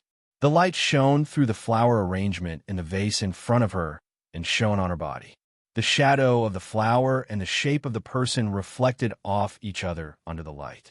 When the light shone on the soft muslin gown, it faintly revealed a crimson chest, tender skin, and two exquisite and sexy collarbones. It was all in one glance. When Yang Fan saw it, his heart jumped, and he quickly retracted his gaze. Although Xiaoman had her head down to eat, she seemed to notice his gaze. Her pretty face unconsciously blushed. Under the light, it was as if her face had been painted with rouge, making her look even more gentle and charming. "Cough. Wife, your husband will be returning to the palace tomorrow to be on duty." Xiaoman didn't even raise her head and only responded in a low voice, "Oh." Yang Fan opened his mouth to speak, but suddenly saw the two plump maids standing on the side. They were holding trays and towels in their arms. The two horns on their heads made them look like fat dolls holding golden carps in New Year's paintings. It was really a bit tiresome. He waved his hand and said, "Wife and I have some private things to talk about. There's no need to wait on us. You two can leave." The two maids agreed, put the trays to the side, and left the hall. When Xiaoman heard the words "private things," she suddenly panicked. She stopped eating and raised her head to look at him. Yang Fan reached out and grabbed her hands. Xiaoman was startled and subconsciously wanted to pull her hands back, but she couldn't, so she finally didn't use any strength. Yang Fan smiled and said, "Good sign." Xiaoman's face blushed, and she said in a low voice, "Lang Jun, what do you want to say?" Yang Fan said seriously, "I know, ever since we got married, you've always felt awkward. In fact, I feel the same. It's fine if it's 1 or 2 days like this, but it's not a solution after a long time. Yes, I like her, and I won't give up on her. But since you and I are husband and wife, I will protect and take care of you. It's also my responsibility. I've also told her about the matter between you and me." Xiaoman said in a low voice, "Sister Wan, what did she say?" Yang Fan said, "Since the heavens are playing tricks on people." Xiaoman immediately raised her head and said, "The heavens are playing tricks on people? Actually, you don't want to, right?" Yang Fan said, "How can that be? The heavens are playing tricks on people. Isn't it a kind of fate? I admit that when the emperor arranged the marriage, I only liked you and never thought of marrying you as my wife. At that time, you also never thought of marrying me, right?" Xiaoman softly said, "Oh," and lowered her head again. Yang Fan said, "That's it. Now that we're husband and wife, This matter can't be avoided and can't be avoided. Then let's try to be a pair of loving husband and wife. Xiao Man softly said, and Yang Fan smiled and said, there are too many servants at home. I can't always sneak outside. Tonight, we'll sleep in the same room. Tonight? Xiao Man became nervous again. Yang Fan said, just sleeping in the same room. You sleep on the bed, I'll sleep on the floor. Xiao Man said apologetically. This, Yang Fan said, don't worry. There are some things you can't accept now. I won't force you. I can wait. Anyway, between husband and wife, it's not just a matter of sex. Let's let go of the knot in our hearts and try to accept each other, okay? Xiao Man bit her lip tightly. After a long time, she gently raised her head and stared at Yang Fan with a pair of bright eyes. She softly said, okay. Chapter 312. Yang Fan's 3-day wedding was over, and he returned to the palace. As soon as he arrived, Deputy General Fei Changxian reported to him that Wang Qingji had been beaten to death on Li Zhaoda's orders. Seeing his nervous expression, Yang Fan comforted him with a smile. I have already heard of this matter. Even if this official was present, under Minister Li's strict orders, I could only bow my head and obey. What crime did General commit? You don't need to take this matter to heart. Fei Changxian thought to himself, why is General Yang so easy to talk to? That's right. That Wang Qingji was pleading on King Wei's behalf. I was on duty in the palace on the day of General Wei's wedding and could not leave, so I asked Huang Xuchong to deliver the gift. When old Huang returned, he said that even King Liang was present. In that case, General Yang is on King Liang's side of the Wu clan and has nothing to do with King Wei. Having figured this out, Fei Changxian was completely relieved and happily handed over his duties to Yang Fan. Yang Fan took the day's proceedings and glanced at it. The first item was written, Lu Shida has returned to the capital. Dispatch a guard of honor to accompany Minister Li to the Tin Li Pavilion to welcome him. Lu Shida had returned to the capital. Lu Shida's great victory was not only the first great victory of the Celestial Empire, but more importantly, it had paved the way for Wu Zetian to recover the 4 garrisons of Anxi. The voices of opposition to sending troops had greatly weakened. In her delight, Wu Zetian had specially sent Li Zhaoda to represent her in welcoming Lu Shida. Li Zhaoda was the current prime minister, ranked 4th among the prime ministers.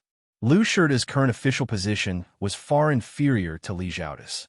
For Wu Zetian to send Li Zhaoda to represent her in welcoming Lu Shida showed how much importance she attached to Lu Shida, as well as the glory of Lu Shida's return to the capital. After arranging the security matters in the palace, Yang Fan personally led the guard of honor out of the city with Li Zhaoda. When he saw Lu Shida, he couldn't help but smile when he saw that this Imperial Guard General was actually Yang Fan. Because the two of them were still far apart in terms of rank, and Li Zhaoda was the one who had received him, Lu Shida didn't say much to Yang Fan. He only nodded at him with a smile and saluted Li Zhaoda. Li Zhaoda said some welcoming words and then boarded the Imperial carriage with Lu Shida. They set off toward the palace, rolling up the curtains and accepting the welcome of the common people. The guards of honor marched forward, and the announcer announced the achievements and names of the people who entered the city. When the people heard that the person on the imperial chariot was Lu Shida, who had made great contributions in the western regions, they cheered and worshipped him, showing great respect. Li Zhaoda saw this and felt even more displeased. He looked down on Lu Shida. Lu Shida came from a humble background. Although he had been an official for many years, many of his actions were no different from those of the common people. Li Zhaoda, who had received a noble education from a young age, found these actions unbearable. He found them very vulgar. Lu Shida had been guarding the border for many years and had been exposed to the wind and sun. His skin was very rough, and in addition to his fat body, he walked with a limp. Li Zhaoda, who cared a lot about appearance, found him even more disgusted. Although the two of them traveled in the same carriage, he sat far away from Lu Shida in the wide imperial carriage. The space between them was enough for another fat person to sit. Li Zhaoda sat with his eyes closed the entire way, seemingly resting. He did not say a word to Lu Shida. When the two of them reached the Meridian Gate, they got off the carriage and walked into the palace. Yang Fan stood at the side with his sword in hand. The three of them, accompanied by a few eunuchs, walked to Wuqing Hall. Lu Shida had been guarding the border all these years. The last time he returned to the capital to have an audience with the emperor was when Emperor Gaozong, Li Ji, was still on the throne. This time, the capital looked very different from before, especially inside the palace, where the emperor held court meetings and the officials were. It had been rebuilt into a magnificent, gorgeous, and solemn Ming Hall. And behind the Wanxiang Divine Palace, the heaven was even more towering into the clouds. The huge Buddha statue could be seen from afar when they first entered the city. Its facial features were very clear. When they passed by the side of the heaven and looked up at the giant Buddha, they felt that their bodies were as small as an ant. They could not help but be intoxicated. Lu Shida walked very slowly because he had a limp. He looked around along the way, but he did not slow down. It was only because he was walking slowly that he admired the atmosphere in the palace. Li Zhaoda was an impatient person. Every time he walked too fast, he would have to stop and wait for Lu Shida. When Lu Shida caught up, he would have to stop and wait again after a few steps. Li Zhaoda was getting impatient. Looking at Lu Shida, who was looking around like a country bumpkin who had never seen the world, Li Zhaoda finally could not hold back and scolded him. "You ignorant Tian Shihan, can't you walk faster?" Tian Shihan was a scolding term from the Tang dynasty. It meant country bumpkin. When Yang Fan heard this, his expression changed. He thought, this Prime Minister Li's temper is not very good. How can General Lu get out of this humiliating situation? Yang Fan looked at Lu Shida. He saw that Lu Shida was calm and did not have a trace of shame. He only laughed and said, Shida is a Tian Shihan. I have made Prime Minister Li laugh. Shida's left leg is a little crippled. I can't walk fast. I will have to trouble Prime Minister Li to wait for me. When Yang Fan saw this, he could not help but secretly praise. People say that Lu Shida is broad-minded and magnanimous. Seeing him today, he really lives up to his reputation. Li Zhaoda had cursed Lu Shida indiscriminately. As soon as he said it, he regretted it. If he really argued with Lu Shida, he would be the one in the wrong. Seeing Lu Shida's attitude, he could not get angry anymore. He could only slow his steps and accompany Lu Shida step by step into the palace. At this time, in Wuqing Hall, Zhong Qinke and Zhou Xing were impeaching a minister in front of Wu Zetian. The person they were impeaching was Wei Fangji. After Zhou Xing received Wu Chengxi's instructions, he immediately began to prepare dirt on Wei Fangji. Because he was accusing a prime minister, he deliberately pulled Zhong Qinke in to increase his persuasiveness. Zhong Qinke was the current assistant minister of the Phoenix Pavilion and one of Wu Zetian's trusted aides. Back then, for Wu Zetian's ascension to the throne, Zhong Qinke had ingeniously planned and racked his brains, making great contributions. He and Wu Zetian had another identity. He was Wu Zetian's nephew, and his mother was Wu Zetian's cousin. Back then, in order to publicize Wu Zetian's achievements, Zhong Qinke had presided over the compilation of the Holy Mother Divine Emperor's records. At the beginning of Wu Zetian's ascension to the throne, he had specially created 12 new characters. The character Xian, in Wu Mei's current name, Wu Xian, was also created by him, taking the meaning of the sun and moon in the sky. Therefore, this person was very trusted by Wu Zetian. After Wu Zetian ascended to the throne, to Zhong Qinke, it was only natural that a descendant of the Wu clan should inherit the throne. Only then would he and his descendants be able to continue living in glory, splendor, and wealth. Therefore, he was one of the most enthusiastic people about the removal of Crown Prince Li Tang. As a result, he hit it off with Wu Qingxi. As soon as Zhou Xing revealed his intentions, Zhong Qinke readily agreed to impeach Wei Fangji together with him. Zhou Xing reported to Wu Zetian all the rebellious acts he had concocted regarding Wei Fangji, and also presented some confessions he had obtained from the prisoners on death row. Zhong Qinke added fuel to the fire. Because of His Majesty's trust, Wei Fangji was promoted to Prime Minister. But this person does not intend to repay His Majesty's ascension to the throne. and is often spouting nonsense outside. I heard that Wei Fangji has a few plum trees in his back garden. This spring, the plum trees are blooming like clouds, lush and beautiful. Wei Fangji is extremely happy, and even specially held a family banquet under the plum trees. He laid out the banquet and drank wine. After he was drunk, he said, "Today the plum trees are blooming luxuriantly, and after autumn, the fruits will surely be plentiful. At that time, I will drink with you all again to celebrate." Wu Ziqian's face was gloomy, her well-maintained jade-like palm, as delicate as a young married woman, slapped the imperial table with a pa sound. Standing to the side, Shangwan Wanner saw this scene and thought to herself, "This Wei Fangji is going to be out of luck." Sure enough, Wu Zetian was enraged. 2 years ago, she had put Gong Siming in an important position, but he actually hid Xiao Qiangjin, the younger brother of the traitor Su Jingye, and did everything he could to help him escape. Now that she put Wei Fangji in an important position, the man was leaning towards Li Tang and was still trying to overthrow her rule. Are these people really a bunch of ungrateful wolves? Wu Zetian ordered Zhou Xing furiously, "Immediately throw Wei Fangji into prison and investigate him. Once he's proven guilty, his family will be confiscated, and he'll be banished to Danzhou, Hainan Island." Zhou Xing was secretly elated, and he quickly bowed and responded, "Yes, Your Majesty." At this moment, Eunuch Xiao Hai reported from the door, "Everyone, Lu Shirda is waiting for the decree outside the hall." When Wu Zetian heard that the great hero had arrived, her face relaxed a little, and she ordered, "You may leave. I'll summon Lu Shirda for an audience."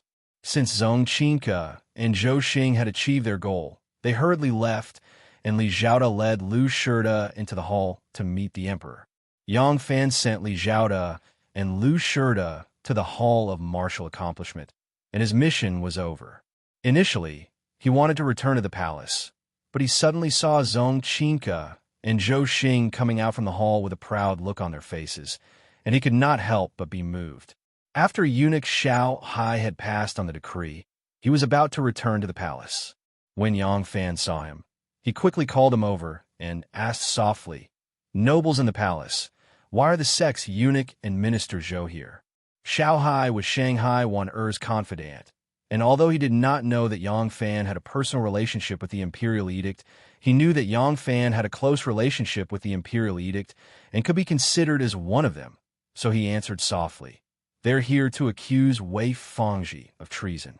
Everyone is furious and has ordered the Ministry of Justice to investigate. Because Wu Zetian was now named Wu Zong, the word Zong sounded like the word Zhao, so the Imperial Edict was taboo and was called Ji.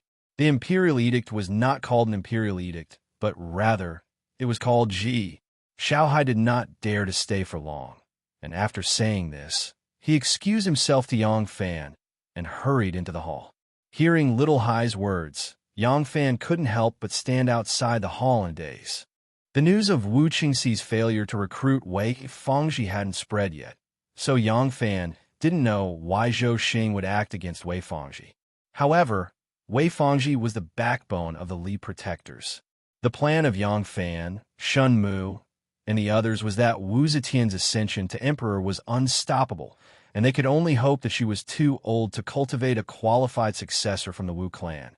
So they temporarily lay low and preserved their strength, and after she passed away, they could take back the country from the Li family.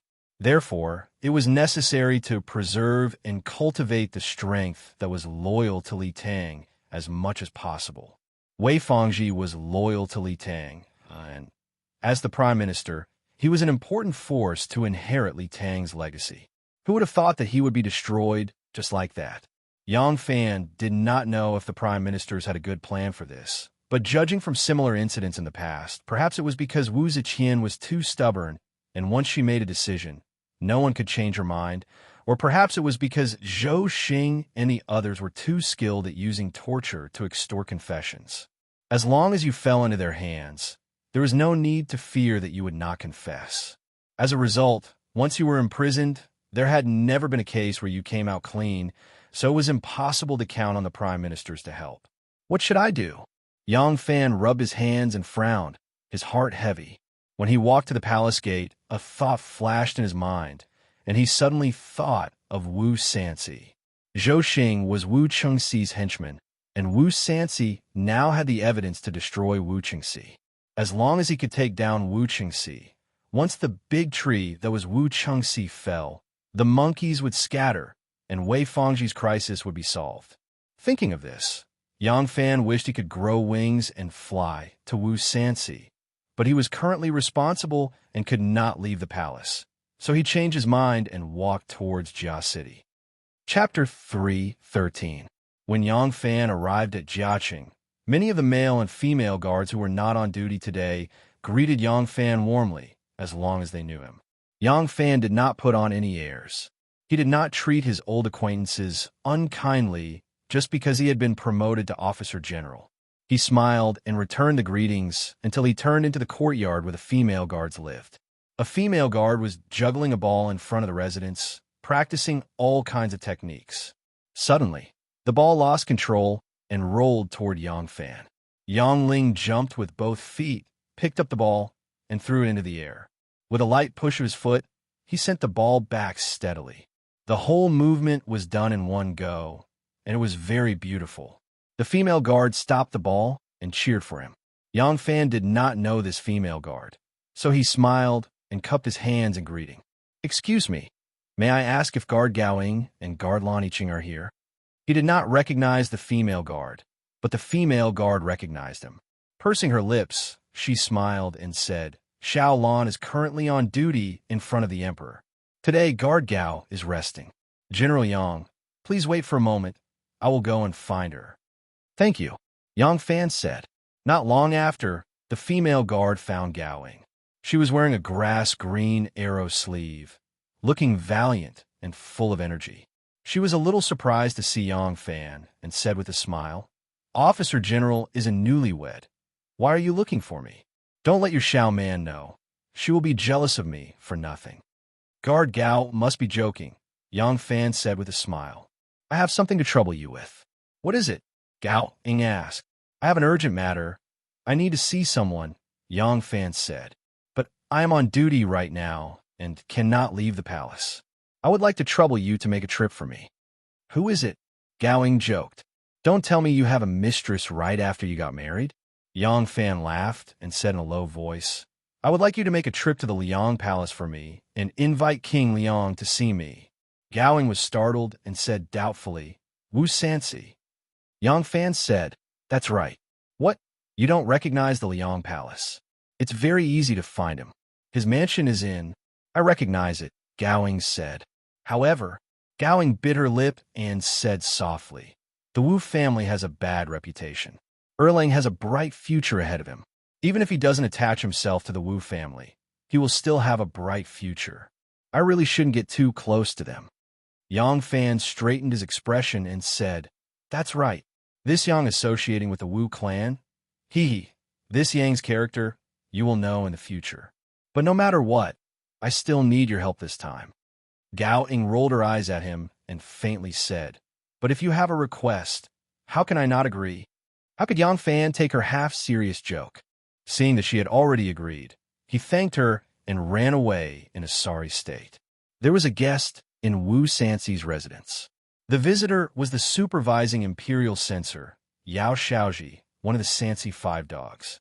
He was the first to know that Zhong Qinke and Zhou Xing had impeached Wei Fangji and then rushed to the Hall of Governmental Affairs to arrest him.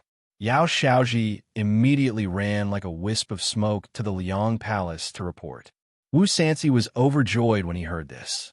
These people who didn't put the Wu family in their eyes were all thorns in the Wu family's eyes. Now that Wei Fangji was in trouble, Wu Sansi was naturally happy. Yao Xiaoji said, "Your Highness, don't be so happy. Even if this official didn't come, Your Highness would know of this matter tomorrow. This official didn't rush here to report the good news to Your Highness." Wu Sansi immediately knew that Yao Xiaoji had other intentions. He quickly put on a shameless act and asked, "What does Xiaoji want to tell me?" Yao Xiaoji said, "Your Highness has evidence against the Prince of Wei. This official wants to know When does your highness plan to present it to his majesty? Wu Sanxi said, I've thought about this matter carefully. His majesty beat Wang Qingji to death and is clearly fed up with Wu Chengxi's attempt to steal his heir. I originally planned to present the evidence tomorrow, but I didn't expect Wu Chengxi to act first today. Wu Chengxi first suffered a setback due to Wang Qingji's matter and then was humiliated by Wei Fangji. Now he is biting people like a mad dog. He has clearly lost his composure. Although those prime ministers are also scheming against each other, when faced with a foreign enemy, they're united against a common enemy. Now that Wei Fangji is out of luck, those prime ministers will definitely not let it go. If I present the evidence now, once those prime ministers hear of it, they will definitely take the opportunity to hit me while I'm down and help me deal with Wu Chengxi. Yao Shaoji shook his head repeatedly and said, Your Highness is wrong. This official would like to ask, if those prime ministers look down on the Prince of Wei, what do they think of your Highness? Wu Sanxi grunted and said, In the eyes of those old men, only the descendants of the Li family are the descendants of the emperor. They look down on Wu Chengxi, so naturally they look down on me as well. Yao Shaoji clapped his hands and said, That's right. Your Highness, since you also understand the logic behind this, how can you step forward at this time? Wu Sanxi curiously asked, What wise opinion does Shaoji have? Yao Shaoji said, Your Highness, in the past, although Zhou Xing and the others have attacked the princes and dukes who are more powerful than the prime ministers, the emperor's relatives, and the various marquises, but at that time, the emperor had not ascended the throne yet. Everyone knows that the idea of attacking those people came from the emperor and not from Zhou Xing and the others. Wu Sanxi nodded and said, That's right, so what? Yao Shaoji licked his lips and laughed sinisterly, saying, But now it's different. The world now belongs to the emperor. Ever since the emperor ascended the throne, the court has been peaceful and no one has ever accused an important official of the prime minister level. What's the reason? Because the emperor has already obtained the world. There are no more obstacles for him to kick aside. Most of these prime ministers were appointed after the emperor ascended the throne and are all new officials. Moreover, this time there are people attacking the prime ministers and it is not the emperor's intention. Do you think they will be satisfied? If they sit back and watch Zhou Xing frame Wei Fangji, once this precedent is set, it won't be long before someone will attack them. In this lowly official's humble opinion, this group of prime ministers will protect Wei Fangji even if it is to protect themselves. And Wei Wang wants to revive his defeated reputation. He will not be willing to give up. If we topple Wei Wang now, it will be helping these prime ministers. When the time comes, they will become an obstacle for your Highness to fight for the crown prince position. Why don't your Highness bear with it for now and wait for them to fight until both sides are injured? Wu Sanxi was enlightened and clapped his hands, saying, That's right. Shaoji, your words have really reminded me. Yes. This prince shouldn't make a move now. Let them fight to the death. When they're both injured, this prince will make a move. At that time, who in the imperial court can compete with me? Just as Wu Sanxi said this, the residence's steward quietly entered the study and whispered something in his ear. Wu Sanxi was startled and said to Yao Shaoji, Good. We will do as you say. You can go back. This prince still has things to do. Hearing this, Yao Shaoji quickly stood up and said, This lowly official will take his leave. Once Yao Shaoji left, Wu Sanxi had the steward invite Gao Ying, who was dressed in men's clothes, into the study. Gao Ying explained the purpose of her visit, and Wu Sanxi did not dare to delay and immediately followed her out of the residence. Yang Fan could not leave the palace because of his duties. He did not mean to put on airs in front of a prince. Wu Sanxi was clear on this point and naturally did not feel offended. He did not know what urgent matter Yang Fan had to see him for, so he did not dare to delay. When Wu Sanxi arrived at the Meridian Gate and saw Yang Fan, he immediately called him to the side and asked in a low voice, Why does Erlang want to see this prince? Yang Fan said, Your Highness, Lu Shirda has arrived in the capital. When Wu Sanxi heard such a brainless sentence, he could not help but be curious. What does Lu Shirda's arrival in the capital have to do with this prince? Yang Fan said, It's Yin, that witness. Lu Shirda has seen him before. The emperor is already disgusted with Wei Wang's recent actions. This is the right time for your highness to present a witness. At that time, with Lu Shirda as a witness, Qiu Shenji will not be able to defend himself. The emperor's punishment will be even more severe in his anger. This will be of great benefit to your highness. Yang Fan did not know that his words were a step too late. Wu Sanci had already heard Yao Shaoji's words and had already made up his mind to sit on the mountain and watch the tigers fight. How would he be willing to get involved? Hearing this, he repeatedly shook his head and said with a smile, "No rush, no rush. Erlang, Lu Shirda has returned to the capital to see the emperor and will not return for a while. What is there for this prince to be anxious about?" Wu Qingxi was first thwarted by Li Zhaoda and then by Wei Fangji. Heh, you still don't know? Today, he ordered his henchmen to bring down Wei Fangji. That group of prime ministers will definitely not let it go. Just watch. Very soon they will fight until their heads bleed. This prince can sit on a mountain and watch the tigers fight. When the time comes, I will reap the benefits. Isn't that good? When Yang Fan heard this, he was stunned. He did not expect the usually impulsive Wu Sanci to have such a sinister idea. When he and Princess Taiping had discussed using Wu Sanci as a knife to deal with Wu Qingxi, they did not expect such a change today. Now that the witness had fallen into Wu Sanci's hands, the initiative was in his hands. If he was not willing to make a move, Yang Fan could not do anything. He could not show that he was more interested in bringing down Wu Qingxi than Wu Sanci. Seeing his expression, Wu Sanci thought that he was loyal and devoted to himself, thinking that everything he did was for his own good. He patted his shoulder and said with a smile, "Erlang, you are still young. It's normal that you haven't thought so far ahead. You do not need to worry. Everything is under this prince's control. You have done very well today. In the future, if you have any news or ideas, please report to this prince immediately. Once this prince becomes the crown prince, this prince will not mistreat you when I ascend to the imperial throne." Yang Fan smiled bitterly to himself and could only bow and say, "Thank you, Your Highness." Wu Sanci was very happy. He laughed and said, "Since this prince is here, if I do not enter the palace, it will inevitably arouse suspicion. This prince will go see the saint. You can go do what you need to do." As Wu Sanci said this, he swaggered into the palace. Wei Fangji was on duty when Zhou Xing suddenly brought people from the Ministry of Justice into the Hall of Governmental Affairs and took him away. As expected, this action angered the prime ministers. Ever since Wu Zetian ascended to the throne, the officials all thought that the emperor had already gotten what he wanted and that there would no longer be the danger of having his family destroyed at the slightest provocation. In reality, this was indeed the case. Ever since Wu Zetian ascended to the throne a year ago, there have been very few cases of officials being arrested in the imperial court. Wei Fangji's capture caused all the officials to feel insecure. That very night, the officials of the imperial court began to conspire with one another, communicating with one another in preparation to rescue Wei Fangji. However, they had all underestimated the capabilities of Zhou Xing, who was born to torture and interrogate. At morning court the next day, they all brought their memorials to the palace. However, before the prime ministers could take the lead to protect Wei Fangji, Zhou Xing had already taken the initiative to report to Wu Zetian. Wei Fangji had confessed to all his crimes and had personally written a confession. He had also reported an accomplice, Prime Minister Su Liangxi. When the officials heard this, they were all dumbfounded. Chapter 314.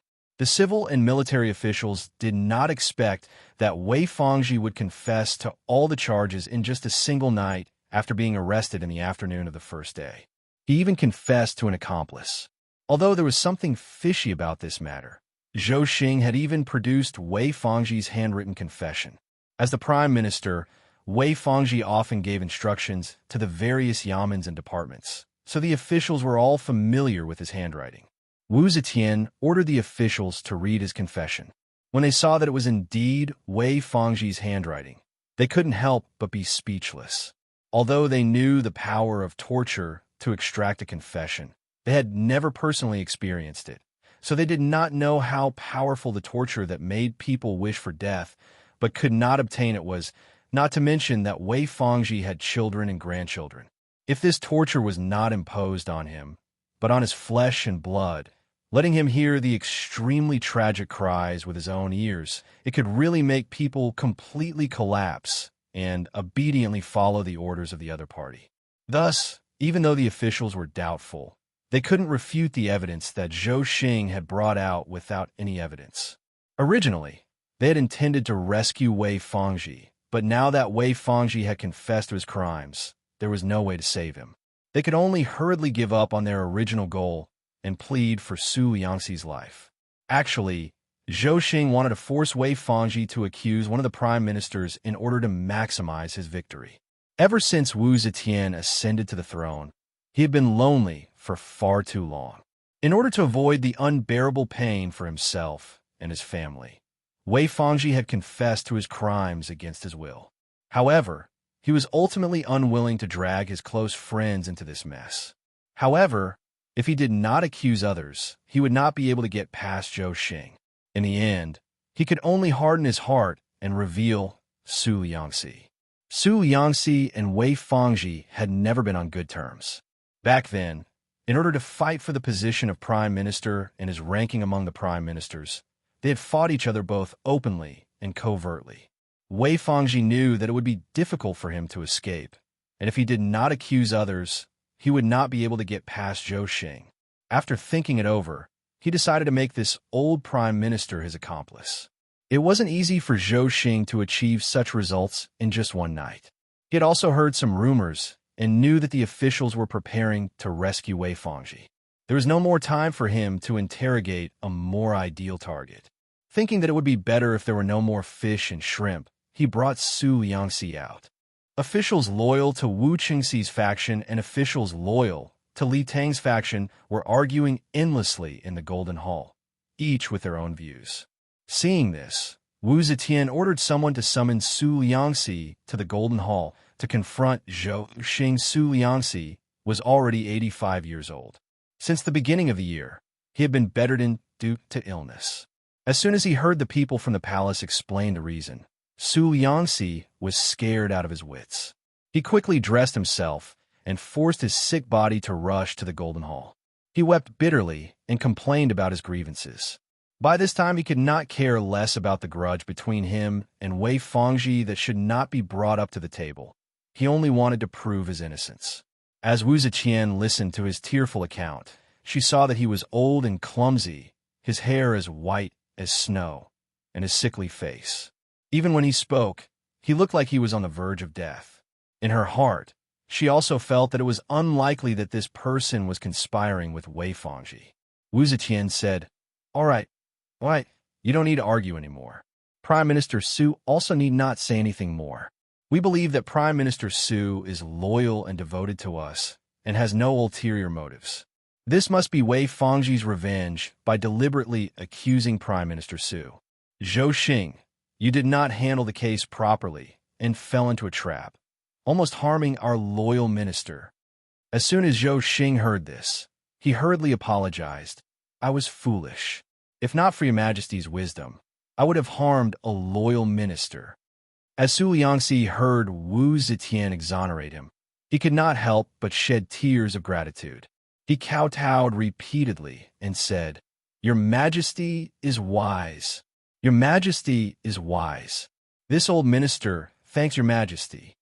Wu Zetian sighed and waved her hand, saying, All right, Prime Minister Su is ill. There is no need for such a big bow. Go home and have a good rest. We will not blame you. Thank you, Your Majesty. This old minister thanks Your Majesty. Su Yangxi kowtowed 3 more times and struggled to get up. But he was already old and suffering from a serious illness. After being frightened, he suddenly put down his worries. He felt his ears ringing and his heart beating rapidly. His whole body went limp. He struggled twice, but could not stand up. Instead, he fell to the ground and fainted. There was a commotion in the Golden Hall. Di Renjia rushed over and held Su Yangxi in his arms, repeatedly pinching his philtrum. Seeing this, Wu Zetian asked the Chamberlain Xiao Hai to fetch a jade cup from her table and gave Su Liangxi 2 mouthfuls of hot water. Only then did Su Liangxi slowly wake up. Wu Zetian saw that his face was as white as a sheet, and he really did not have the strength to stand up. She summoned 2 imperial physicians and ordered people to drive the imperial carriage to escort Su Liangxi back to his residence. Who knew that Su Liangxi was already in his twilight years? After such a torment, he died before he even reached home. When the news reached the Golden Hall, all the officials paled. Wu Zetian was also very unhappy, and the morning court ended on bad terms. After the morning court ended, the officials who were friends with the prime ministers all crowded around their pillars and expressed their indignation. The prime ministers also felt sad for the death of a rabbit, but at this time they still had to control their emotions and tried their best to appease the officials. With great difficulty, the prime ministers returned to the Hall of Governmental Affairs. Before they could sit down, Li Zhaoda angrily roared, "This group of rascals is so savage. Now that Prime Minister Wei has admitted his guilt, he is finished. Although Prime Minister Su is innocent, he will be implicated and die. In one day, a prime minister has become a prisoner. A prime minister has died a wrongful death. We, the grand prime ministers, are actually just a puppet in the hands of these cruel officials." Sun Zhangqian said. If Zhou Xing did not have an ulterior motive, why would he become enemies with the prime minister? At the beginning, he was unjustly imprisoned because he was trying to figure out His Majesty's intention and cater to His Majesty. This time, Zhou Xing framing Prime Minister Wei was obviously not His Majesty's idea. There must be someone behind the scenes. Di Renji sneered. Prime Minister Tsin is also old. Your eyes and ears are not as sharp as before. Don't you know that Zhou Xing has now joined Wu Qingxi's faction? This must be Wu Qingxi's idea. Li Zhaoda angrily said. What's the use of the two of you arguing about these things? Whether it was Wu Qingxi's idea or Zhou Xing pretending to be a mad dog and biting people. In short, Wei Fangji has become a prisoner and Su Liangxi is already dead. Are you and I going to turn a blind eye to this? If this goes on, it will be our turn next. Sun Zhangqian said, We will naturally return the favor. It's just that Zhou Xing has reason and evidence. What can we do? Di Renji stroked his long beard and pondered for a moment. He slowly said, The Prime Minister is the head of all the officials. Right now, all the officials are watching our actions. If we give up, not only will the officials be bitterly disappointed, it will also increase King Wei's arrogance. Moreover, it is very likely that, as Prime Minister Li said, it will be our turn next. This move by King Wei, we have to accept it whether we want to or not. At this point, Di Renji slowly raised his grizzled eyebrows and said in a deep voice, If we want to return the favor, it is not impossible. Lai Junxin was not the least bit concerned about what happened in the imperial court today. Lai Junxin was a very strange person. Unlike Zhou Xing, Qiu Xinji, and other cruel officials, these people usually have a clear political goal when they handle a case. It may be to eliminate dissidents, attack political enemies, or to cater to the wishes of the higher-ups and seek high positions and generous salaries. But Lai Junxin never cared about these things. He was a solitary official. He did not form cliques, nor did he rely on any powerful officials. He was only loyal to Empress Wu. If Empress Wu told him to bite someone, he would bite with all his might, bite to death, and even bite that person's relatives and friends to death. He did not form cliques, nor did he meddle in government affairs. He was never concerned about the turmoil in the political arena. He never even thought about his own path of retreat. He never thought about Wu Zetian's advanced age. If she died, who would he, a solitary official, cling to? Other than obeying orders from Wu Zetian and biting to death those officials who opposed her, he only cared about two things. One was young women, and the other was torture.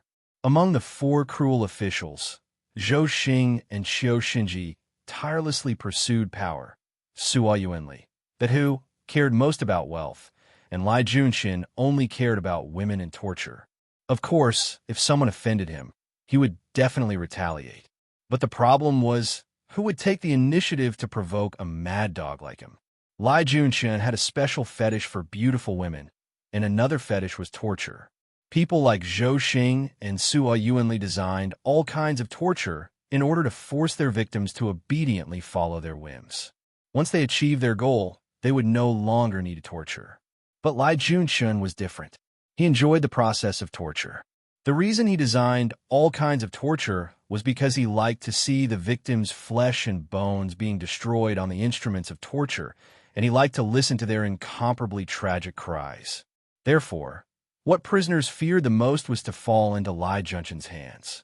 Because even if they confessed everything according to Lai Junchen's requirements, he would continue to torture them until he was overjoyed to see it and hear it. Only then would he stop. This man was a complete madman. The thing this madman was most obsessed with right now was to obtain Xie Xiaoman. The more he couldn't obtain her, the more he desired her. Lai Junchen was now so obsessed with Nyonyo that he couldn't even think about eating or drinking.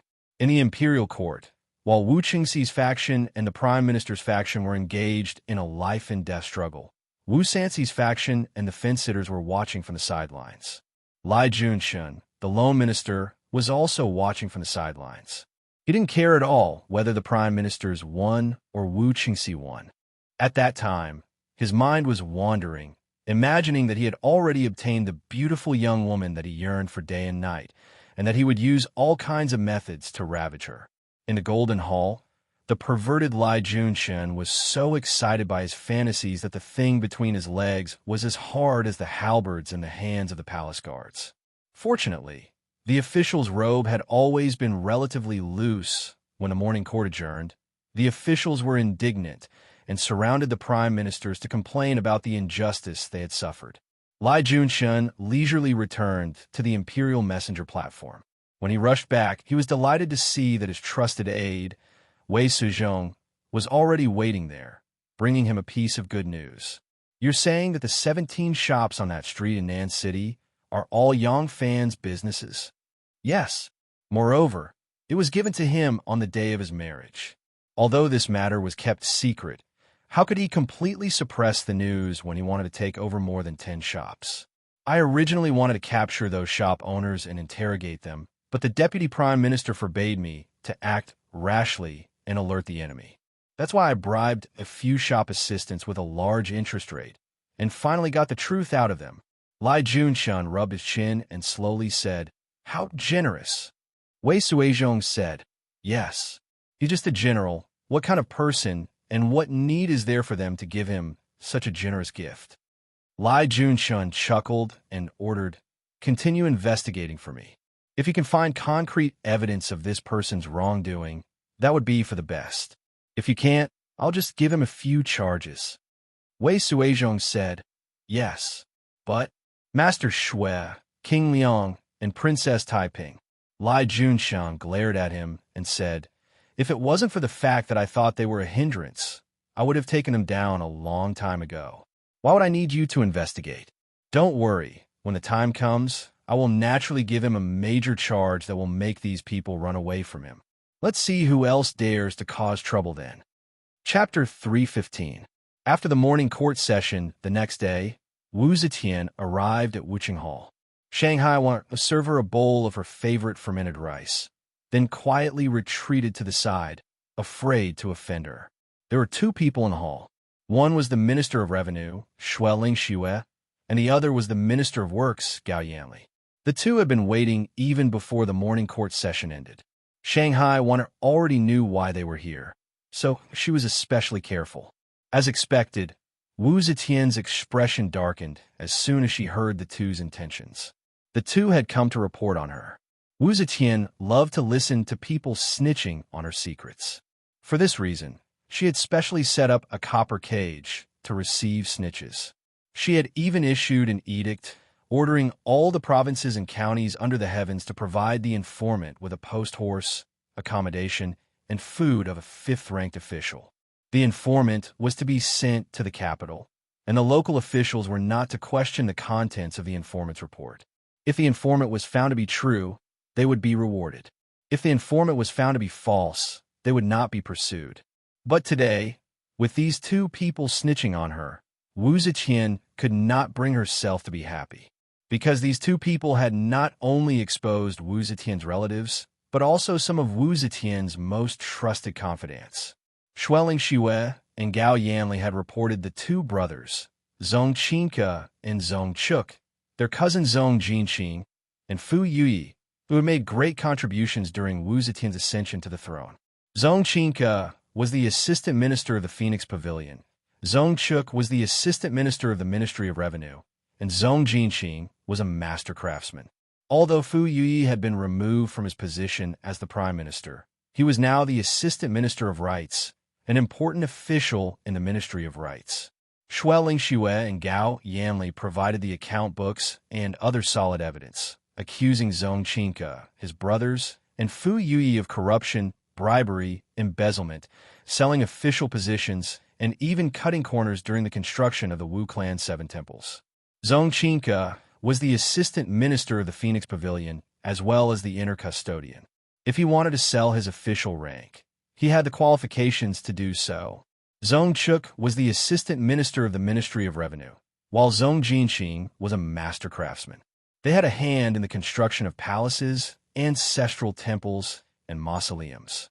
Furthermore, these buildings had to be inspected by the Ministry of Rights in terms of regulations, decorations, specifications, and materials.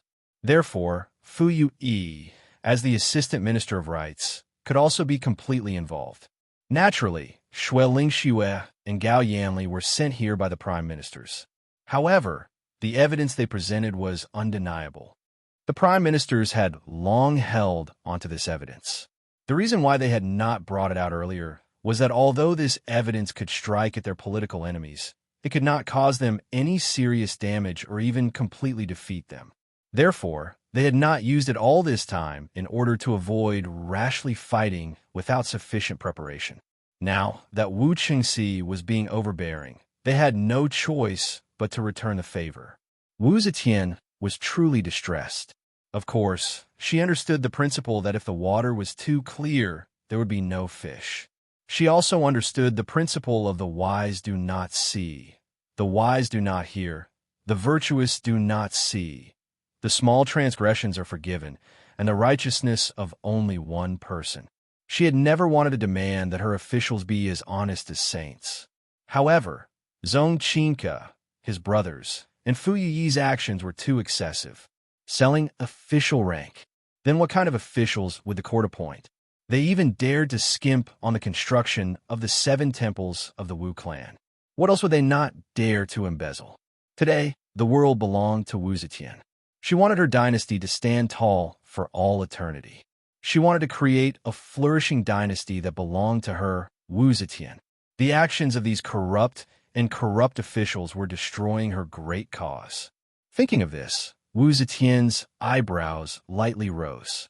However, with a slight raise of her eyebrows, her originally calm and graceful face was suffused with a faint murderous aura. Wu Zetian grabbed a red brush. The tip of the brush was as sharp as a blade. After hovering over the paper for a moment, she began to write. A moment later, an imperial edict was written. Wu Zetian said to Shanghai Wanner, "Add a seal and send it to the imperial censorate. Tell Lai Junshun to handle it as soon as possible." Shanghai Wanner gave a sound of assent. She gave Lil Hai a meaningful glance, and Lil Hai immediately took out the imperial seal. Shanghai Wanner took this opportunity to look at the imperial edict. Seeing Wu Zetian's choice of words, she knew that the 3 Zone brothers could be spared. But that Fu Yuyi, who had been promoted because he had taken the lead in persuading the emperor, would definitely be done for. Asking Lai Junshun to investigate again was just going through the procedure according to the law. The imperial edict had already decided the fate of these people. Lai Junshun was someone who was good at understanding the emperor's will.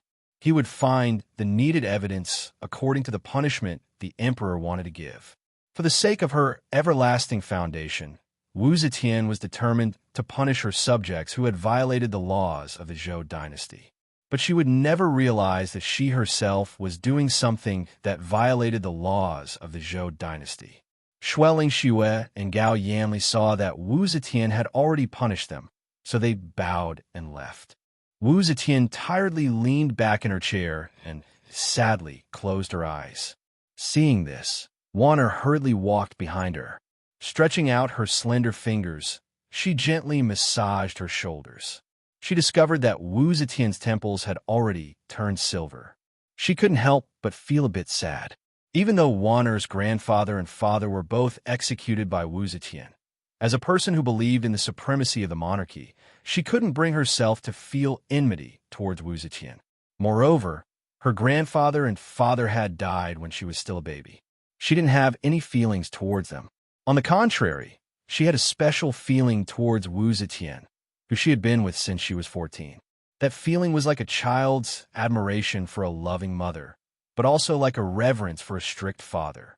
Now, she discovered that even though Wu Zetian spent a lot of time every day and used countless treasures to maintain her body, her youth was still slipping away day by day. Warner, what? Warner was startled and quickly asked. Wu Zetian let out a long sigh. She mumbled as if she was in a dream. I cannot tolerate anyone destroying the empire that I have built with my own hands. However, there are always people that I trust and use to destroy it. Tell me, who is there that I can trust? Warner gently pressed on Wu Zetian's shoulders and thought for a long time. Just as she was about to tactfully avoid this question, she discovered that Wu Zetian was snoring softly. She had fallen asleep.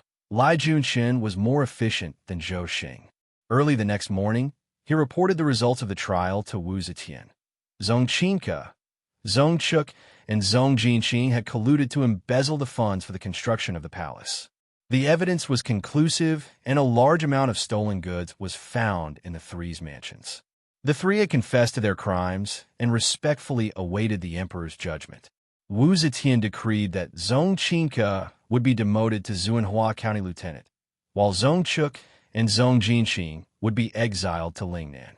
As soon as Wu Zetian issued the decree, Lai Junxin immediately took out another memorial from his sleeve. It said that the Assistant Minister of Rights, Fu Yuyi, dreamed that he ascended to the Palace of Deep Dew and sat on the dragon throne. He wore the dragon robe and was worshipped by hundreds of officials. When he woke up, he was pleased with himself and told his relatives about what he saw in his dream. His relatives were sensible and ran to the imperial censor to report him. Lai Junxin arrested Fu Yuyi and sent him to prison for questioning. Fu Yuyi confessed to his ambition and committed suicide to escape punishment. Wu Zetian decreed that since the criminal was dead, there would be no additional charges. Fu Yuyi's family was sensible and reported him meritorious service. Just like that, Fu Yuyi died in such a baffling manner. More than a year ago, because he had taken the lead in persuading people to enter the government, he was promoted from a lower sixth-ranked official to the prime minister. He was promoted so quickly that he was known as the Four Seasons official. More than a year later, because of a dream, he committed suicide to escape punishment in prison. From his promotion to his violent death, wasn't Fu Yuyi's fantastical experience just like a dream? Zhong Qinke, Fu Yuyi, and the others were all on Wu Qingxi's side. Their sudden disaster was clearly the prime minister's counterattack. Fu Yuyi committed suicide. Zhong Qinke was demoted to a lowly county officer, and Zhong Chuk and Zhong Jinqing were exiled to Lingnan. This series of powerful counterattacks made the officials who were not on the Wu side proud and elated. But Wu Qingxi was not willing to give up. He immediately ordered Zhou Xing to repeat the same trick and very quickly obtained a new confession from Wei Fangji, confessing that Prime Minister Chen Zhongqian was his accomplice. This time, Zhou Xing had learned from his failure to bite Su Yangxi. Once he obtained the confession, he immediately conducted a search of Chen Zhongqian's mansion. As if performing a magic trick, he found more than 100 sets of armor, hundreds of spears, and dozens of crossbows. Chen Zhongqian was not only the prime minister, he also had a military rank. He had been a minister of war for a long time and still held the military rank of general who supports the nation. Sun Wenxian was the nephew of the prime minister of the Taizong dynasty, Sun Wenwen. Uncle and nephew had served as prime minister for 2 generations. He had a wide network of people, had many disciples, and held both civil and military positions. As soon as she heard that he was Wei Fangji's accomplice, Wu Zetian became very nervous. She immediately ordered Zhou Xing to step up the investigation and strengthen the capital's defenses.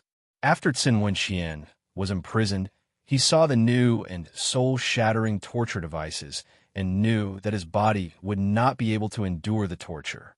The Qin family had many people. If he couldn't endure the torture and went against his will, he would definitely harm many of the officials who were on good terms with the Qin family. Carrying the crime of rebellion on his back, he would not be able to escape death. It was better for him to end things early. He made up his mind and committed suicide. When Wu Zetian heard the news, she was furious. She ordered the tombs of her father and grandfather to be dug up and exposed in the wilderness. Zhou Xing did not give up.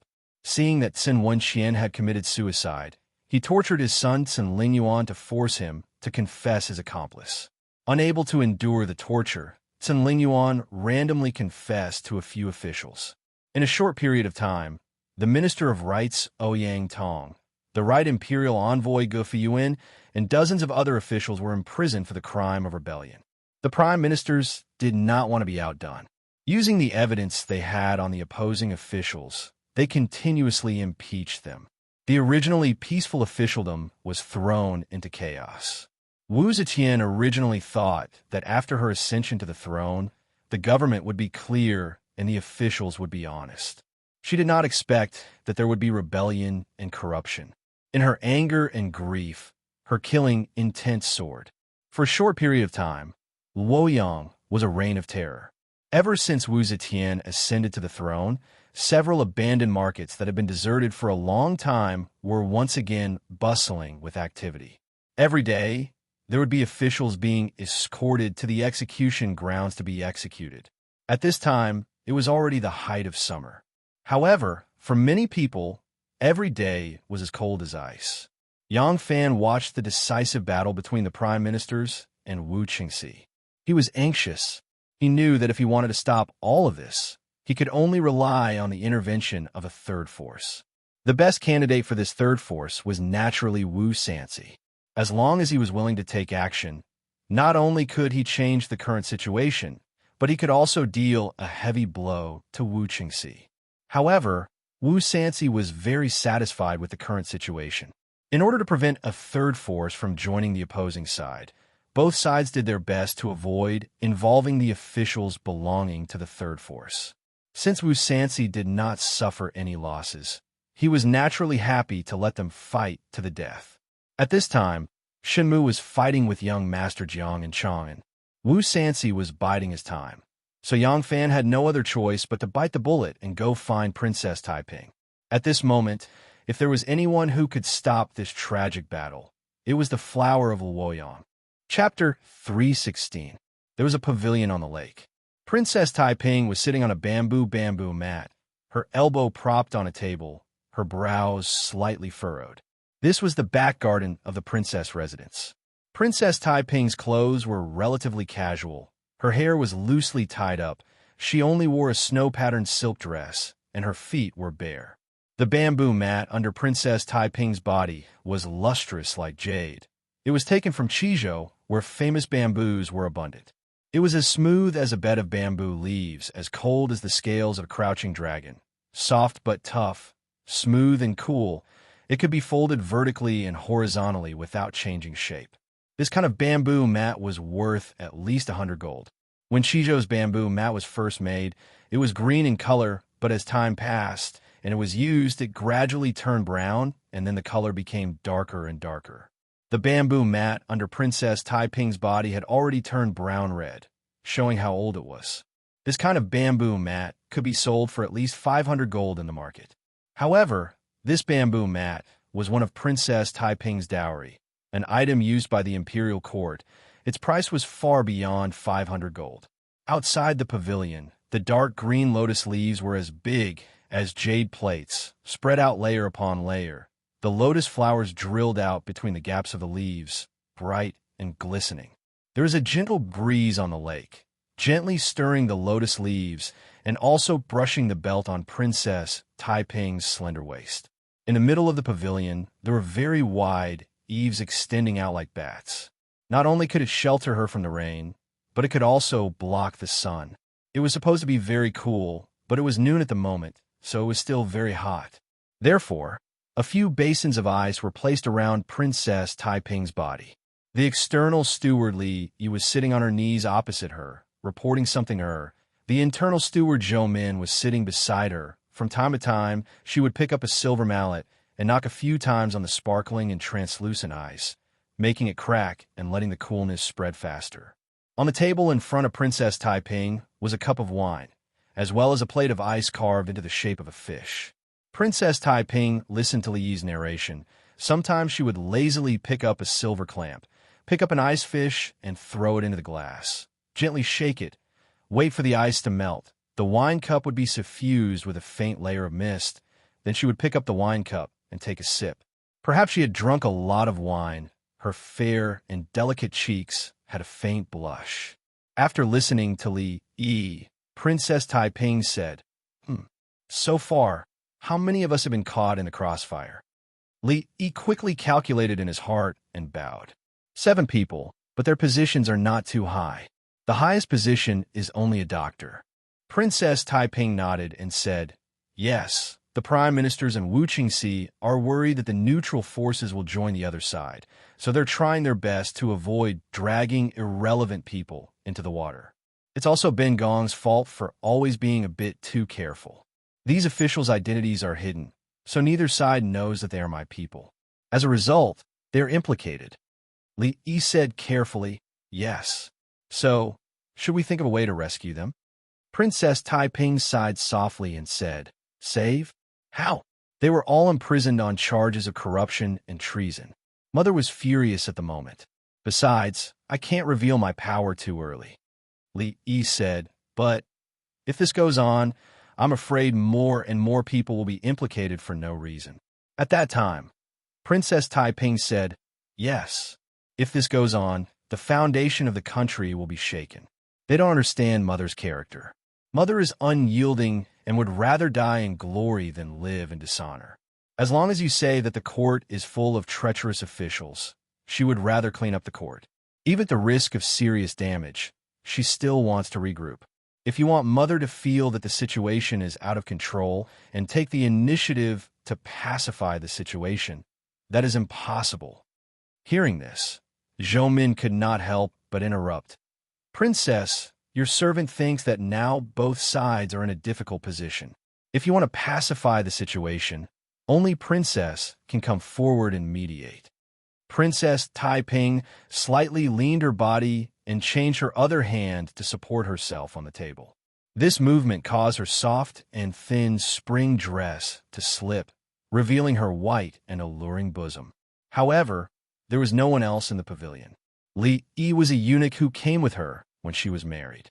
Princess Taiping had never regarded him as a man and did not care at all.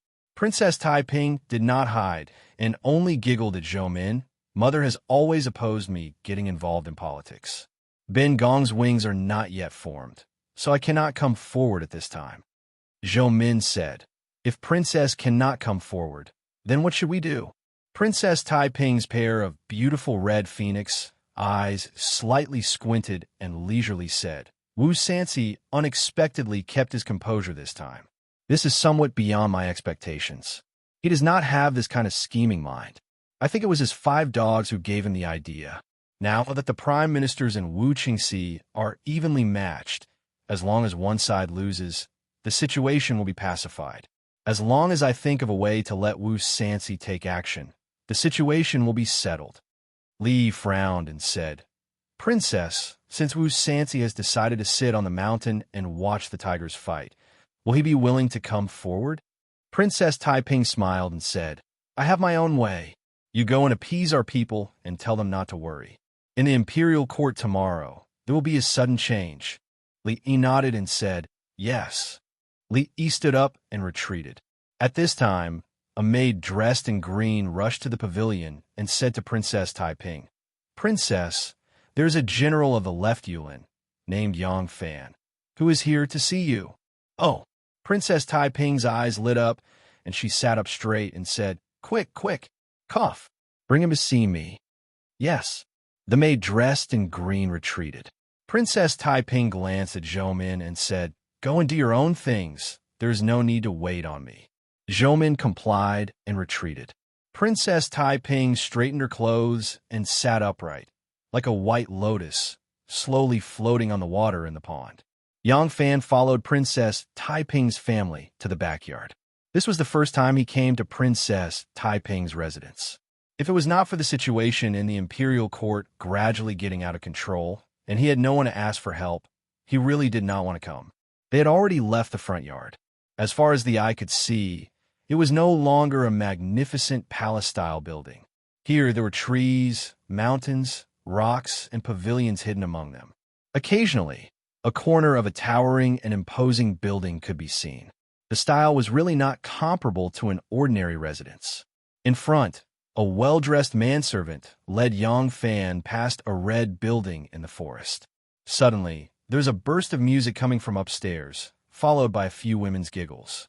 It was somewhat flirtatious, but also like a delicate gasp. Then, with a pa sound, a wine cup flew down from the building and fell to the ground, smashing into pieces. Yang Fan's figure flashed as he raised his head to look upstairs. He saw an enchanting woman in only her undergarments, giggling as she fled to the top of the building. She was followed by a disheveled man whose face was flushed red from drunkenness. He staggered over and pulled her back. Yang Fan looked over and saw two other beauties in spring clothes catching up to the man and supporting him. "Prince's son-in-law, don't mess around, you have drunk too much." The voice floated down from upstairs. When Yang Fan heard it, he could not help but be shocked. This person was Prince's son-in-law, Wu Yuji. The dragon gave birth to 9 sons, each of them different. The princesses of the Tang dynasty were naturally jealous, but there were also gentle and delicate ones. Thus, whether a prince's son-in-law's life was good or not depended on which princess he married. Some prince's son-in-law married a gentle and virtuous princess. Not only could they live comfortably at home, they could also take in concubines if they wanted to. Some princesses were very jealous, so the prince's son-in-law had to be extra careful if he wanted to steal them. However, no matter what kind of princess she was, a princess was still a princess. A princess had her own dignity, and a married woman had her own rules. No prince's son-in-law dared to go so far as to indulge in debauchery in the princess's residence, openly gathering a group of concubines to drink and seek pleasure, and brazenly challenging the princess' authority. But now, Lang Jiang, this way please. The manservant in front was very calm, as if he was already used to this kind of scene. Yang Fan suppressed the doubts in his heart and followed the manservant away. The gentle wind carried the flirtatious laughter in the building to his ears, but he could no longer hear it. Further back, there were even fewer pavilions, but the scenery of the mountains and rivers was even more lush. The gardens of the Tang dynasty were mostly based on natural scenery, and not much decoration was done. Thus, as he walked through the forest, Yang Fan felt as if he was walking on a small mountain path. In front of him, there was a maid dressed in green waiting on him. The manservant stopped and continued to be led by the maid. Not long later, they arrived at a sparkling lake. There was a pavilion by the lake, and most of it was above the water. The windows on all 4 sides of the pavilion were wide open. The maid dressed in green indicated for Yang Fan to stop and went to the pavilion to report, "Princess, Lang Jiangyang has arrived. Invite him in." Yang Fan walked into the pavilion and saw Li Lingyue dressed casually, and then looked at the grape wine on the table. He could not help but frown slightly. Princess Taiping gently waved her hand and dismissed the maid. She nodded sweetly to Yang Fan and said, "Second Lang, please sit." In the pavilion, other than the table in front of Princess Taiping, there was only a table on the side where Zhoumin used to sit. Yang Fan did not bow and walked over in large strides. He sat behind the table and said in a deep voice, "Princess is so relaxed." Princess Taiping lightly smiled and said, "The summer is scorching, and the heat is very strong. I am a woman and do not need to worry about state affairs. If I don't relax here and enjoy the cool air, what else can I do?" As she spoke, she took a glass cup and filled it with wine that was as red as snow. She also picked up 2 ice fish and gently pushed it to the side of the table. Her white, jade-like hand gently gestured and said with a smile, "Please drink." The sparkling and translucent ice fish floated or sank in the dark red wine. Paired with the jade-yellow glass cup, it was truly a glazed bell. The amber was thick, and the wine droplets were truly pearl red. Yang Fan didn't stand on ceremony. He stretched out his arm and took the wine cup. He tilted his neck and poured the entire cup of wine into his mouth. He swallowed it with a gulp and then chewed on the 2 ice fishes that hadn't melted yet. Princess Taiping covered her mouth and laughed. She said, "Such good wine and such a way to drink it. It is really like a cow chewing on peony. Erlang, this wine should not be drunk like this. Come, let me teach you."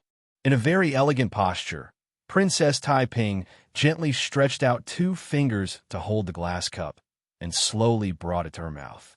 She gently opened her sandalwood mouth and slowly poured the bright red wine into her red lips. Then she put down the wine cup and slightly opened her mouth to let Yang Fan see the shape of her lips and tongue. Princess Taiping's tongue was like a leaf that was slightly curled up from both sides to the middle. The bright red wine was gently flowing on her tongue. Princess Taiping was afraid that the wine would overflow, so when Yang Fan could see it clearly, she curled up her tongue and pursed her lips, letting the wine flow into her throat.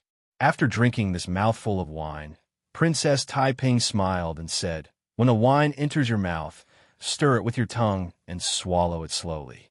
In this way, you can taste its mellow and fragrant taste and leave a fragrance on your teeth and cheeks." Yang Fan calmly said, "Your Royal Highness, I am not here today to ask you for advice on how to drink wine." "Oh, you are right." Princess Taiping put her elbow on the table to support her chin. Her sleeves slid down, revealing her snow-white tender arm. On her wrist, there was a green jade bracelet, which contrasted brilliantly with her snow-white skin. Princess Taiping held her chin and said lazily, "You are a busy man. Your official career is smooth sailing. You have more than 10 shops in your family that make a lot of money every day. You are very busy every day. So, you're a busy man. Why did you come to see me today despite your busy schedule?" Princess Taiping said. She winked at him playfully and innocently. Chapter 317. Yang Fan angrily said, "Your Highness, why are you pretending to be confused? Do you really not know the situation in the court?" The more Princess Taiping saw that he was angry, the happier she was. Even she did not know why she had such a strange feeling. She smiled and said, "Look at you, what kind of temper is this? Did something big happen in the court? The weather has been too hot these days. What's wrong with the hot weather? The weather is hot, so my mood is not good. My mood is not good, so I've been cooped up in a mansion and did not go out. So I really don't know what happened in the court." Princess Taiping's flirtatious eyes flashed towards Yang Fan. She sweetly said, "Why don't I trouble you to tell me about it?" Yang Fan was fully aware that she was putting on an act, but he had no choice but to briefly explain the recent happenings in the imperial court. Princess Taiping nonchalantly said, "The Prime Minister and the Prince went into battle bare-chested, personally leading hundreds of officials to fight to the death. The Emperor is not anxious about this matter. You are just a lowly military officer. It is enough for you to be wise and take care of yourself. Why do you have to stand out?" Yang Fan stared at her and said, "If the fighting continues like this, the court will be in turmoil and the country will be unstable. As a princess of the Tang dynasty, do you have the heart to see the people in danger, the industry wither, and the frequent civil strife?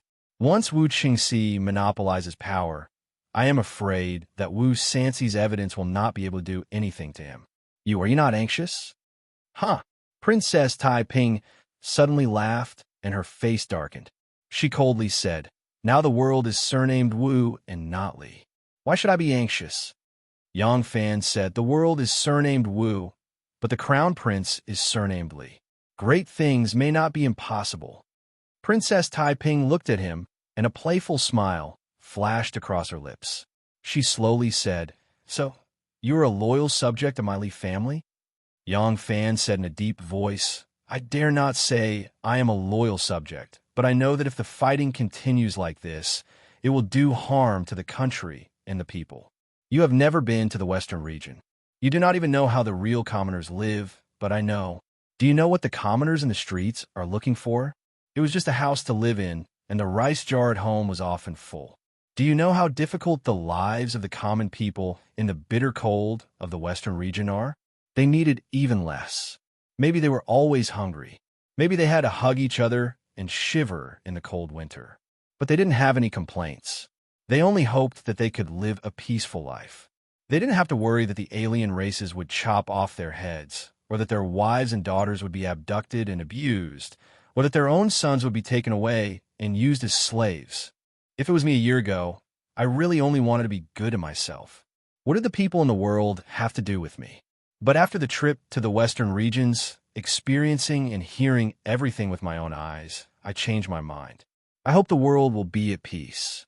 I wish for the country to prosper and the people to live in peace. I hope that my family can live a happy life. I hope that one day, when I am about to leave this world, I don't have to worry that if there is a drought or flood, my descendants won't be able to survive.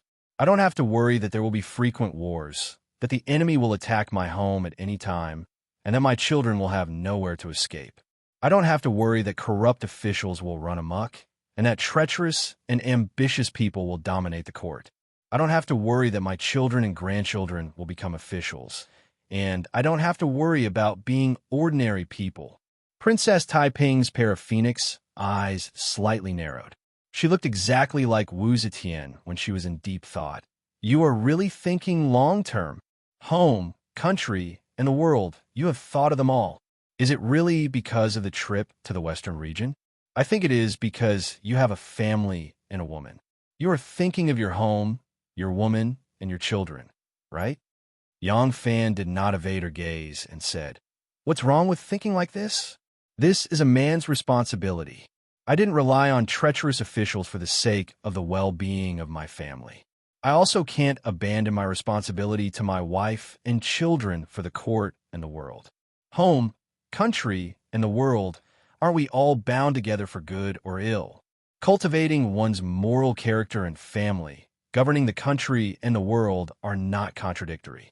If they are, it will certainly go against the way of heaven and the people's heart, and it will not last long." The way of heaven. Princess Taiping's eyes were a little red. She said angrily, "You men keep talking about the way of heaven. It seems that in this way, you have a righteous cause in your hands, and everything you do is in line with the way of heaven and the people's heart. Now you have a beautiful wife by your side, and your future is bright. Naturally, you believe that this is the way of heaven. But so many people of Li Tang's royal family were unjustly killed, including the baby in swaddling clothes and the pregnant woman. Who is going to uphold justice for them? I am alone now, and I get drunk every day. Who is going to uphold justice for me?"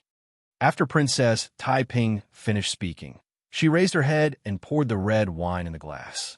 Yang Fan said calmly, "What the prime ministers are doing now, and what I am doing now is for what? But even if there's a little hope, I will strive to fight for it.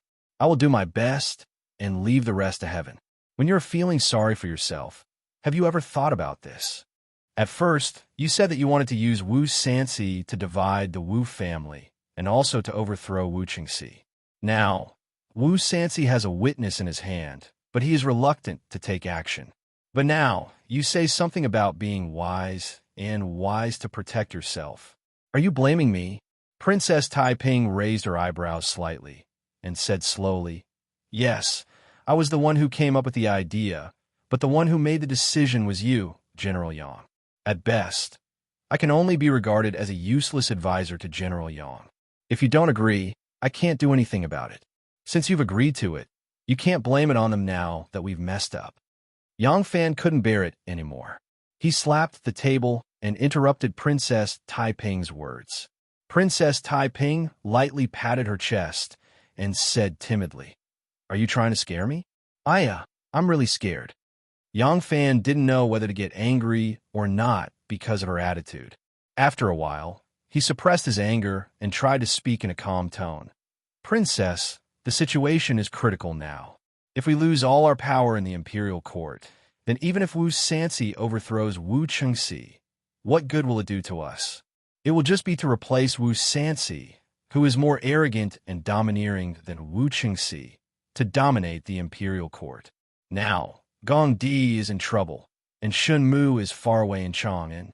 If you continue to stand by and do nothing, the situation will really get out of hand. Princess Taiping slightly squinted her eyes, leaned over, and said charmingly, "Are you begging me?" Yang Fan was so angry that he couldn't speak. Compared to Taiping, he was after all less experienced in life. After being teased by her, he was impatient and didn't have the mood to flirt with her. Taiping looked at him like a frog, his chest and abdomen bulging up and down, looking like he had nowhere to vent his anger. She could not help but giggle. While flirting with her hair, she said slowly, "This is the first time I see someone asking for help in such a righteous manner. Do I owe you anything?" She glanced at Yang Fan and snorted coldly. "When you came in, you didn't even bow to me. In any case, I'm also a princess, right? You sat there aggressively, as if you were asking for a debt. May I ask, what do I owe you? Do you think I deserve to clean up your mess?" Yang Fan said in a low voice, "Princess, if you let them fight, it won't benefit you at all. If they continue to fight, the little force you have painstakingly built will also be caught in the crossfire." Taiping used her slender fingers to curl her hair and said unconcernedly, "I don't care. Well, my force. It's just a little trick that Ben Gong created out of boredom. With them, Ben Gong is a princess. Without them, Ben Gong is still a princess. Don't tell me that I can still be an emperor." Yang Fan saw that she was acting so shamelessly and couldn't help but feel angry. Princess Taiping's charming eyes turned, and she stood up with a smile. Her pair of feet were as slender as a goose's feet and as white as the first snow. She walked over to Yang Fan, and with her hands behind her back, she smiled and bent over to ask, "Yang Lang Jiang, you've only been married for a few days, right? You've already consummated your marriage with the bride. Are you still happy?" As soon as Yang Fan raised his head, he saw a pair of plump breasts hanging in front of him like a pair of fragrant melons. Taiping's home clothes were too loose, and when she bent over, the neckline was wide open.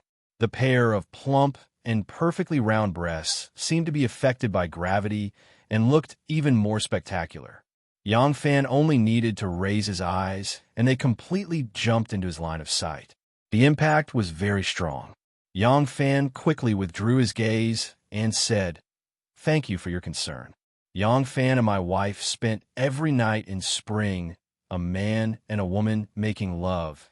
The feeling was too wonderful for words." As soon as Princess Taiping heard Yang Fan's words, jealousy rose in her heart. She originally wanted to provoke Yang Fan, but Yang Fan was not willing to take the bait. Now that Yang Fan was only showing affection, it happened to hit her vital point. She immediately lost her cool. Princess Taiping suddenly straightened her back and paced anxiously on the mat a few times. She suddenly thought of something and immediately calmed down. She slowly walked back to Yang Fan's side and said with a smile that was not a smile, "I know you're deliberately making me angry, but I am not angry. If you want me to help you, fine. However, courtesy demands reciprocity. If I help you, how will you thank me?" Yang Fan raised his head and said, "How do you want me to thank you, princess?" Princess Taiping stared at him, and gradually her face was filled with love. Her eyes were so wet that it seemed as if water was about to seep out. She bent her slender waist and suddenly sat down on Yang Fan's bosom. She pushed the few obstructing tables away and used her soft arms to gently encircle his neck. She said in a sweet voice, "How about you accompany me to have some fun? What do you think?" That plump, soft, and bouncy round buttocks just happened to press against Yang Fan's vital point. It was summer. Princess Taiping was wearing thin and soft clothes, while Yang Fan was not wearing thick clothes. That sensitive place seemed to be able to clearly feel her delicate and smooth skin. Yang Fan had the intention to push her away, but her slender waist was twisting, a pair of tall and straight jade peaks were pressing against his chest. How could he move his hands? Princess Taiping saw that he was about to open his mouth again, so she immediately raised her white jade finger and gently pressed it against his lips. she said in a soft voice. You are not my gigolo. I'm also not your wife. This has nothing to do with me. Is that okay? I am a woman. You are a man. I am Yin. You are Yang. I am Kuan. You are Qian. I am Earth. You are Heaven. Princess Taiping gently leaned on Yang Fan's shoulder and said in a soft voice, Heaven and Earth unite. Qian Kuan intersect. Yin and Yang harmonize. A man and a woman make love. Once, just once, then you're still you. I am still me. Don't let anyone know. She softly murmured and gently pulled up the gauze curtain by the window. The gauze curtain was like a fog shrouding the two of them. Chapter 3:18.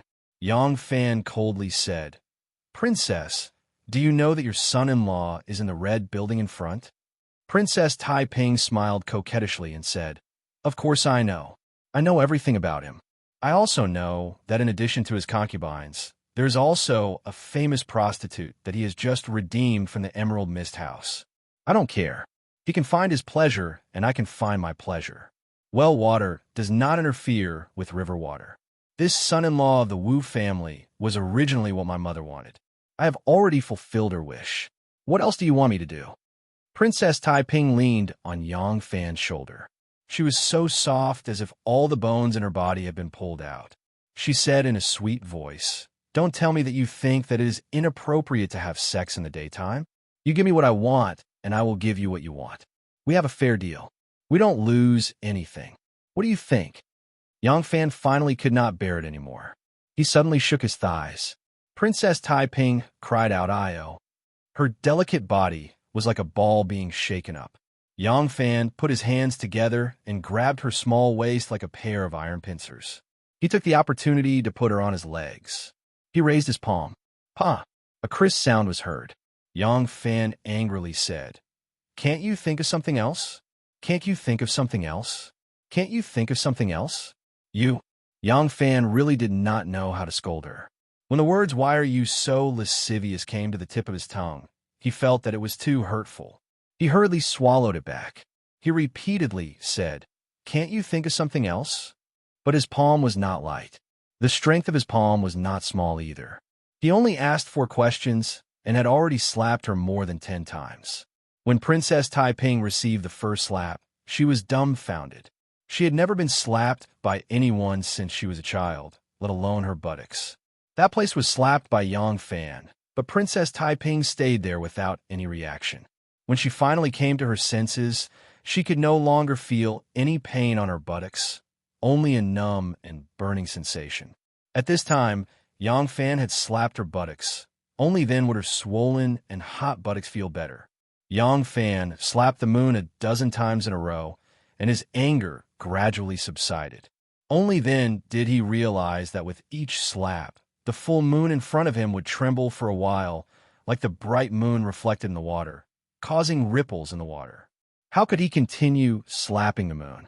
Princess Taiping had never experienced this kind of feeling in her life. That kind of novelty, that kind of strangeness, that kind of thrill of being punished by the man she liked, made her whole body go limp and numb. Yang Fan's hand stopped, and a sense of disappointment and reluctance arose in Taiping's heart. She twisted her body as if she had not had enough, and slowly turned her head to look at Yang Fan. Her coquettish eyes were like silk. Yang Fan wanted to continue slapping her, but he felt that it was inappropriate. Suddenly, he saw the basin of ice at the side, and his heart was moved. He reached out and grabbed a piece of ice and placed it on Princess Taiping's buttocks. Taiping felt a chill on her buttocks and could not help but cry out in fear. Her body immediately twisted. Yang Fan firmly held her waist and thighs and angrily said, You obviously have a way. Are you going to make your move or not? Taiping's hot buttocks were pressed by the ice, and she felt comfortable. She raised her willowy eyebrows and stubbornly said, No, unless you promise me. Yang Fan sneered and raised his head to avoid looking at her. He had stayed in the icy and snowy western regions, so he knew what kind of effect it would have if the ice was applied to the body without moving for a long time. This kind of feeling was something that the noble Princess Taiping, who had a delicate body, had never experienced before. After a while, Princess Taiping really felt a strange pain on her skin that was pressed by the ice. It was better when she did not feel it, but once she felt it, it became more and more unbearable. At first she could still bear it, but later she could not help but twist her body, wanting to shake it off. But with Yang Fan controlling her and holding the ice in place, how could she succeed? Yang Fan pressured her. Are you going to make your move or not? Not. So cold. Spare me, Erlang so cold. Yang Fan did not dare to let her skin get frostbite. If the two of them were not like a pair of bitter couple, he would not even dare to use this method. Seeing Taiping's pitiful frown, he really felt some unbearable pain. So he changed the position of the ice and continued to ask, are you going to make your move or not? Taiping was originally stubborn, and Yang Fan took the initiative to give way. How could she have any reason to give in? Taiping clenched her teeth and held on, refusing to admit defeat. In fact, before Yang Fan asked her for help, Taiping had already decided to urge Wu Sansi to make his move. It was just that when she met Yang Fan, she was no longer that calm and wise Princess Taiping. She insisted on being at odds with him. This kind of situation was somewhat like some girls in love.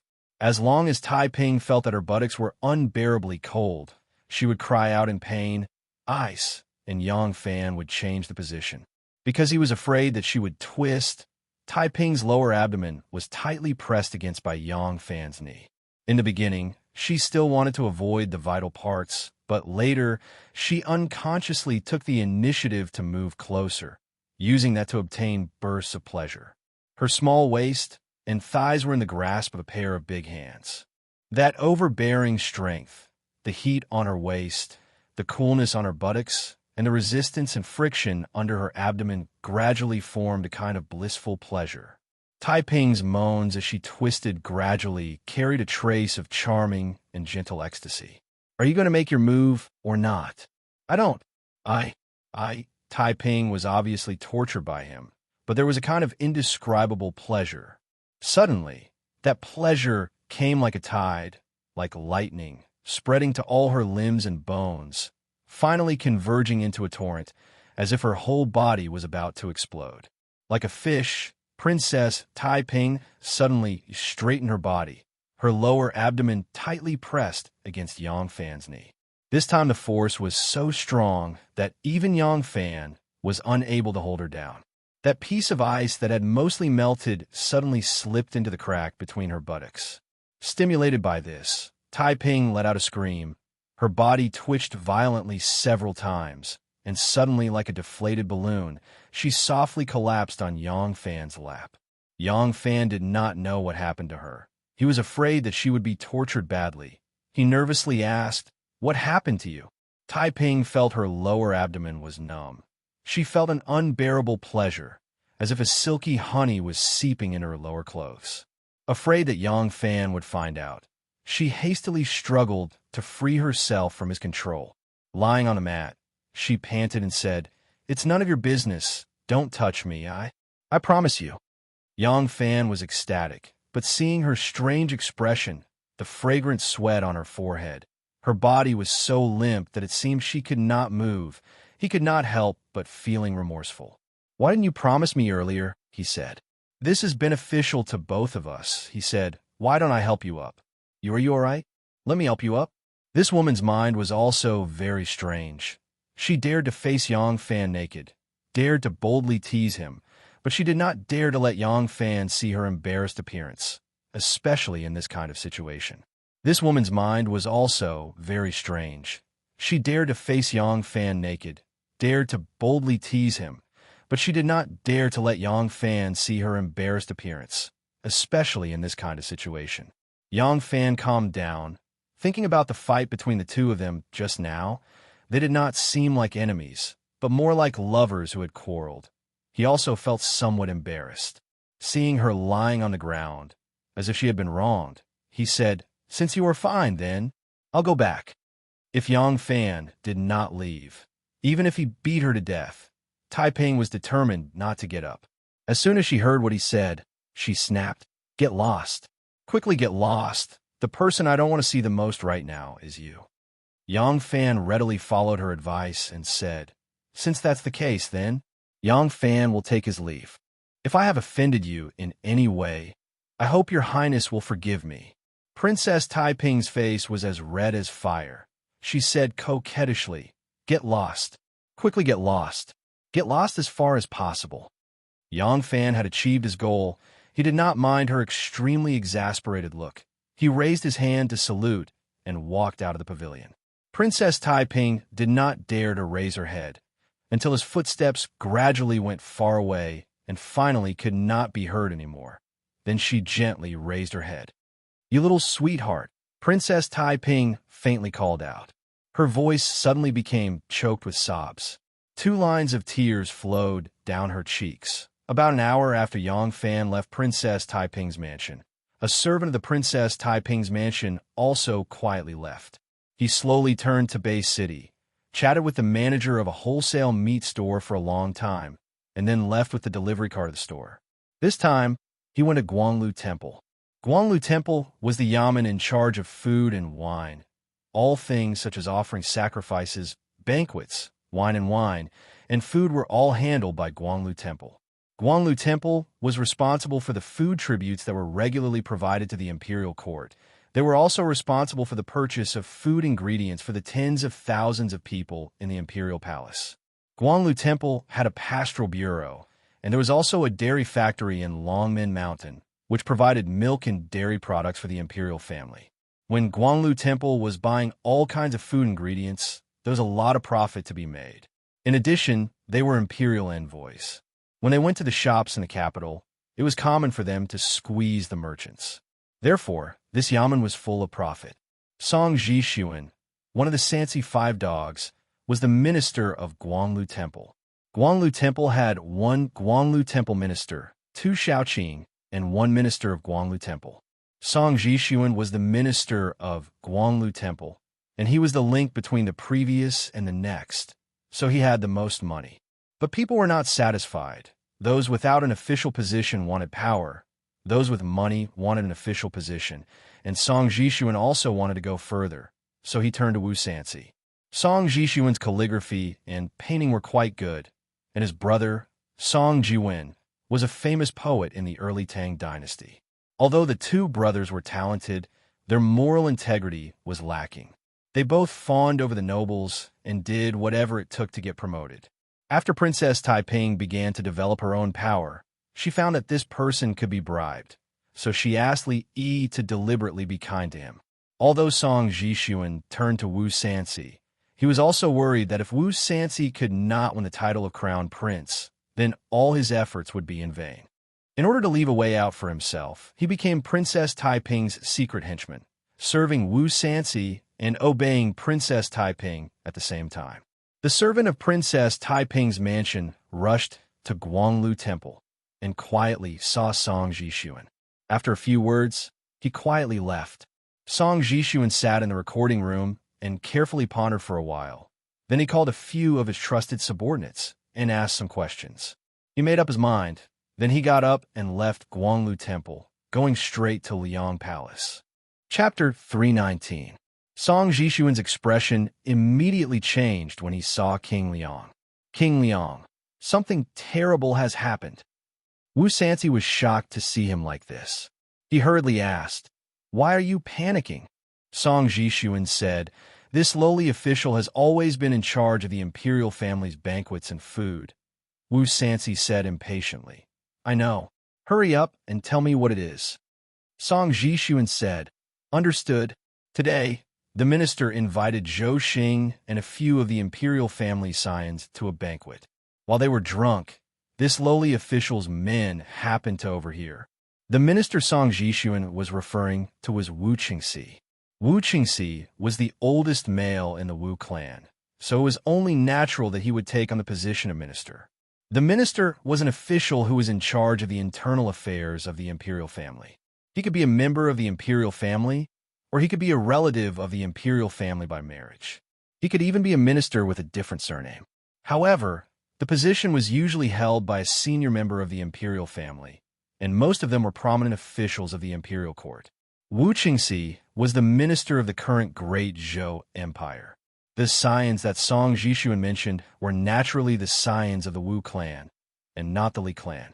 Wu Sansi was shocked when he heard Song Jishuan's words. Song Jishuan had told him that Wu Chengxi had been drinking with a few of his trusted subordinates, and that he had revealed his next step.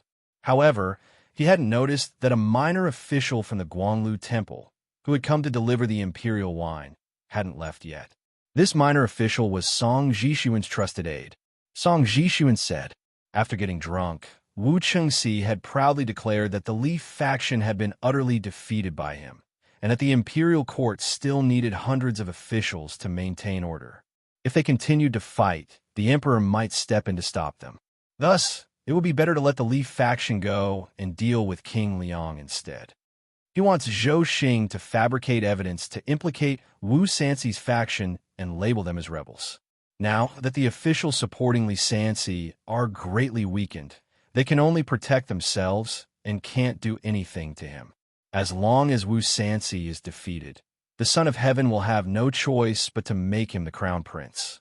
When he becomes the emperor, he will not mistreat those loyal to him. This Song Ji-sun imitated Wu Chengxi's tone and phrasing to perfection.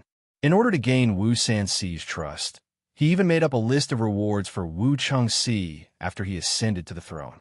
For example, Zhou Xing would be the prime minister, Qiu Shenji would be the great general, and many other royal titles would be conferred to the children of the royal family.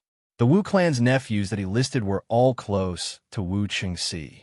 When Wu Sansi heard Song Jishuan's secret report, his eyes immediately suffused with a murderous glint. He said viciously, "This prince hasn't taken care of him yet, but he has the idea of targeting this prince first. Good. I really want to see who will be able to defeat who. I will immediately enter the palace to see the emperor. Guards! Guards! Bring in." Song Jishuan hurriedly stopped him and said, "Your Highness, Wei Wang had just instructed Zhou Xing to frame you today." When this lowly official arrived, they were still drinking. How would they be able to produce enough evidence to overthrow your Highness so quickly, now that it's almost dusk? If your Highness hurriedly enters the palace at this time with witnesses, the commotion will not be small. How would your Highness know that Wei Wang does not have eyes and ears in the palace? Once he is on guard, or draws a clear line between himself and Qiu Shenji, then, so this matter must be carried out in secret. Oh, Wu Sansi pondered for a long time before nodding his head heavily. He said, "And what you said makes sense. Then this prince will endure for one more night." Wu Sansi said to Song Jishuan, "This time, it was all thanks to you. Otherwise, this prince would have suffered a great loss from Wu Chengxi. Don't worry, this great merit, this prince will remember it. In the future, when this prince becomes the crown prince, you will definitely not be lacking in benefits." Shangguan Wan Little Hai, and the other eunuchs in palace maids stood silently in front of the martial achievement hall. After a long time, Little Hai quietly approached Shangguan Wan and said in a low voice, waiting to be controlled, "King Liang is so secretive. What could possibly happen?"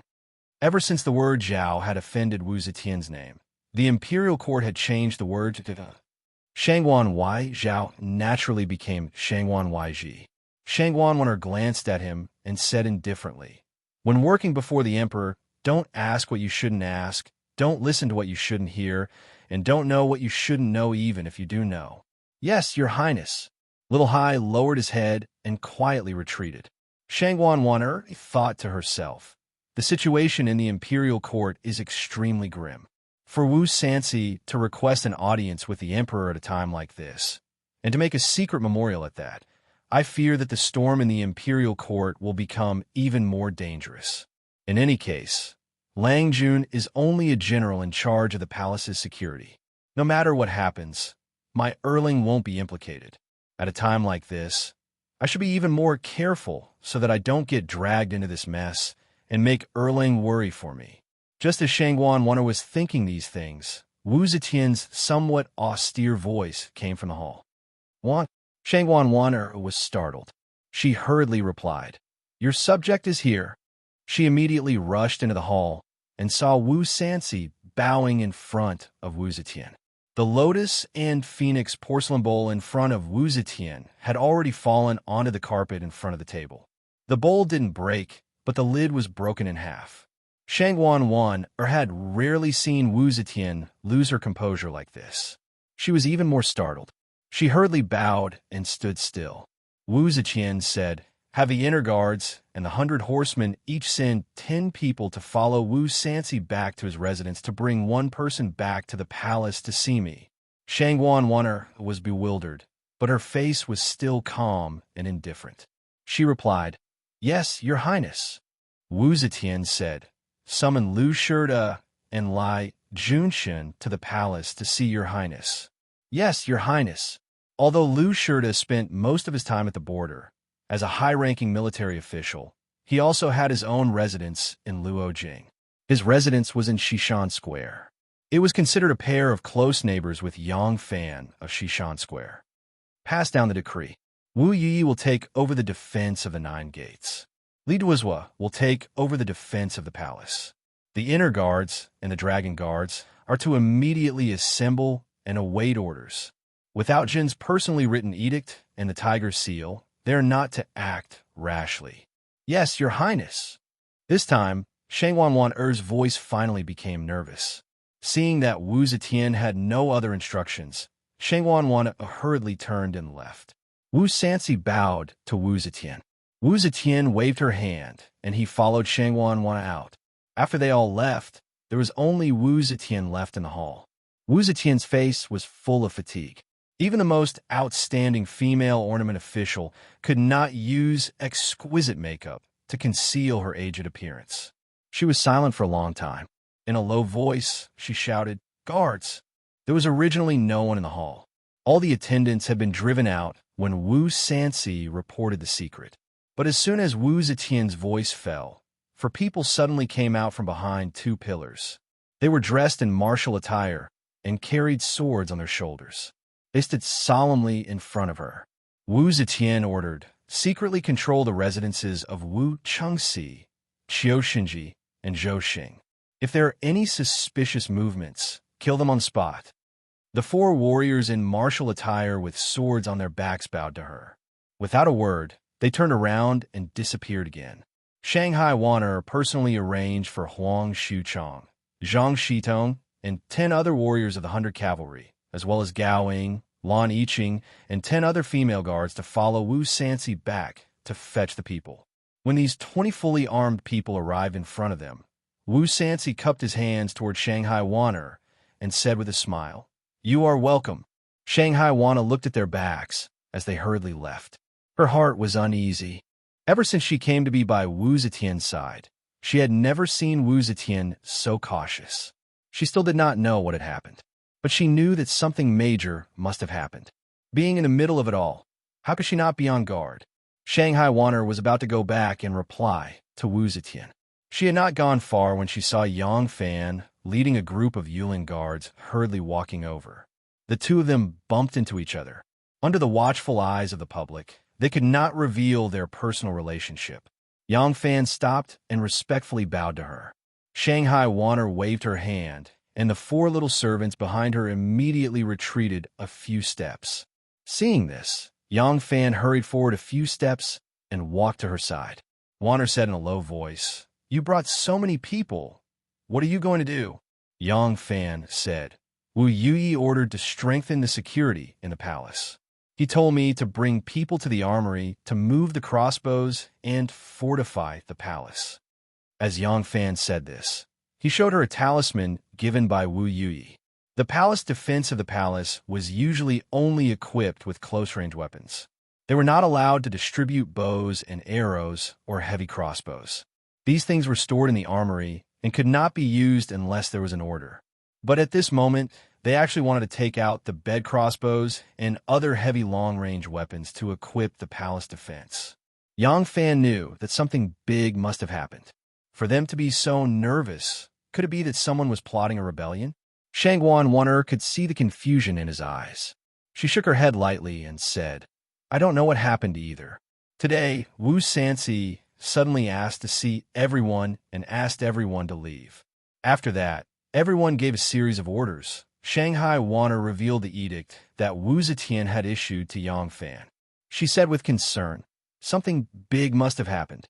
Strengthening the palace defense should also be a precautionary measure. I don't think anyone would dare to attack the palace. Lang Jun only needs to follow the orders. Do not slack off and be punished by the emperor." "Don't worry. Then I will go now." "Yes, Lang Jun, be careful." Shanghai Wanner watched as Yang Fan led the group of soldiers to the armory in Jia City. She also turned and returned to Wu Cheng Hall. Yang Fan originally did not know what had happened. But when Shanghai Wanner told him about the edict from Wu Zetian, he naturally understood what had happened. Wu Sanxi had indeed made a move.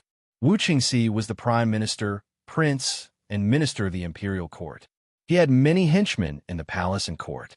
Qiu Xinji also controlled the tens of thousands of soldiers stationed in Mengjin. Since they were going to move against them, it was not surprising that Wu Zetian had made such arrangements in advance. What method did Tai Ping use?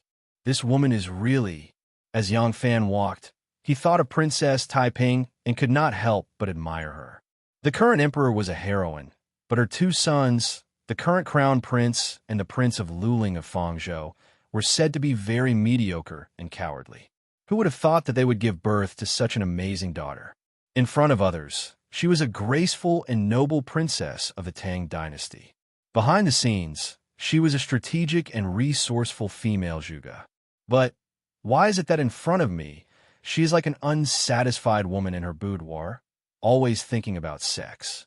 Yang Fan's face twitched a few times. He remembered that every time he met Princess Tai Ping, no matter what important things they talked about, they would always end up talking about love. He could not help but not know whether to laugh or cry. Shanghai Wanna hurried back to Wu Cheng Hall. Seeing Little Hai standing respectfully by the door, she asked, "Has the edict been passed down?" Little Hai said, "I did not dare to delay. I have passed it down." Wu Zetian heard the conversation from inside the hall. She raised her voice and said, "Wanna, you're back? Come in." Wanner did not dare to be negligent and quickly walked into the hall. She saw Wu Zetian, who was usually in high spirits and full of energy, sitting there listlessly. Her eyes were wandering, like an old woman with one foot in the grave. She could not help but be surprised. Wu Zetian's eyes moved slightly and fixed on Wanner's face. She mournfully said, "The emperor is really alone. Who in the world can be trusted?" Chapter 320. In Wanner's eyes, Wu Zetian was always the one with the pearl of wisdom in her hands and full of confidence. She had a tough personality that caused everyone in the world to shrink back. She had never seen her so haggard and so sad. Shanghai Wanner panicked and hurriedly said, "Everyone." Wu Zetian gently shook her head and said in a low voice, "Wanner, do you think Wei Fangji, Xinjiang Qian, and the others are really planning a rebellion?" How could Wanner answer this question? She could not express her opinion. She could only quietly say, "Wanner is stupid." Huh? Wu Zetian laughed a few times, and there was a rare hint of benevolence in her laughter. "Child, you're not stupid. You're just too smart, so you don't want to get involved in this matter. It is a pity that there are too few smart people in this world and too many stupid people. Or perhaps it is because they are too greedy. They want more, so it is hard to avoid doing stupid things. Wei Fangji is like this, Xinjiang Qian is like this, Wu Sanxi is like this. Although their goals are different, what is the difference between them?" Wanna lowered her head and felt a bit panicked. The emperor was willing to confide in you. This was an honor, but knowing too many of the emperor's secrets was not a good thing. The emperor's weakness was only temporary. She needed to maintain her mysteriousness and strength in front of everyone. At that time, the people who knew her true colors would become a thorn in her side. However, Wu Zetian did not have any intention of stopping. She probably had too many secrets buried in her heart. Her emotions had been suppressed for too long. She needed someone to talk to. Wu Zetian did not wait for Wanner's reply. She continued, "Maybe they are not planning a rebellion, but they are not of the same mind as the Wu family. This is for sure. Otherwise, why would Qingxi attack them? If I'm still here, they cannot do anything. If I'm not here at that time, what will they do? There is no act of rebellion, but there is the intention to rebel. Perhaps this intention has not yet germinated, and even they do not know it, but the root of this rebellion has long been buried deep in their hearts. They are only waiting for me to grow old, waiting for me to return to heaven. When Shanghai Wanner heard this, she couldn't help but be startled. Could it be that everyone has decided to pass the throne to the Wu clan? Wu Zetian saw her expression and couldn't help but smile. No, I haven't made up my mind yet. The reason I haven't made up my mind yet is because there isn't a single person in the younger generation of my Wu clan that I can rest assured of and satisfy. She sighed and said, however, I hope that no matter what decision I make, it will be up to me to decide. A loyal official should only follow the orders of the emperor. When the emperor is alive, he should be loyal to the emperor. When the emperor is dead, he should serve the emperor appointed by the emperor with all his might. It is not up to them to influence me and choose a suitable crown prince. They had crossed the line. Therefore, their deaths are not to be regretted. At the beginning, Wu Ziqian's tone was still low, but as she spoke, it became more and more impassioned. Wanner's head drooped even lower. Wu Ziqian was silent for a moment. Then her voice became low again. Something happened to Wei Fangji, Zhangxian, Zhong Qinka, and Fu Yui. There are some people who do not approve of a woman like me becoming the emperor. If they're only saying strange things behind my back and ridiculing me, then let them be. I'm not afraid of others talking about it. However, the one who said this is the Prime Minister, so I cannot ignore it. These people, even if they do not rebel today, they're only afraid of my power. What will they do when I grow old and weak and can no longer see things? One can imagine. There are some people who support me as the emperor, but what is the reason for their support?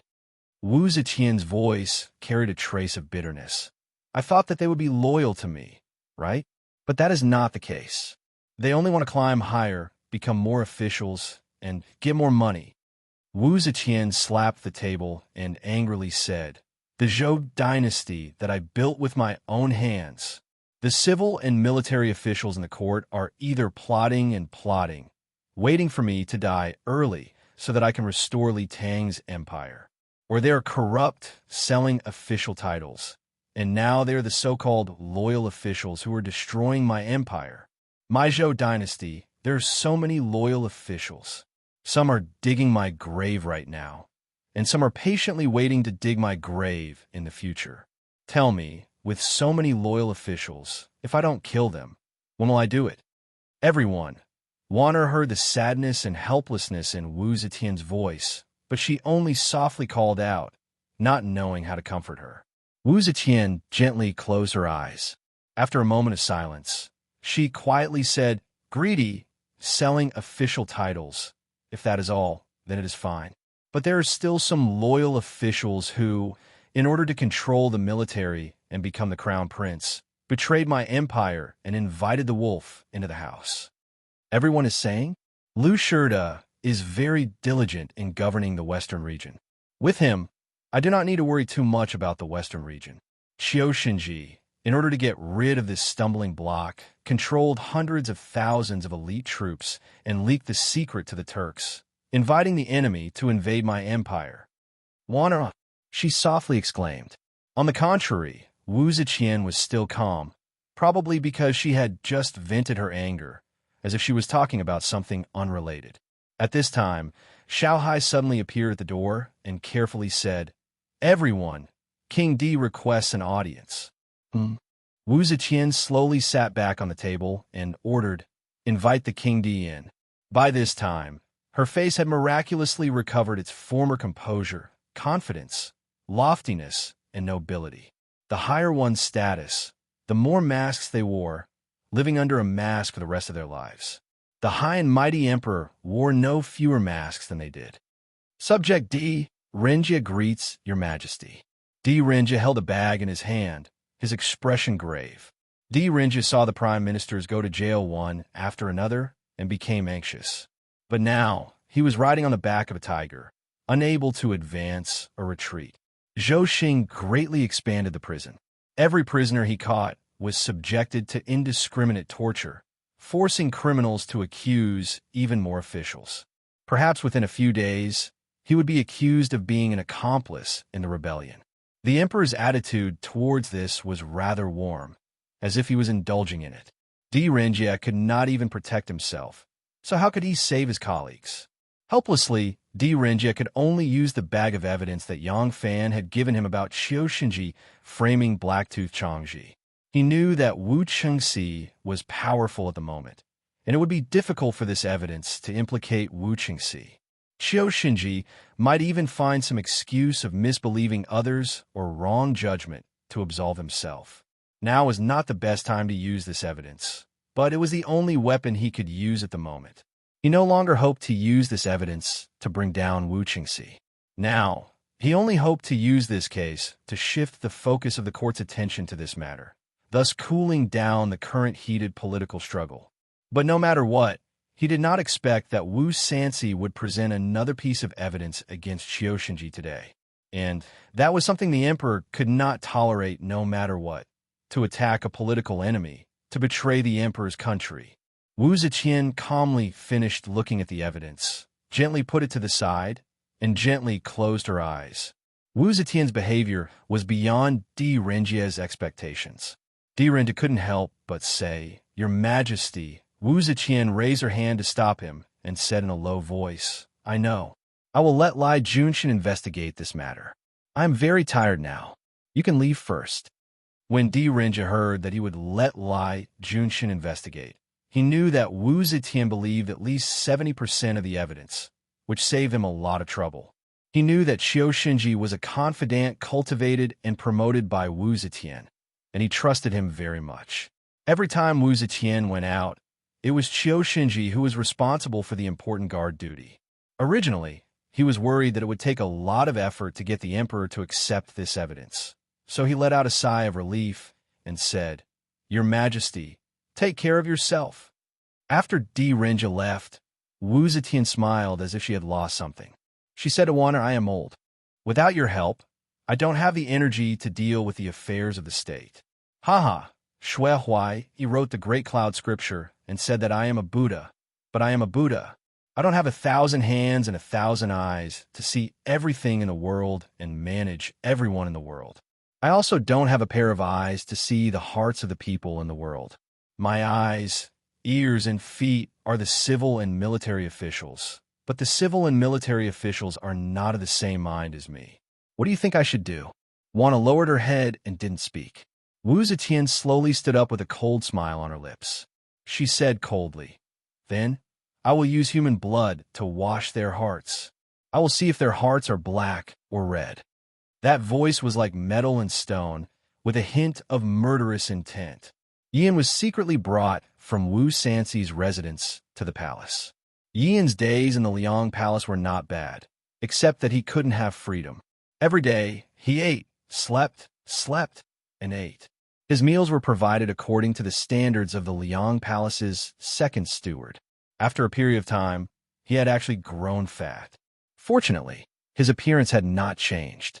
Lu Shirda had personally interrogated him 3 times, so he was still able to recognize him when he saw him.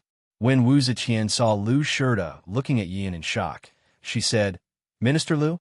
Lu Shirda came to his senses and hurriedly turned around. "Your Majesty, this person is the Turkic spy that escaped from this subject's main army camp?" Wu Ziqian said, "Minister Lu, you're not mistaken." Lu Shirda said without hesitation, "This subject is definitely not mistaken." Wu Ziqian slowly nodded and smiled. "Good. I have troubled my beloved minister. Go back to the residence and rest." Lu Shirda had been inexplicably summoned to the palace today. On the way back, he had been anxious and worried, thinking that something had happened to him. This was because far too many officials had been inexplicably thrown into prison recently, and he had never imagined that he had been summoned to the palace to identify a criminal. Now that the criminal's identity had been confirmed, the emperor had immediately told him to leave. Although Lu Shirda was rather surprised, he glanced at the calm Lai Junshin, who had been standing solemnly at the side this entire time. He said nothing, only deeply clasped his hands, and then left the hall. Lai Junshin had coldly watched from the sidelines. He knew that someone was about to suffer, but he wasn't sure who it was. When he had seen Lu Shirda enter the hall, he had believed that the guest he was about to receive was Lu Shirda. Thus, he had been observing this fat man for a long time, wondering what torture tools he should use to make the best use of his fat. Now that Lu Shirda had left, Lai Junshin immediately restrained the bloodthirst in his eyes and respectfully and eagerly said to his master, "Your Majesty, what orders do you have for this subject?"